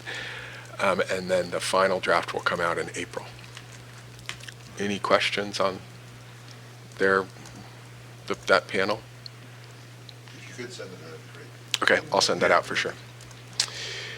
Okay, and then the last item, I just wanted to briefly mention an article that I'm going to present to the council next in a couple weeks that I'll send around as well. It's by Alan Rhodes from Lawrence Berkeley Lab and colleagues from UC Davis as well, Andrew Jones and Paul Ulrich.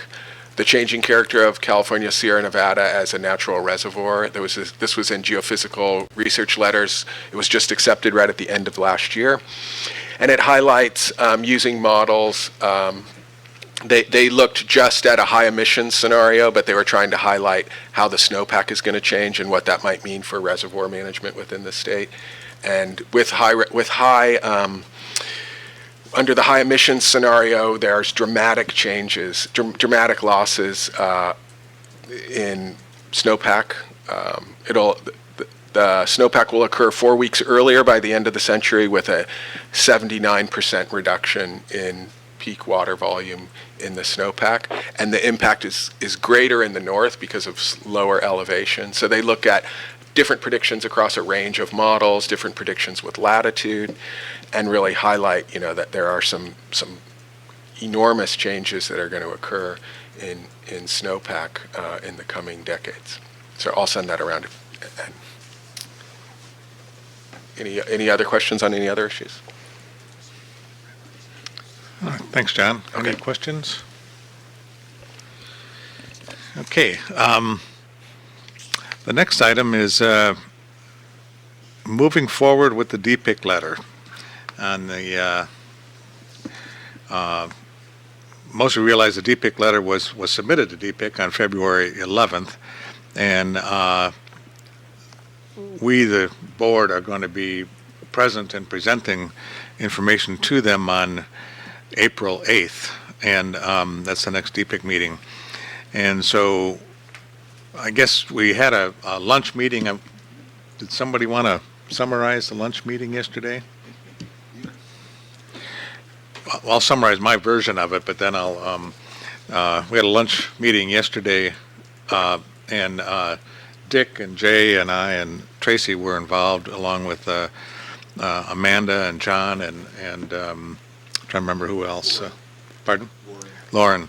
And in essence, to try and figure out where we to get a feedback from them on what the DPIIC response might be, or what they might be interested in hearing from us. If you remember from our last discussion on this topic at a board meeting, Jessica said that we needed to, in order to make this more actionable, we should have some specific suggestions, specific recommendations that go beyond just the broad nature of the letter.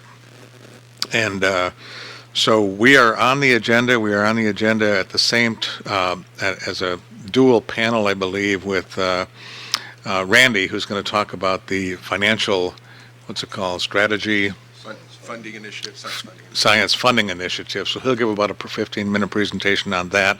And then as part of the same item, we are given about 15 minutes to give a presentation about the DPIIC letter. And we discussed some details about what we might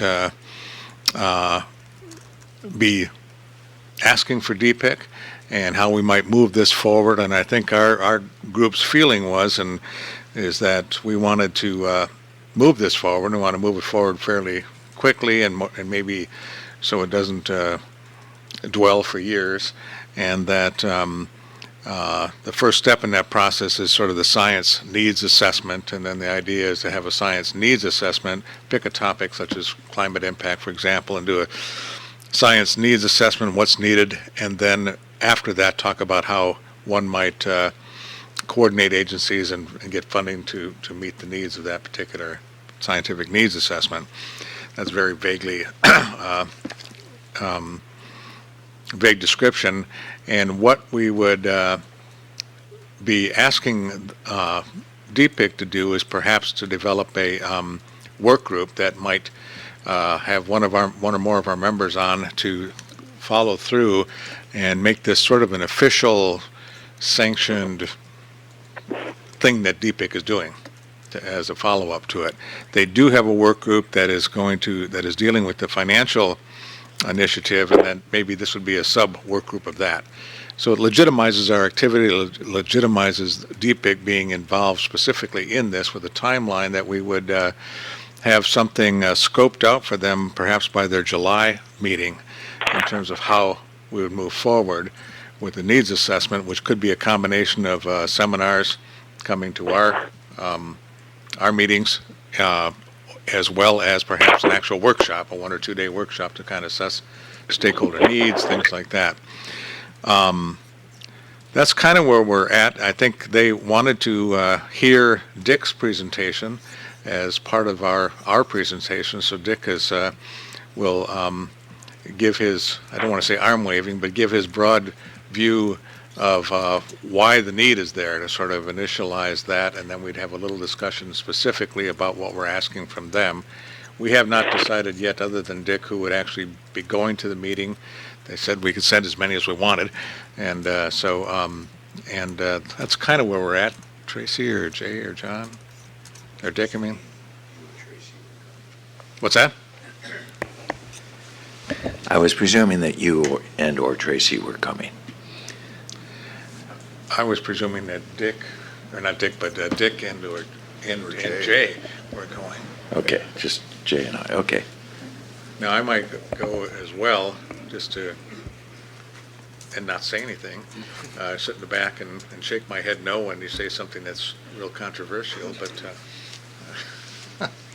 But that's one thing to decide. We can decide that as a work group unless somebody else wants to come. But anything else? No, I think you summarized it really well. I think that I think we're seeing fairly clearly that what we are trying to do is to move this forward quickly. As you said, don't dwell on it too long. So by their November meeting, which is their next regularly scheduled every 6-month meeting, to try to have a concrete proposal for how to address some of the issues that Dick raised in his presentation, that we said this is a high-level need in the Delta. It's a high-level need everywhere, but we're proposing that in the Delta we try to figure out how to grapple with it and put it onto DPIIC to enable that to happen and see what, I mean, so a big part of it would be getting a read from them at the meeting a month from now in April. And I think that the important thing, based on my experience with going in front of DPIIC, I think a meeting or 2 meetings ago, to talk about the JPA concept when that came out in Jeff Mount's blog and other places. This time I think we're doing enough advanced work to have them thinking and prepped and ready to hopefully be decisive when this comes before them a month from now. And I think that's just critical for a group like this. They've got to have the advanced staff work and the prep work to say what could be expected of them. And then we'll see what kind of pushback or encouragement we get. And I think it'll be very illustrative myself. Yeah, I might say the plan we just talked about was just sort of where we left it yesterday, and I know there's a lot of pre-planning meetings that go on. I think Amanda was going to 3 of them this morning, so there'll probably be some feedback and some evolution of that particular stance. Jay, what do you think? My feeling is that we've already made our statement with the letter, and we really need to get DPIIC on board with this. That's why we wrote it to them.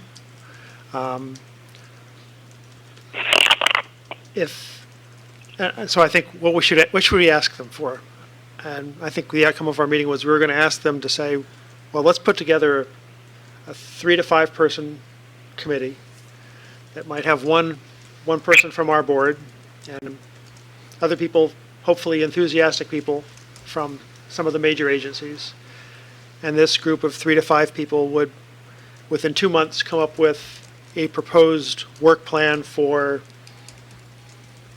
developing the gap analysis or the strategic assessment for the science and the institutional aspects that would support that research effort.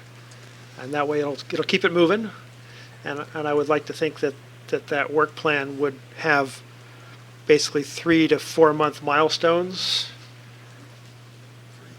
3 months, yeah. But maybe they'll drift to 4. But 3 will be November. Well, yeah. Because my feeling is, like with many of these things, it's a hard problem, but everybody's very distracted, and so if we don't keep the feet to the fire, then it'll just dissipate.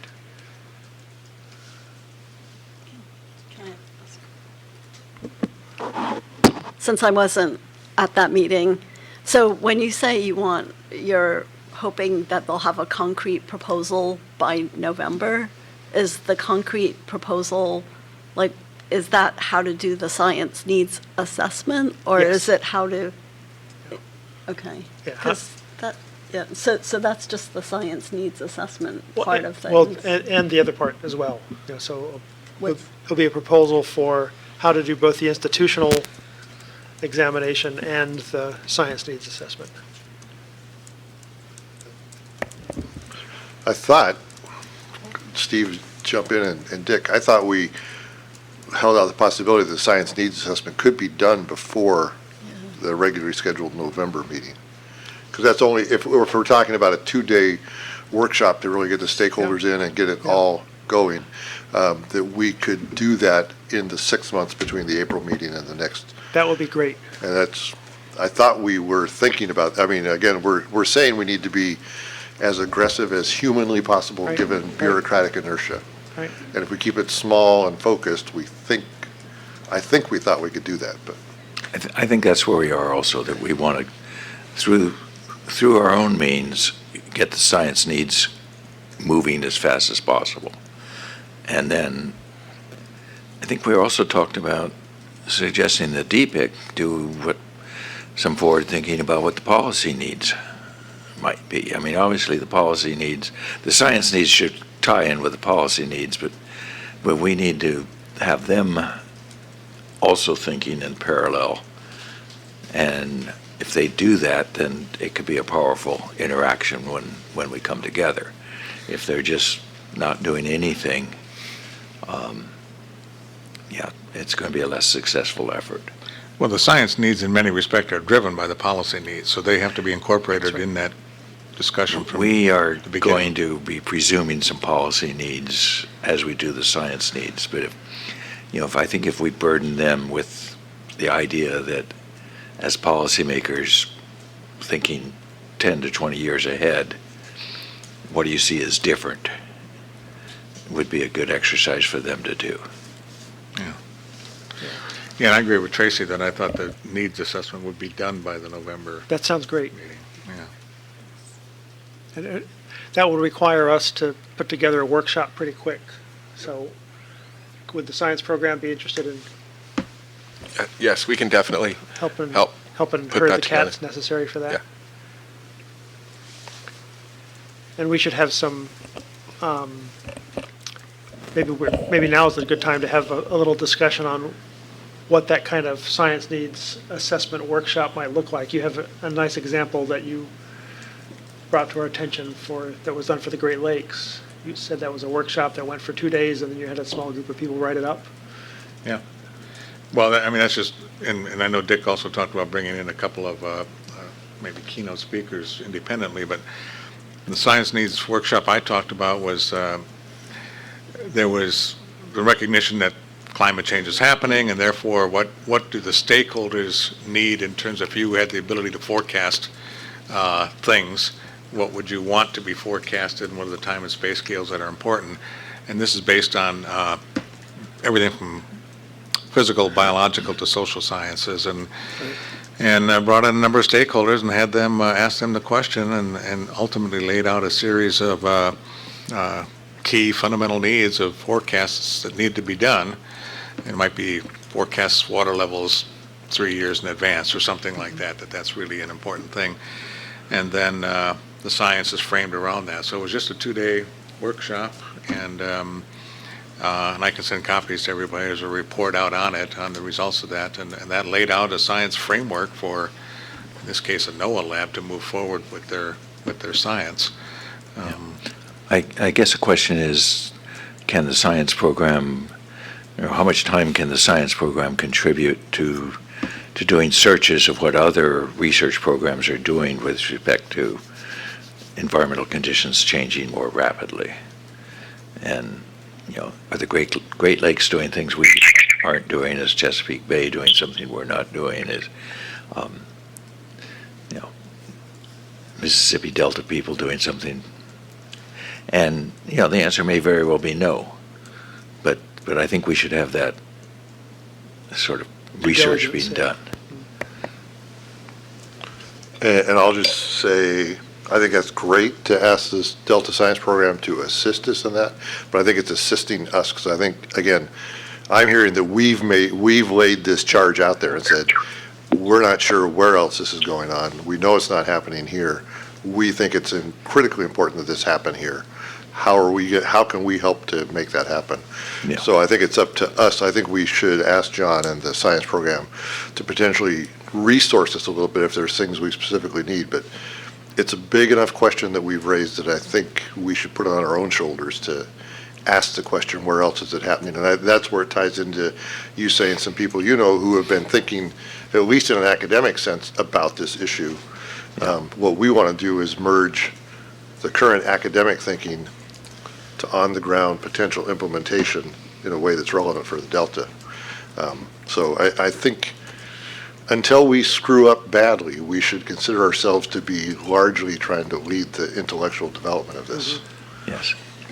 Yeah, but there's When Dick starts waving his arms too much and hits one of us in the head and knocks us out, then we'll know we're going overboard. But the one thing we I think talked a little bit about yesterday too is we don't want to be the group that's doing it, because then we're off here doing something, write another report. We want it to be a DPIIC activity, so they should be engaged. They should have some skin in the game. Yeah, exactly. So, Liz?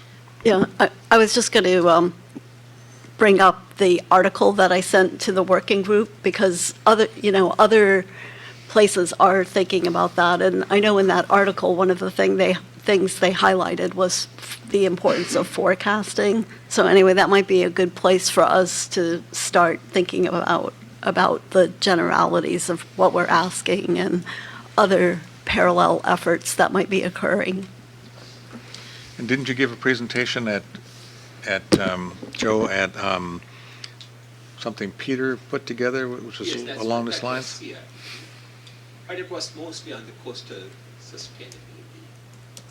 But it was forward-looking science need. Forward-looking, yes. Yeah. We could use that as an example.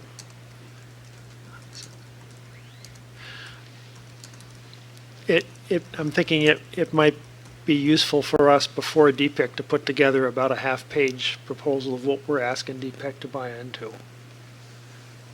That would be very useful, and I think We should run that around. yeah, and the sooner you have that, the better, because as Steve was saying, a lot of these pre-meetings, if we can shop that around in the pre-meetings, everyone will be much more aware.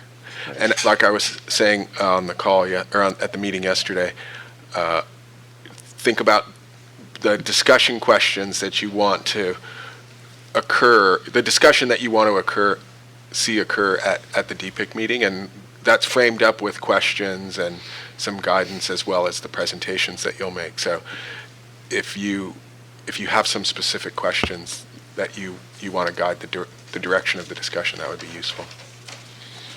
Do you recall, I'm looking to look at Edmund, was Amanda going to send us something from our meeting yesterday? It's lit up. Yes. So she was going to send you guys, when available, like the draft DPIC agenda and some of the questions that they currently have laid out on the agenda. And the second thing that she's going to send out is the revised version of the Delta Science Funding strategy that will be presented to the council. And she's going to get to that as soon as she can. But not a specific sort of summary of our discussion, or we're in this subgroup of the work group? To my knowledge, there wasn't going to be a summary of the working shop, but she'll probably have some sort of direction of where we're going on the agenda.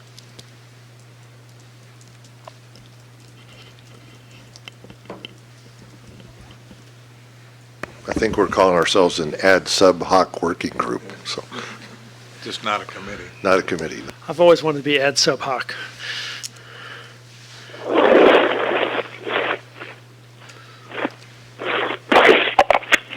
So are we looking now for some of these broader type questions, if one were to do a scientific needs assessment, or do we want to just wait till we get the go-ahead from DPIC and see what happens?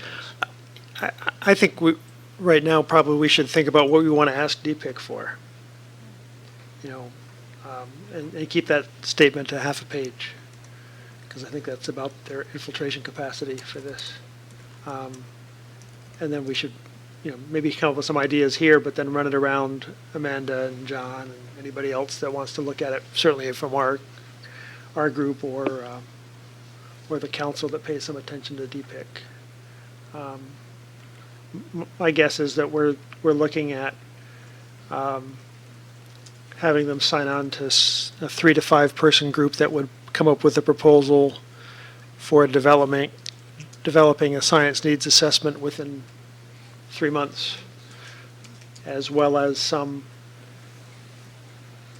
systematic approach to looking at institutions that would help see that forward in the long term.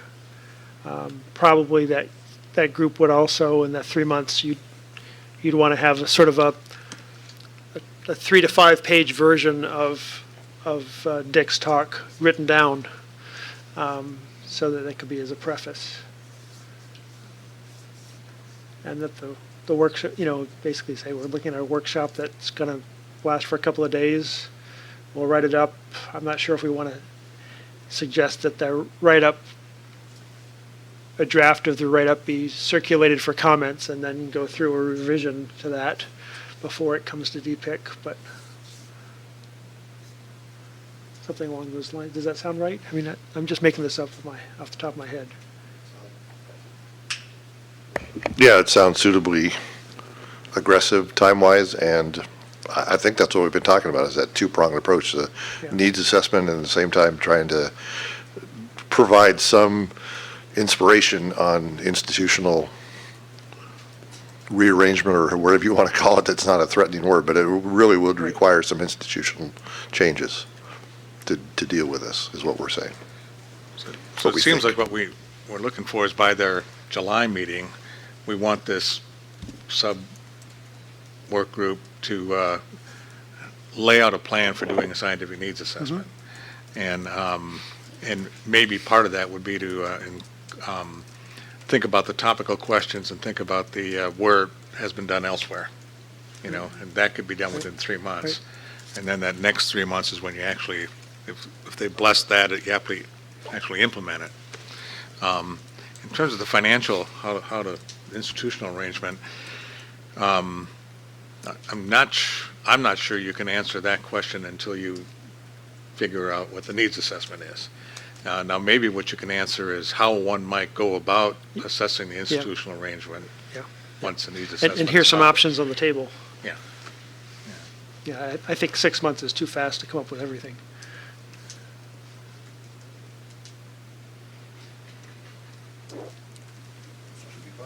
All right.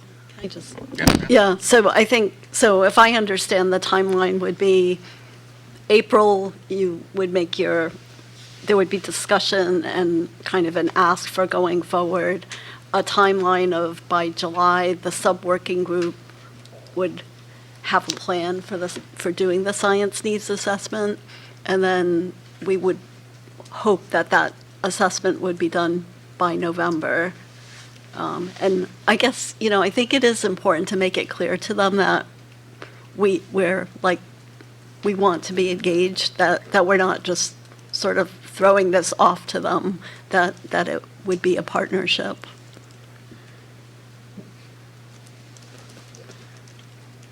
As we said yesterday, if we do this right, it should be fun. So it's not supposed to be really hard work. It actually, I sense there's enough energy in this group to say, let's really tackle this. Let's really see what we come up with. It may be fun, it may not be, but I'm assuming right now it'll be fun.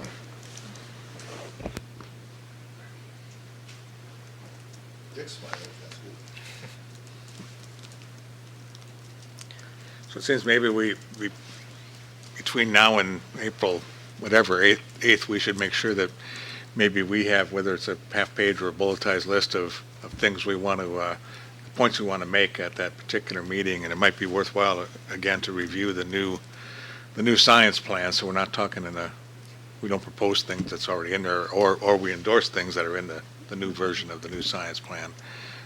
That should be part of that too, so. And then Dick's going to be revising his presentation, I guess, he said. Shorten it up and beef it up, make it more policy oriented.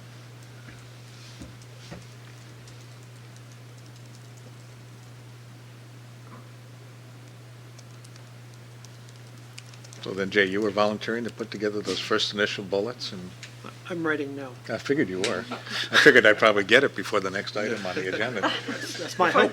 Otherwise, it'll have been displaced in my mind by something else. The funding initiative is pretty much done. I think we finalized the draft this morning. Amanda sent it just for one final review, so probably by early next week you'll get the updated funding initiative. Yeah, and so that is another document we really want to make sure we review before we go to DPIIC, because it'll be on the same agenda item and it relates to what we're talking about.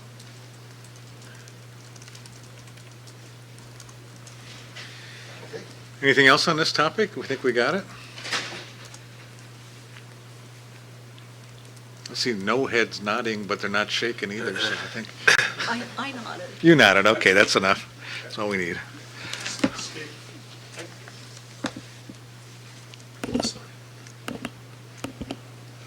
The one thing that isn't clear to me, that does this conflict in any way with the science plan? Because as the science plan goes forward, that's sort of a commitment to policy, right? And it seems like we're coming in with a serious. I don't think so. I think I see the science plan as, an immediate, something that's going to guide us in the short term to address current issues, and this is a bigger. This is a longer term. And yeah, so. Okay. I see them as complementary. But that's a great question, because that's probably the question we'll get, because one of the questions we sort of got yesterday was, how does it differ from the science action agenda. Which I would have answered the same way, which is much more specific and shorter term, even though a lot of those are long-term issues. So, but that is a question we really, maybe in our presentation, we want to lay out right up front so it doesn't, so we can answer the question before it's asked. Yeah. You getting that down, Jay? Every thought of it. I'm going to put something out, and then you'll tell me where I got it wrong, and it'll be better. Anything else on this? Joy, do you have anything? Are you still here, Joy? I'm still here. Okay. Paying attention. Well, now we're scheduled for a break, actually. Do we need a break, or do we? I'm asking you. You're next.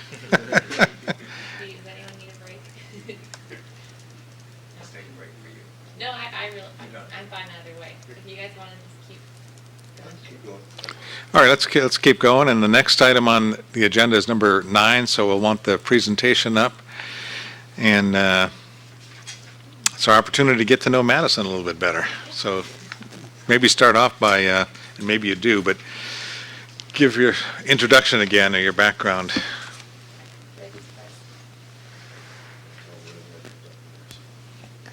Okay, hi everyone. So my name's Madison, and just a quick background about myself. I did one of the new Sea Grant Fellow with the ISB, and I did my master's at Cal State Long Beach in a wetland ecology lab, and then before that I had done my undergraduate at UCLA, and I'll be working on helping support the ISB this year and also in the adaptive management unit, which I'm excited about.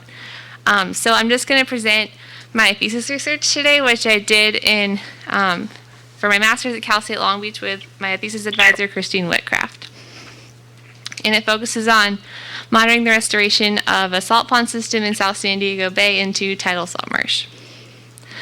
So despite the many ecosystem services that they provide, by the mid-1800s, thousands of acres of California's wetlands have been converted to artificial salt ponds used to extract salt from seawater. The South Bay Saltworks in San Diego Bay occupy over 1,200 acres and are actually San Diego's second longest running business and can be seen here to the right, which is what this study will focus on. And the San Francisco Bay salt ponds occupy over 16,000 acres and can be seen below. Salt ponds still provide some limited ecosystem services depending on their degree of salinity, which is indicated by the color of the pond, but they're not tidal, and they also don't really have vegetation, leading to a decreased habitat connectivity and complexity compared to tidal salt marshes. So despite the fact that the largest wetland restoration project on the U.S. West Coast is focused on the restoration of salt pond systems in South San Francisco Bay, salt pond restoration remains less well understood than the restoration of other systems. It typically involves breaching levees and dredging channels in order to reinstate tidal flow. And some past studies have focused on structural restoration like hydrology and abiotic parameters, but not functional restoration of the ecosystem as a whole. In addition, no studies have really been done on the salt pond restoration in San Diego Bay. So we looked at 2 different metrics in order to assess restoration progress over time. The first being benthic invertebrates, which were used as more as a structural metric to assess restoration progress because they're very abundant, they're part of the base of the salt marsh shoot web, and they're also good indicators of ecosystem health. So typically following restoration, there's an initial decrease in abundance and diversity due to initial disturbance and movement of sediment, and then an increase over time as the marsh goes through succession. And succession usually begins in an insect or algal feeder dominated state, and then over time this shifts to a more detritivore dominated state. And then the second metric that we looked at was trophic structure, which is a more functional metric to assess restoration. Typically following a restoration, there's a greater abundance and diversity of primary producers over time, which in turn supports more consumer guilds and greater trophic diversity within these consumer guilds as more food sources become available. And oftentimes, functional metrics like trophic structure aren't assessed in restoration projects. So the study site for this project was 220 acres of artificial salt pond that was restored to intertidal salt marsh in South San Diego Bay, which can be seen to the right in the San Diego Bay National Wildlife Refuge. And they reintroduced tidal activity by breaching levees and dredging channels. And our ultimate goal was to examine the restoration trajectory of this system, or how they made this transition from a salt pond state to a functional intertidal salt marsh. So this is a study site located in South San Diego Bay. So ponds 10 and 11 were restored, and pond 10A was unaltered during restoration. So prior to restoration, during restoration, ponds 10 and 11, the levee was breached in 2 different locations. Subtidal channels were dredged throughout, and then the rest of the area was filled for a proper elevation for intertidal marsh. And then in 10A was not altered during restoration, but because it's so heavily impacted by the restored ponds themselves and also by nearby development, it wasn't used as a reference site. And ideally, a reference site obviously would be used in a restoration project, but because San Diego Bay is so heavily urbanized, there wasn't really a pristine reference site available to use, so we used a couple of other different metrics to look at ecosystem or progress over time. So the ultimate goal is to characterize both the structural and functional restoration trajectory among the 2 restored ponds by looking at benthic macrofauna community assemblage, which is a structural metric, and food web structure, which is a more functional metric. So we predicted that the restoration trajectory, that the 2 ponds would have a different restoration trajectory over time, and specifically for invertebrates that abundance and diversity would increase, which are more traditional monitoring metrics, and that there'd also be an increase in positive indicator species and MAMB values, which is a benthic ecosystem health index, which I'll talk about in just a moment. And then that food web complexity would also increase as well, but that these increases would happen at different rates between the ponds due to various environmental factors. So the first metric we looked at were invertebrates, which were cores were collected for 12 seasons between 2010 and 2017. They were then sorted and identified to the lowest taxonomic level possible. And then I used univariate analysis to analyze the effect of pond and season on species richness, abundance, and MAMB values. And then multivariate analysis to analyze invertebrate species level community composition over time. So MAMB, which is a benthic ecosystem health index, was calculated using a factor analysis incorporating species richness, Shannon diversity index, and the AMB biotic coefficient, which is it's a number based on the proportion of taxa in 1 of 5 ecological groups. So the first group being species that are really sensitive to disturbance, so more positive indicator species, and then the 5th group being species that are first order opportunistic, so more negative indicator species. And MAMB was developed in Europe, but it's used internationally, but it's applicable to Southern California salt marsh because these ecological group assignments for species are done by specialists on the U.S. West Coast. And the MAMB is on a range from 0 to 1, with 1 indicating the highest ecological status. So I use these values to compare relative ecosystem health in the restored ponds over time. So these are results for invertebrate abundance through time.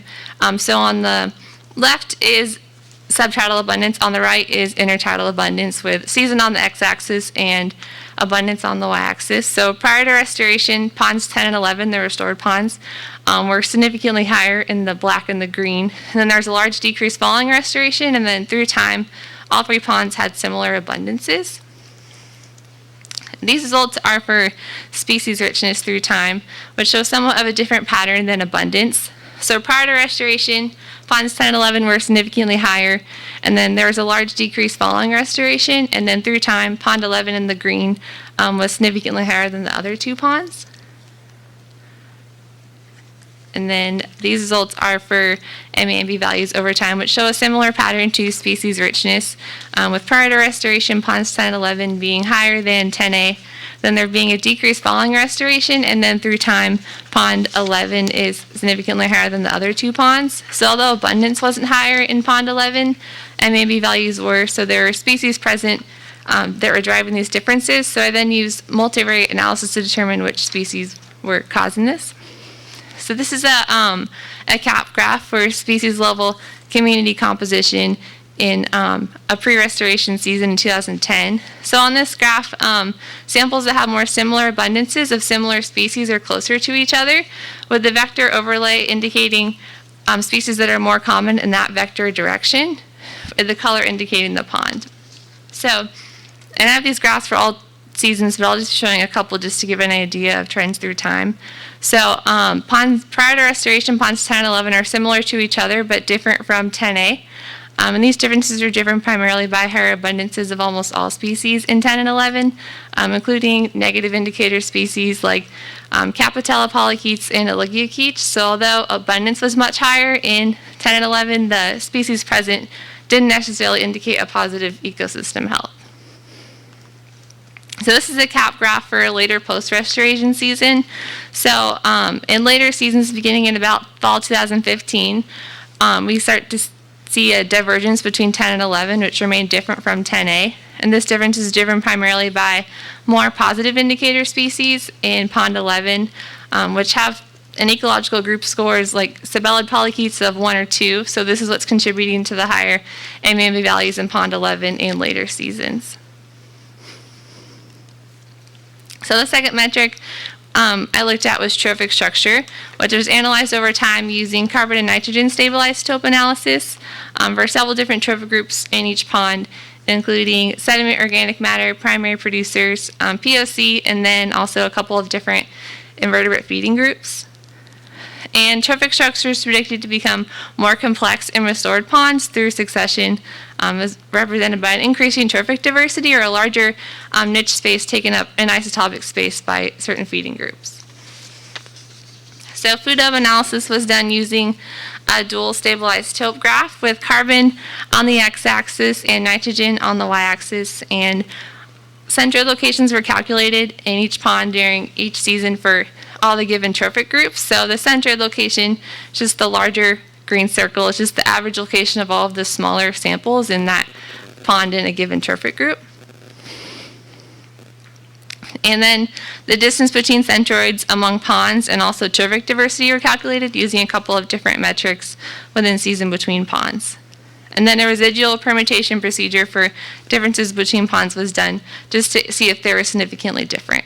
So this graph right here shows overall trajectory for 8 seasons for the 3 ponds over time, with each symbol being a centroid location within that pond within a given season.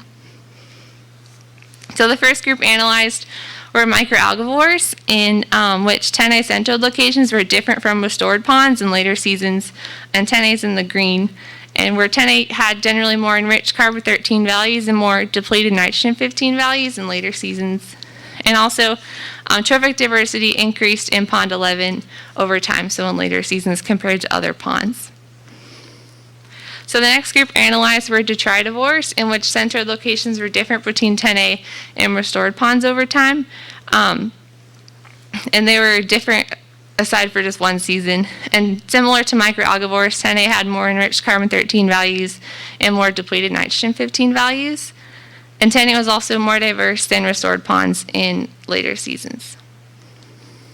So these results for consumers contrast to those for primary producers, in which centroids in 10A were not different from restored ponds. And for sediment and particulate organic carbon, all ponds overlapped over time and weren't significantly different.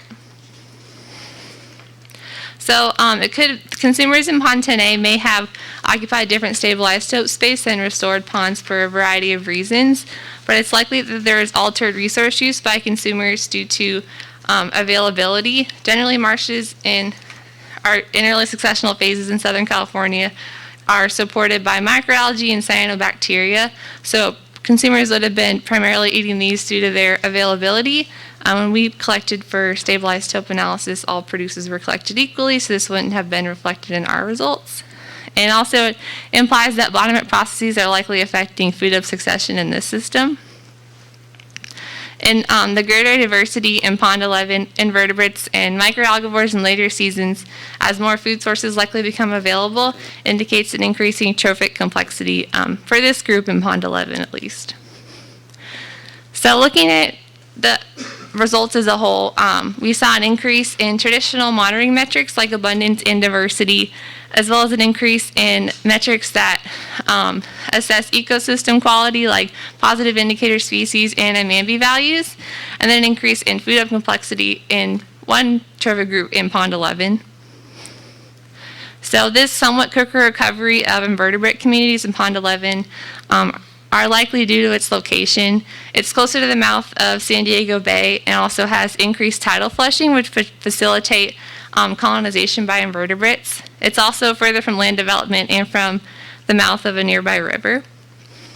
So looking at all the results, salt pond restoration is worth time and money spent because we did get a relatively functional system within a pretty quick 5 or 6 year time period, at least in terms of invertebrates, but obviously there are a lot of other factors that come into play.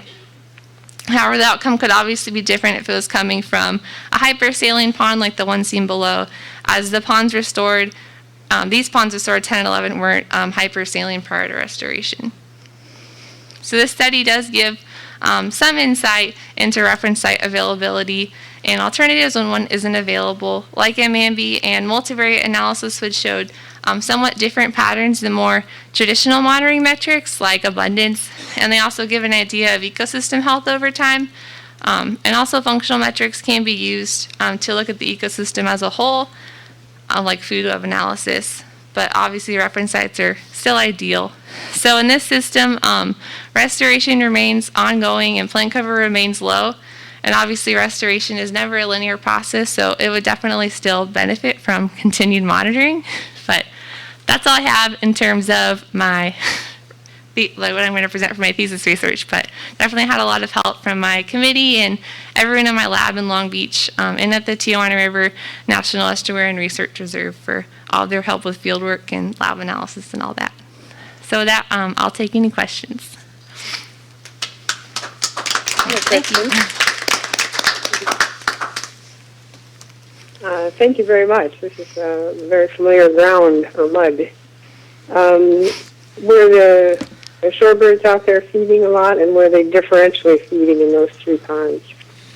Sorry, were the shorebirds different before? Because they would affect the invertebrate population in particular, so I just wondered if there were differences in the shorebird feeding in the 3 ponds. Not that I noticed just from being out there in the field, but definitely I know there were concerns about taking away the salt pond habitat from before and after, just because a lot of shorebirds do like salt pans to feed on. So, and they're worried about snowy plovers. But we didn't take any data on shorebirds, but not from what I noticed if they were differentially feeding between any of the ponds. So no one seems to be monitoring the shorebird use? Not that I'm aware of, no, but someone definitely could be. Yeah, that's too bad. Yeah. Thank you, very interesting. Yeah, nice work. That was a master's thesis? Yeah, that was a lot of work. Oh, well, see, I wasn't in grad school for 7 years. Okay.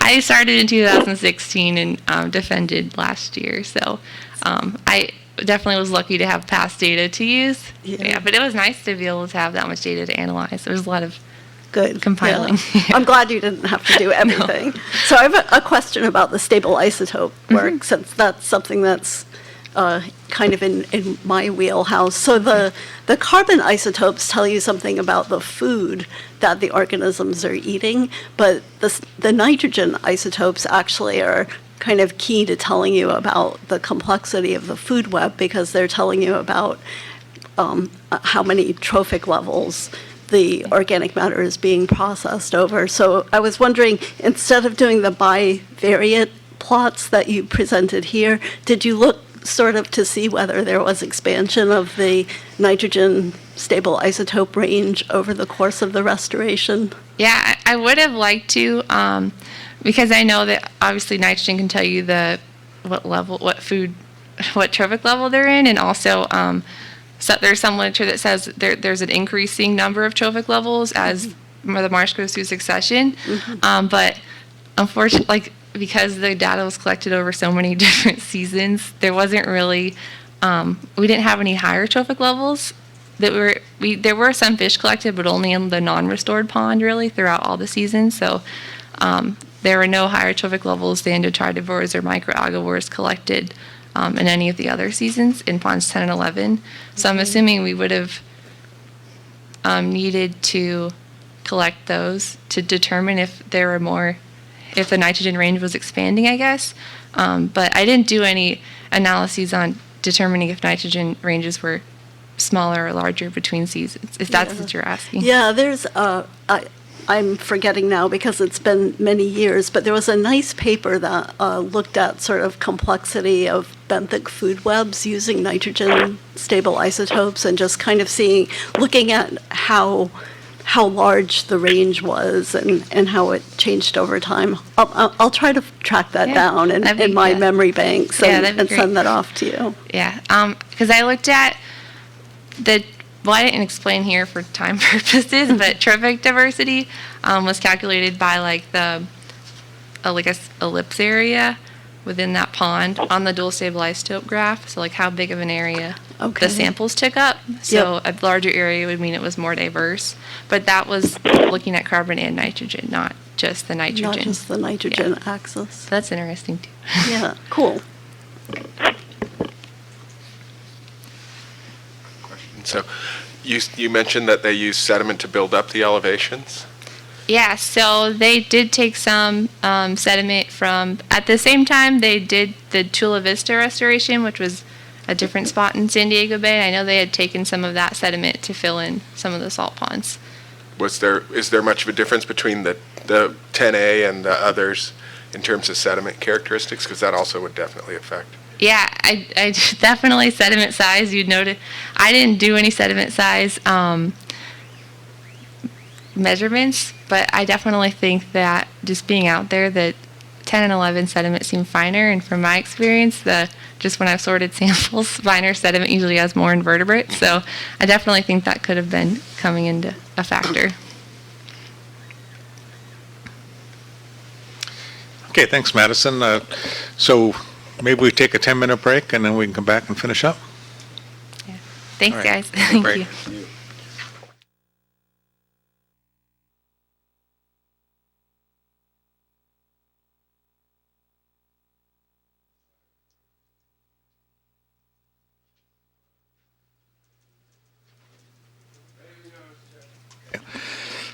All right, we'll reconvene the meeting of the Science Board and move on to the item number 10, which is an update on the ecosystems review. And I'll give a few details and turn it over to John. And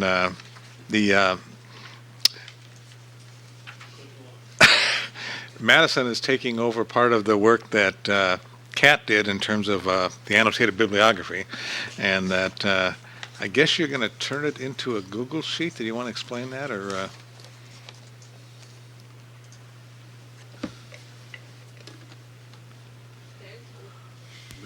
Oh.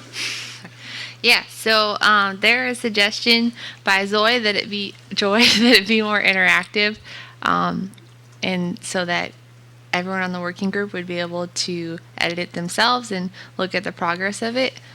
So Google Sheet would allow us to do that, where they can see what edits have been or what references have been added, and also add some themselves as it changes. And also, I've gone through. It's not online yet, but I've added some of the references from the first workshop just by going back. I wasn't there, but just by going back and looking at some of the PowerPoints, and then I'll add the references from today's workshop as well. Yeah, and if you have any references, we don't really have a criteria, I guess, yet, other than that if it relates to our prospectus, send it on to Madison, and they'll put it into part of the annotated bibliography. But of course, the bibliography on that topic is huge, and so somewhere we'll need to figure out what we're going to do with all that. The next, we've had our 3 workshops, and I guess the next part of the discussion is to try and figure out where we go next. I think John had some ideas on that, didn't you, John? I am teasing because we just had a brief meeting about it. And back to you, Steve. I think we need to, we're at a stage where we need to basically sharpen and focus our thinking. There's so much in this arena, so much literature, so many avenues that one could follow, that we have to really focus on what we can constructively deal with in a reasonable length and time. And I think we also need to be attentive to what would be useful. It would be easy to review the literature in this area and to come up with statements that would not really be very helpful. People know a lot about invasives, non-natives, and I think we need to determine what the 3 or 4 unifying themes are around what we want to structure our analysis, and then explore what would be useful to the people out there who are dealing with this, and what we view as the gaps in the science knowledge and the science infrastructure that can really help to move things forward. Is it a matter of more coordination? Well, there are a lot of coordinating bodies that have their fingers in this.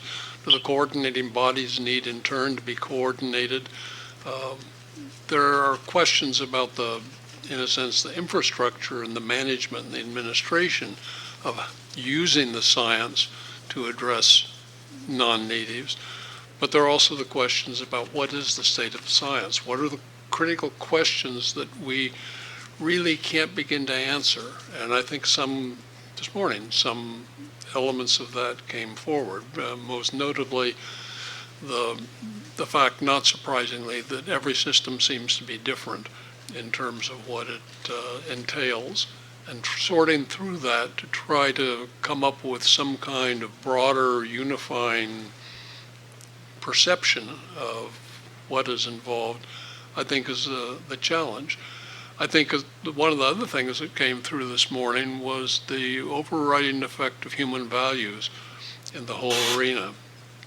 More so than perhaps some other areas of science, dealing with invasives, as the word implies, is a value-laden approach.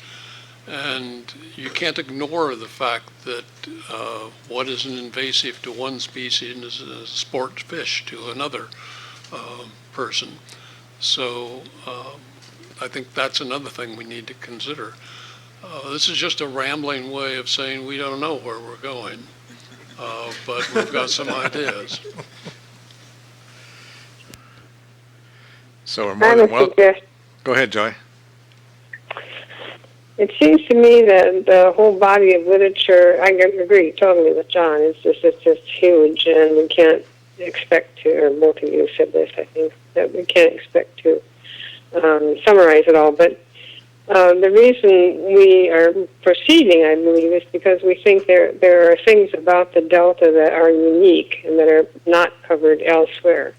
So how about if we start with the list of things about invasives and ecosystem effects that we think are unique, and where we think that we can extrapolate from the existing literature.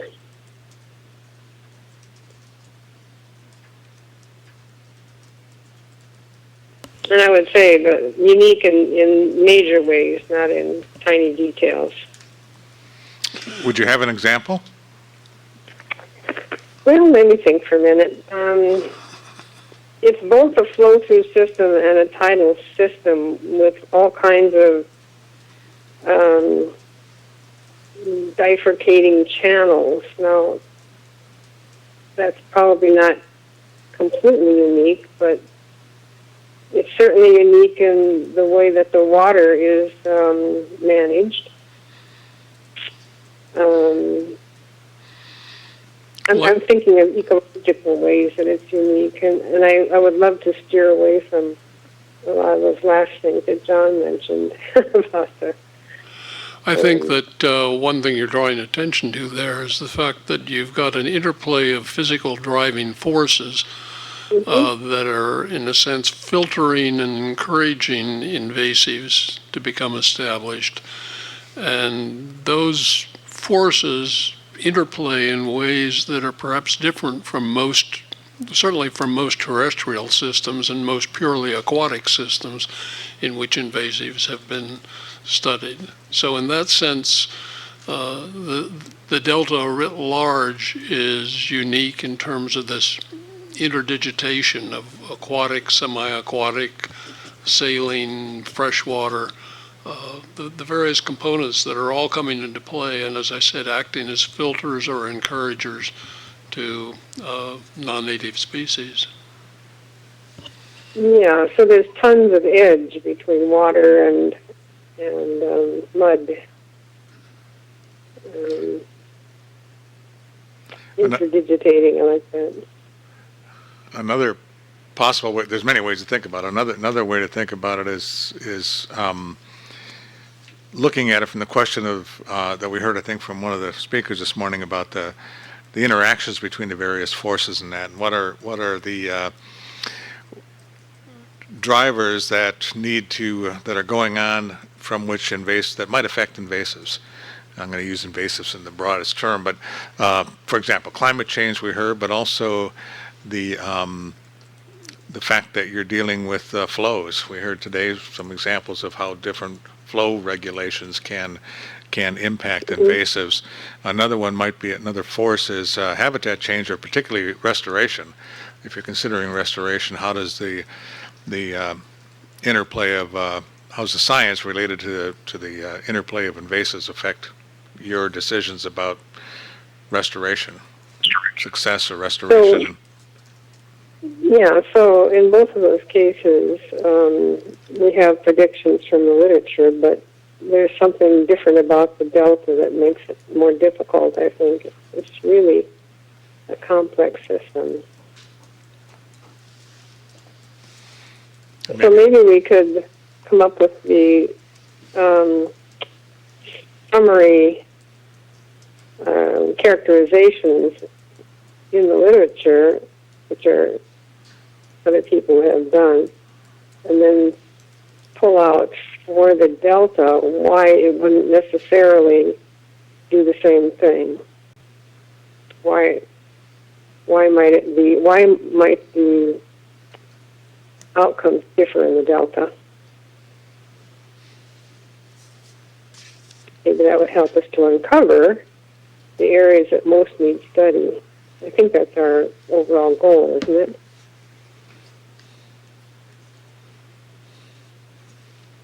Yeah.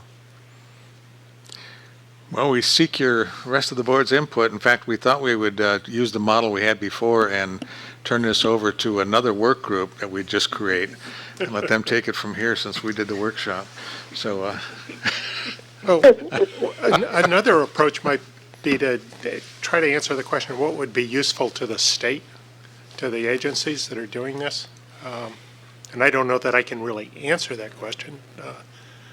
I mean, one possibility, based on what I heard, is it's a challenge knowing what's good and bad. I don't even know whether to call them invasive species anymore, since the native species seem to be in the same niche. So this good and bad thing seems to be could be a helpful thing to explore. But that's just one thought. But just asking that question, what would be useful with the current procedures they have? Amanda started with that this morning, didn't she? Be sure to state what management question you are addressing. Yeah. So you think it'd be worth, I don't want to say questionnaire because I have enough of those going around, but interviews or something like that? We kind of suggested that in our original prospectus, but in other words, to get a management view of what are the key issues, or how are you dealing with invasives in this issue, and why or why not? Yeah, I mean, they're on the front line, so. Joe, Jeff? I think it offers, since the difficulty of the problem really offers some challenges and intellectually, kind of advance this for the board. Given that you guys have experience in the biological arena, and maybe we start with the managerial kind of approach to them and ask them what are the critical issues they need, and then build up the case around it. And I think we really, you guys, have to probably do a good literature search and try to put together a kind of a coherent framework So this is a really opportunity, I think, to do this. Yes, Jay. This is a messy subject. You know, it strikes me like we can take the whole ecosystem and divide it up into three parts. Those species that we have too many of, that we want to get rid of, which we call invasives, no matter where they came from. Those that we have too few of, that we want more of, we call them endangered species. And then we have the other species we don't really care about right now. And then we can just do 3 reports instead of all of these other ones. But more seriously, it's a messy subject, and I think even if our report only just organizes the topic, it'll be very useful. Because sometimes that's the most important thing you can do, is just to lay out the issues in an organized way. And so I don't think we have to necessarily solve this problem, because I don't think we can. But to make an understandable beginning to it, I think is probably really useful. We could title it Clear Thinking About Invasives. Liz? So I was wondering, to help with the focus, maybe it would be good to center around a few case studies of invasives that are important in the Delta, or those that managers feel are the more vexing in terms of identifying solutions. So in other words, you could have sort of some broad perspectives about invasives, but having case studies or little boxes that focus on a few invasives, maybe some from the terrestrial and some from the aquatic side, and maybe a lit review of how those invasives have influenced other systems and what their likely trajectories would be in the Delta. Anyway, just like using a case study approach, I thought might help you with the focusing. Edmund? I like that, even if it doesn't lead to the whole structure of the report. It would be interesting and useful.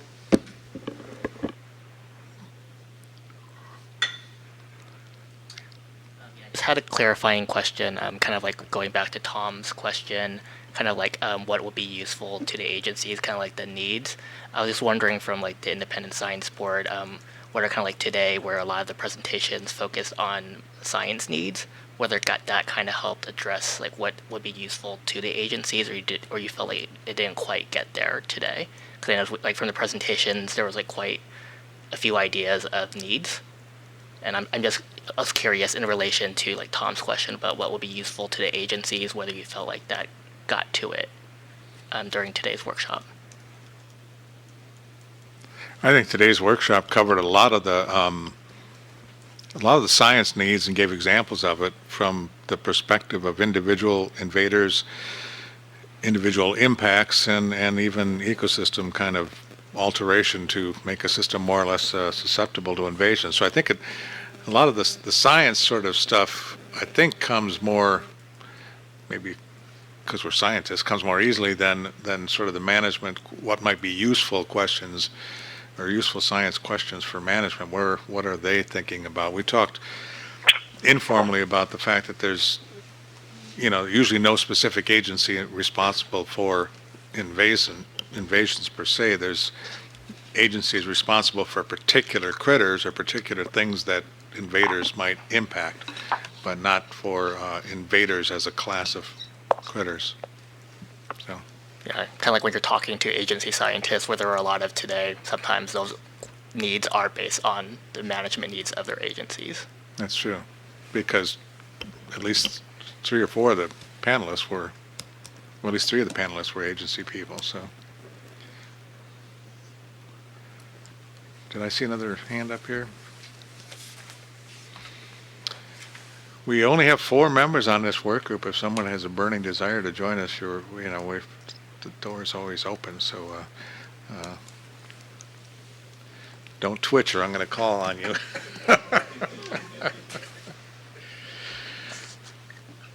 Okay, we have one public comment on this topic. Joanne Vinton? I think I may have misunderstood her public comment sheet. So I think,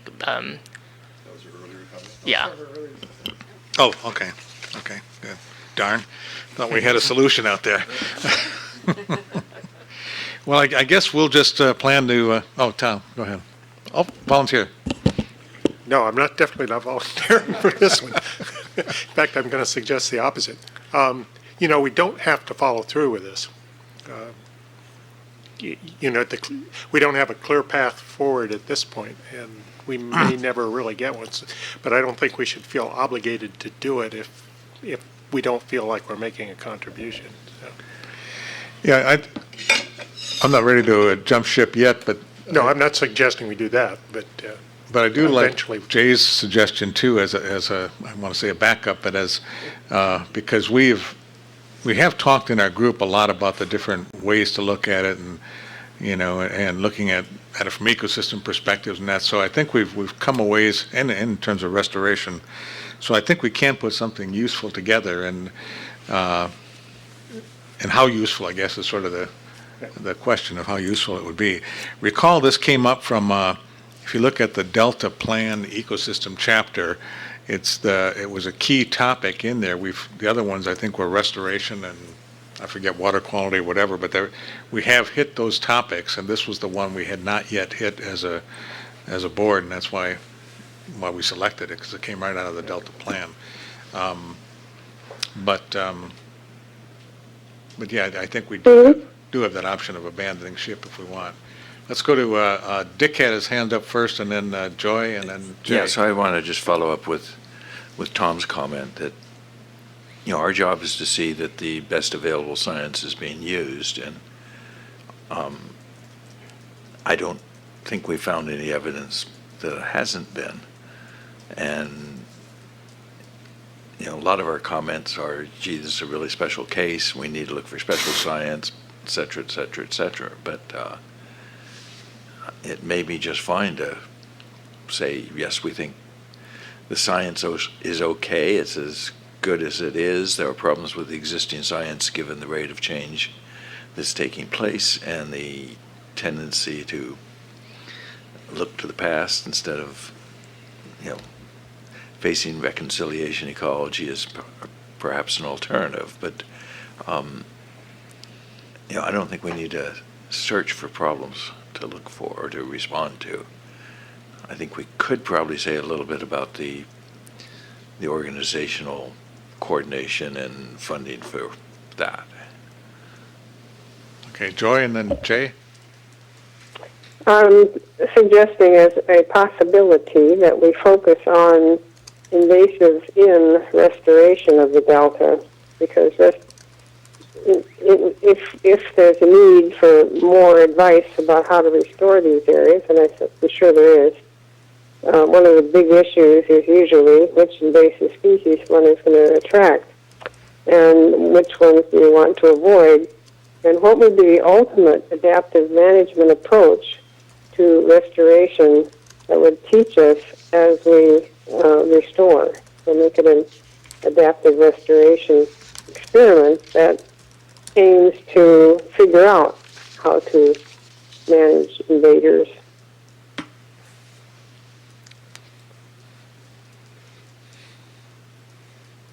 And we could even bring in adaptive management, I presume, somewhere along the line.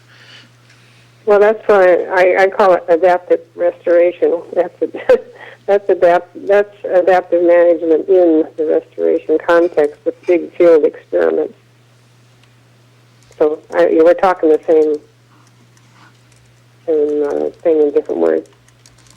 Jay? I think Tom brings up a good point that it might be that we will eventually decide that the discretion is the better part of valor and throw our hands up on this one, but I think that it is really important.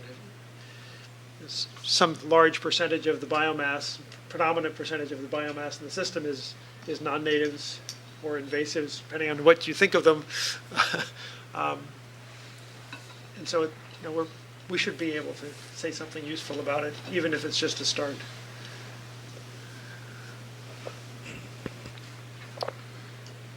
Okay, any other input for our work group?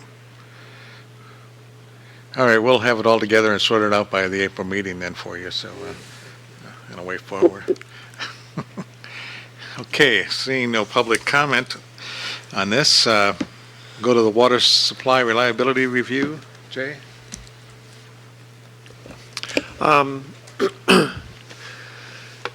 Edmund and Madison wrote up a nice overview of the workshop, and apparently we had 144 people were attending virtually, in addition to the people that were here. And it's 13 pages of notes from that. So we haven't started to really understand what all that means yet. In addition, there's about a 10-page write-up of the questionnaire so far. So about 20 people or so answered the questionnaire. 22. 22. There's a few more people that either we should ping them about answering the questionnaire or we should go interview them. I think for now what we're going to do is we're going to go look at the written documents that we have so far and come up with some ideas that we think are good hypothetical points to explore, areas to explore in our report. And then we will certainly be doing some follow-up interviews or some interviews with people, maybe 5 to 10 of those interviews, in the course of trying to figure out what we want to do. Unless we decide to throw our hands up and say, this is too complex. We'll work on invasive species instead. Nope, that was a volunteer.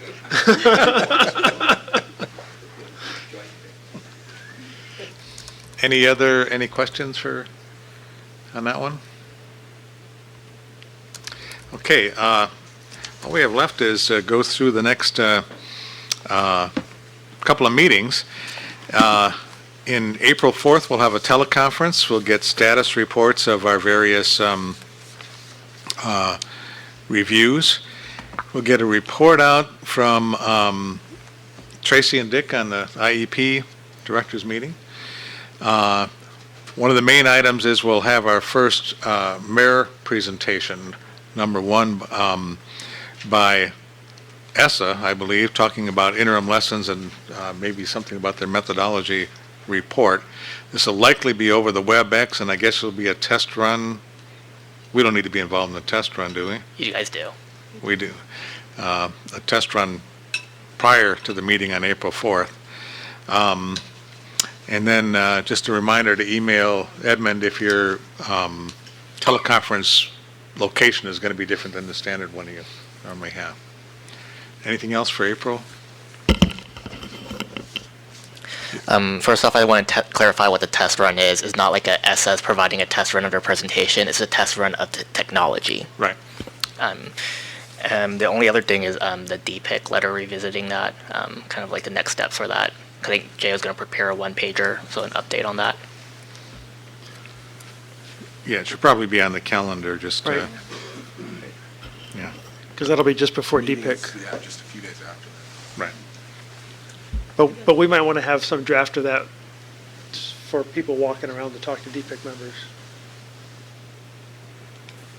Yeah, we have a work group, our 5-member work group that's been working on that, so any of that can be circled around, or Dick, if you want comments on your talk or something. Yeah, I sent a draft to the work group members, John, and I will send it to Edmund, who slipped my email.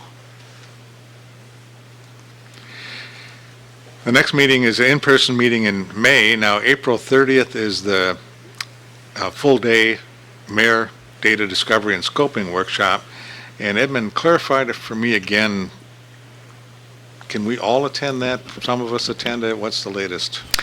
So this will not be a ISB meeting, right? But the current plan, there could still be a potential for change, is that this will be a public event. So this will present the opportunity for board members to attend if interested, but just note that we have space limitations. And if you're interested, let Edmund know, I guess. Yeah, just we can work offline if we do hit, if you're interested, but we hit capacity, we could work directly with you. Okay. And on May 1st, there's be a work group session with the with ESSA, so I think that's right now scheduled to be a 6-hour work group session from 9 to 3 for the monitoring work group. And I guess the question is if any other work groups want to meet that afternoon, May 1st, that let Edmund know.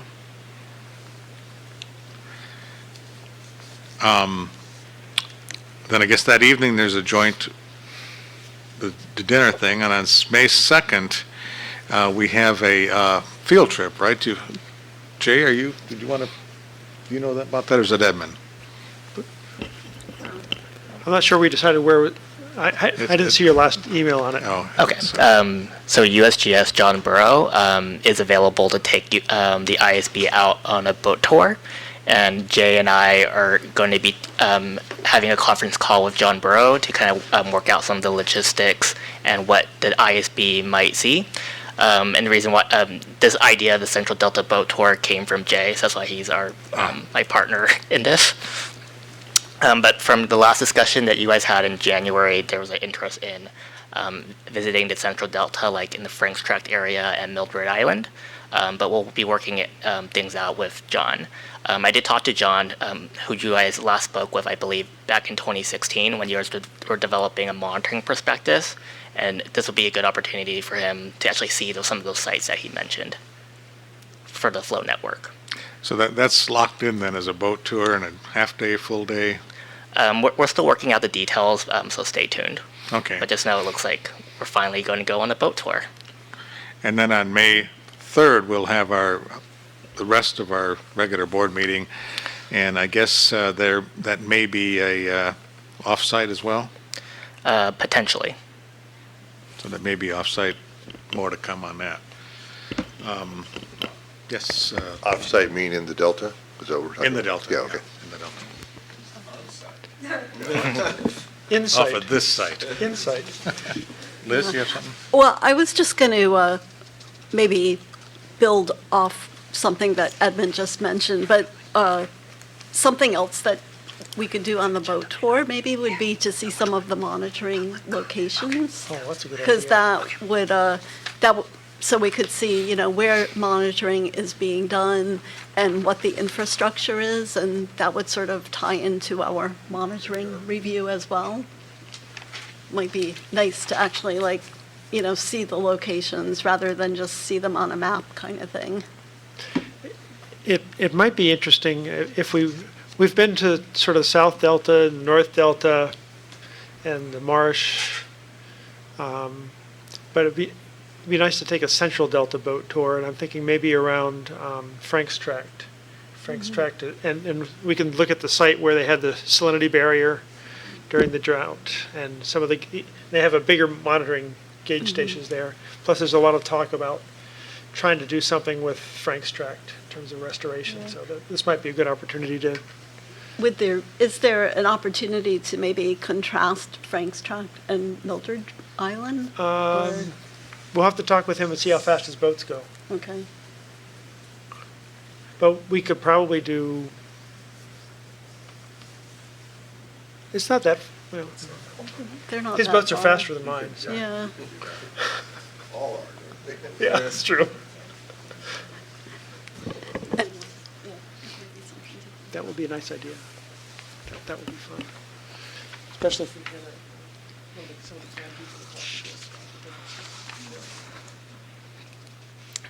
If you are thinking about going to Frank's Tract, would you be interested in hearing about the proposals for Frank's Tract restoration? We can talk to Carl Wilcox if that ends up being on the itinerary and get you that. It would be nice to have some content rather than just a fun day on the water. A fun day on the water where you learn something too.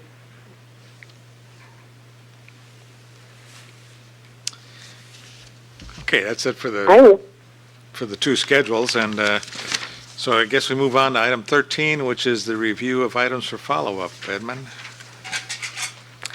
Sorry, I have a tricky mic, so I'll have to check to make sure it's turned on. Okay. All right, so for the items of follow-up, I'm going to start off with the IEP review. So today, the IEP work group got what they needed, both for the presentation to the IEP directors meeting and to rework the draft. So I'll just mention a few highlights. So let me know if I missed anything that you would like reflected on the notes. In terms of how to approach the IEP directors meeting, Tracy and Dick and Liz on the phone will provide a progress of where they are with the report, and they're going to present some high-level themes. So currently there are about 10 recommendations, and the work group has an idea of how to place those into thematic areas, and then present those to the directors. Based on the suggestion from Tom, in terms of presenting the order of the themes, start out with what you think is the most important, and just think about prioritization. This was a comment from Vince, and for the directors meeting, it may be helpful to put that presentation into the context of the DPIIC letter. And I also have that Tracy and Dick will provide one more update will provide an update at the April meeting on their presentation to the directors. In terms of the review itself, the ISB commented on the difficulty of tracking the budget for IEP, because IEP doesn't have a formal budget. They're semi-quasi or semi-formal organization, but there were comments both from Jay and Joe to have better understanding and documentation of that informal accounting that goes on. Similar to the presentation to the directors, Tom also suggested try to prioritize recommendations if possible. This was a comment from Steve, which I think was answered, and he mentioned sometimes the findings and the recommendations, it wasn't clear if they came from the surveys and the questionnaire with some level of interpretation.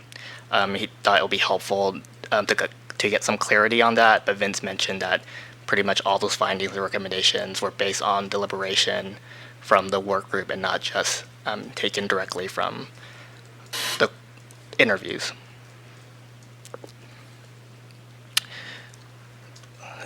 Joy had a comment about the general finding about how the decisions are not transparent, and then she recommended the need to explore that a little more through justification and documentation. And she found some contradictions with some of the findings and recommendations that were talked about today.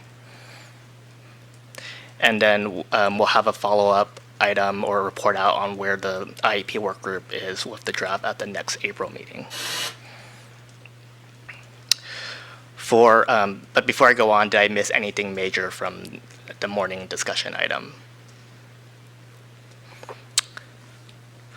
For monitoring, ESSA is working on their Task 1 report, which is a case study of lessons learned from other monitoring systems and the methodology for the Delta inventory. That should be available at the end of March, and you guys should hopefully receive a presentation in April. ESSA is also planning the data discovery workshop, and please let me know if you're interested in attending that. Probably in May, the work group and the full ISB will revisit how to approach component 2 of the monitoring enterprise review, and that is a portion of the findings and recommendations. Moving on to the council report. Today, Susan provided the vision that she has as chair, and she brought up the idea of it'll be helpful to get suggestions on how to best communicate science, and there seemed to be broad interest from the board to help with that vision.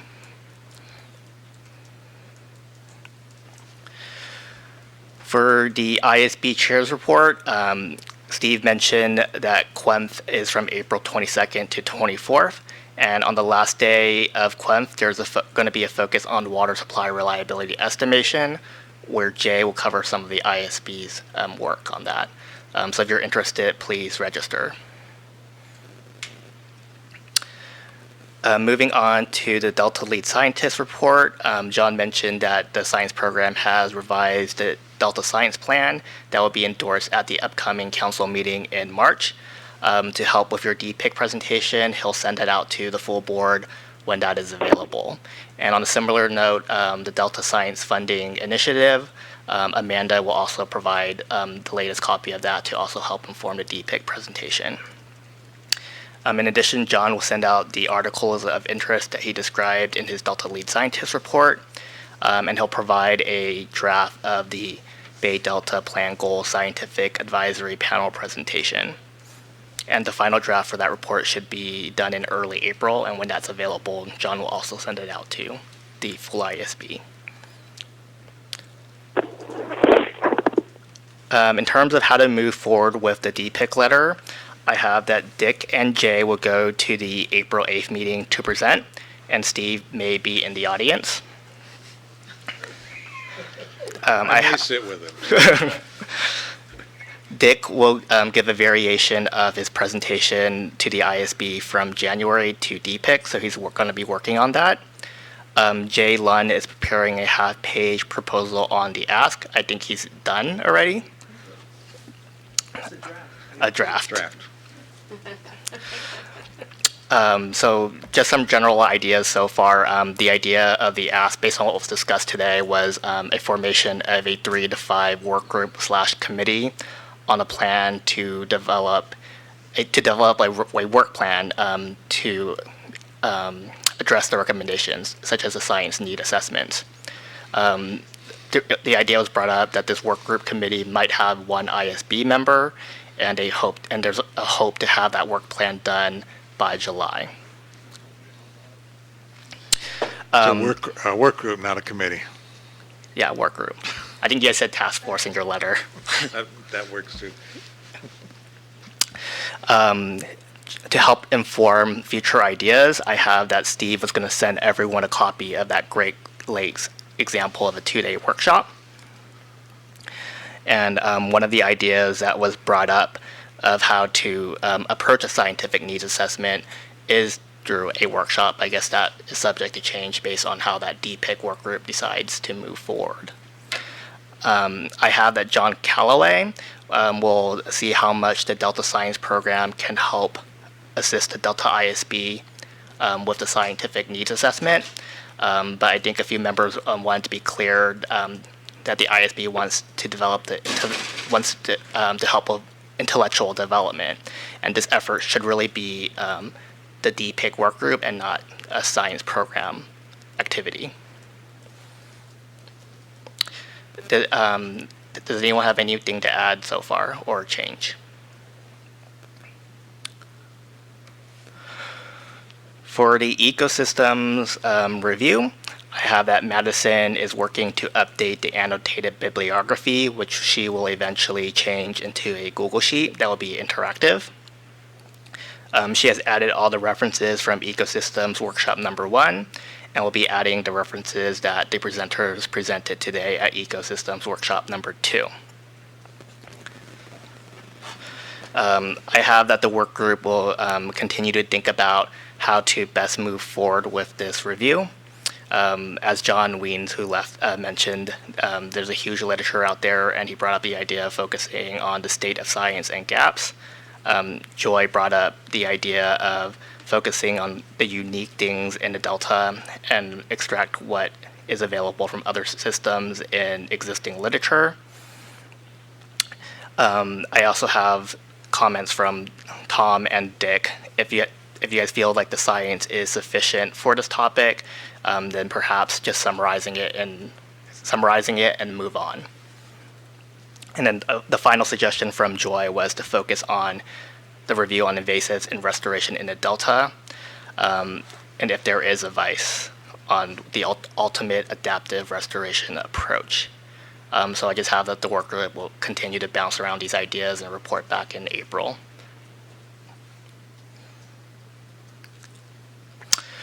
For water supply, Jay noted that he has the compiled questionnaires responses and also the workshop summary that was held in January. The work group consisting of Tom, Joe, and Jay are reviewing the materials, and then we'll discuss how to move forward, which may include interviews.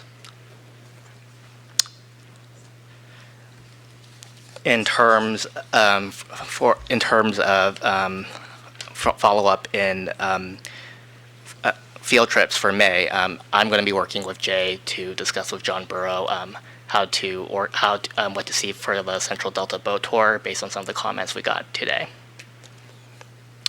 Am I missing anything? Thanks, Edmund. Terrific job as usual. One thing on the hasty draft idea for DPIIC, if people want to get comments back to me, or send them to Steve. Send them to Steve. No, don't send them to me. Send them back to you. I've already sent mine back, so. Okay. Return to sender. Address unknown. Then we can have hopefully a little better draft. Okay. So, from my understanding, I'll be sending out to individual members for comments. Right. Okay, move on to item number 14, which is public comments from items not on the agenda. And we do have one. So if you come forward and give us your full name and affiliation.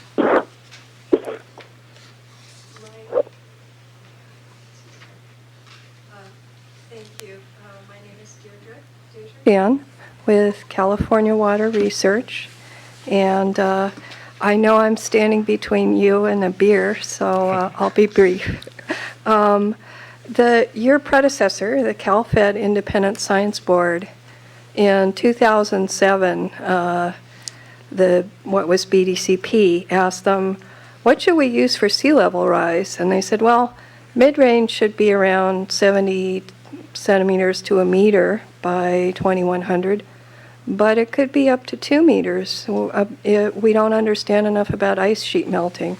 Well, over a decade later, the ice sheet melting rate has tripled, and the current high estimates are 2 meters. So you get the prize. But given that, and being a physicist, I've been eagle-eyeing the modeling that shows that the water fix intakes would stay fresh. There was a single analysis, and I've got a technical memo, which I will send you, in 2010, and had 55 inches of sea level rise and levee failure. But as I started looking closely at the grid, I'm like, but this only has levee failures in the South Delta. Oh, wait, this is for the Hayward scenario earthquake. Oh, wait, this assumes the channel geometry doesn't change with long-term levee failure. So I've got to tell you, do not assume those North Delta intakes that water will stay fresh with high sea level rise without adequate evaluation of North Delta levee failure and adequate evaluation if a channel, with long-term levee failure, the levees are going to erode and it's going to become more bay-like. And without adequate modeling, there's no guarantees. So I'm finding this kind of stunning because it's a $20 billion project, but I will get you the memo. And I'm hoping that maybe with going back and looking at the project, that can we evaluate it more adequately.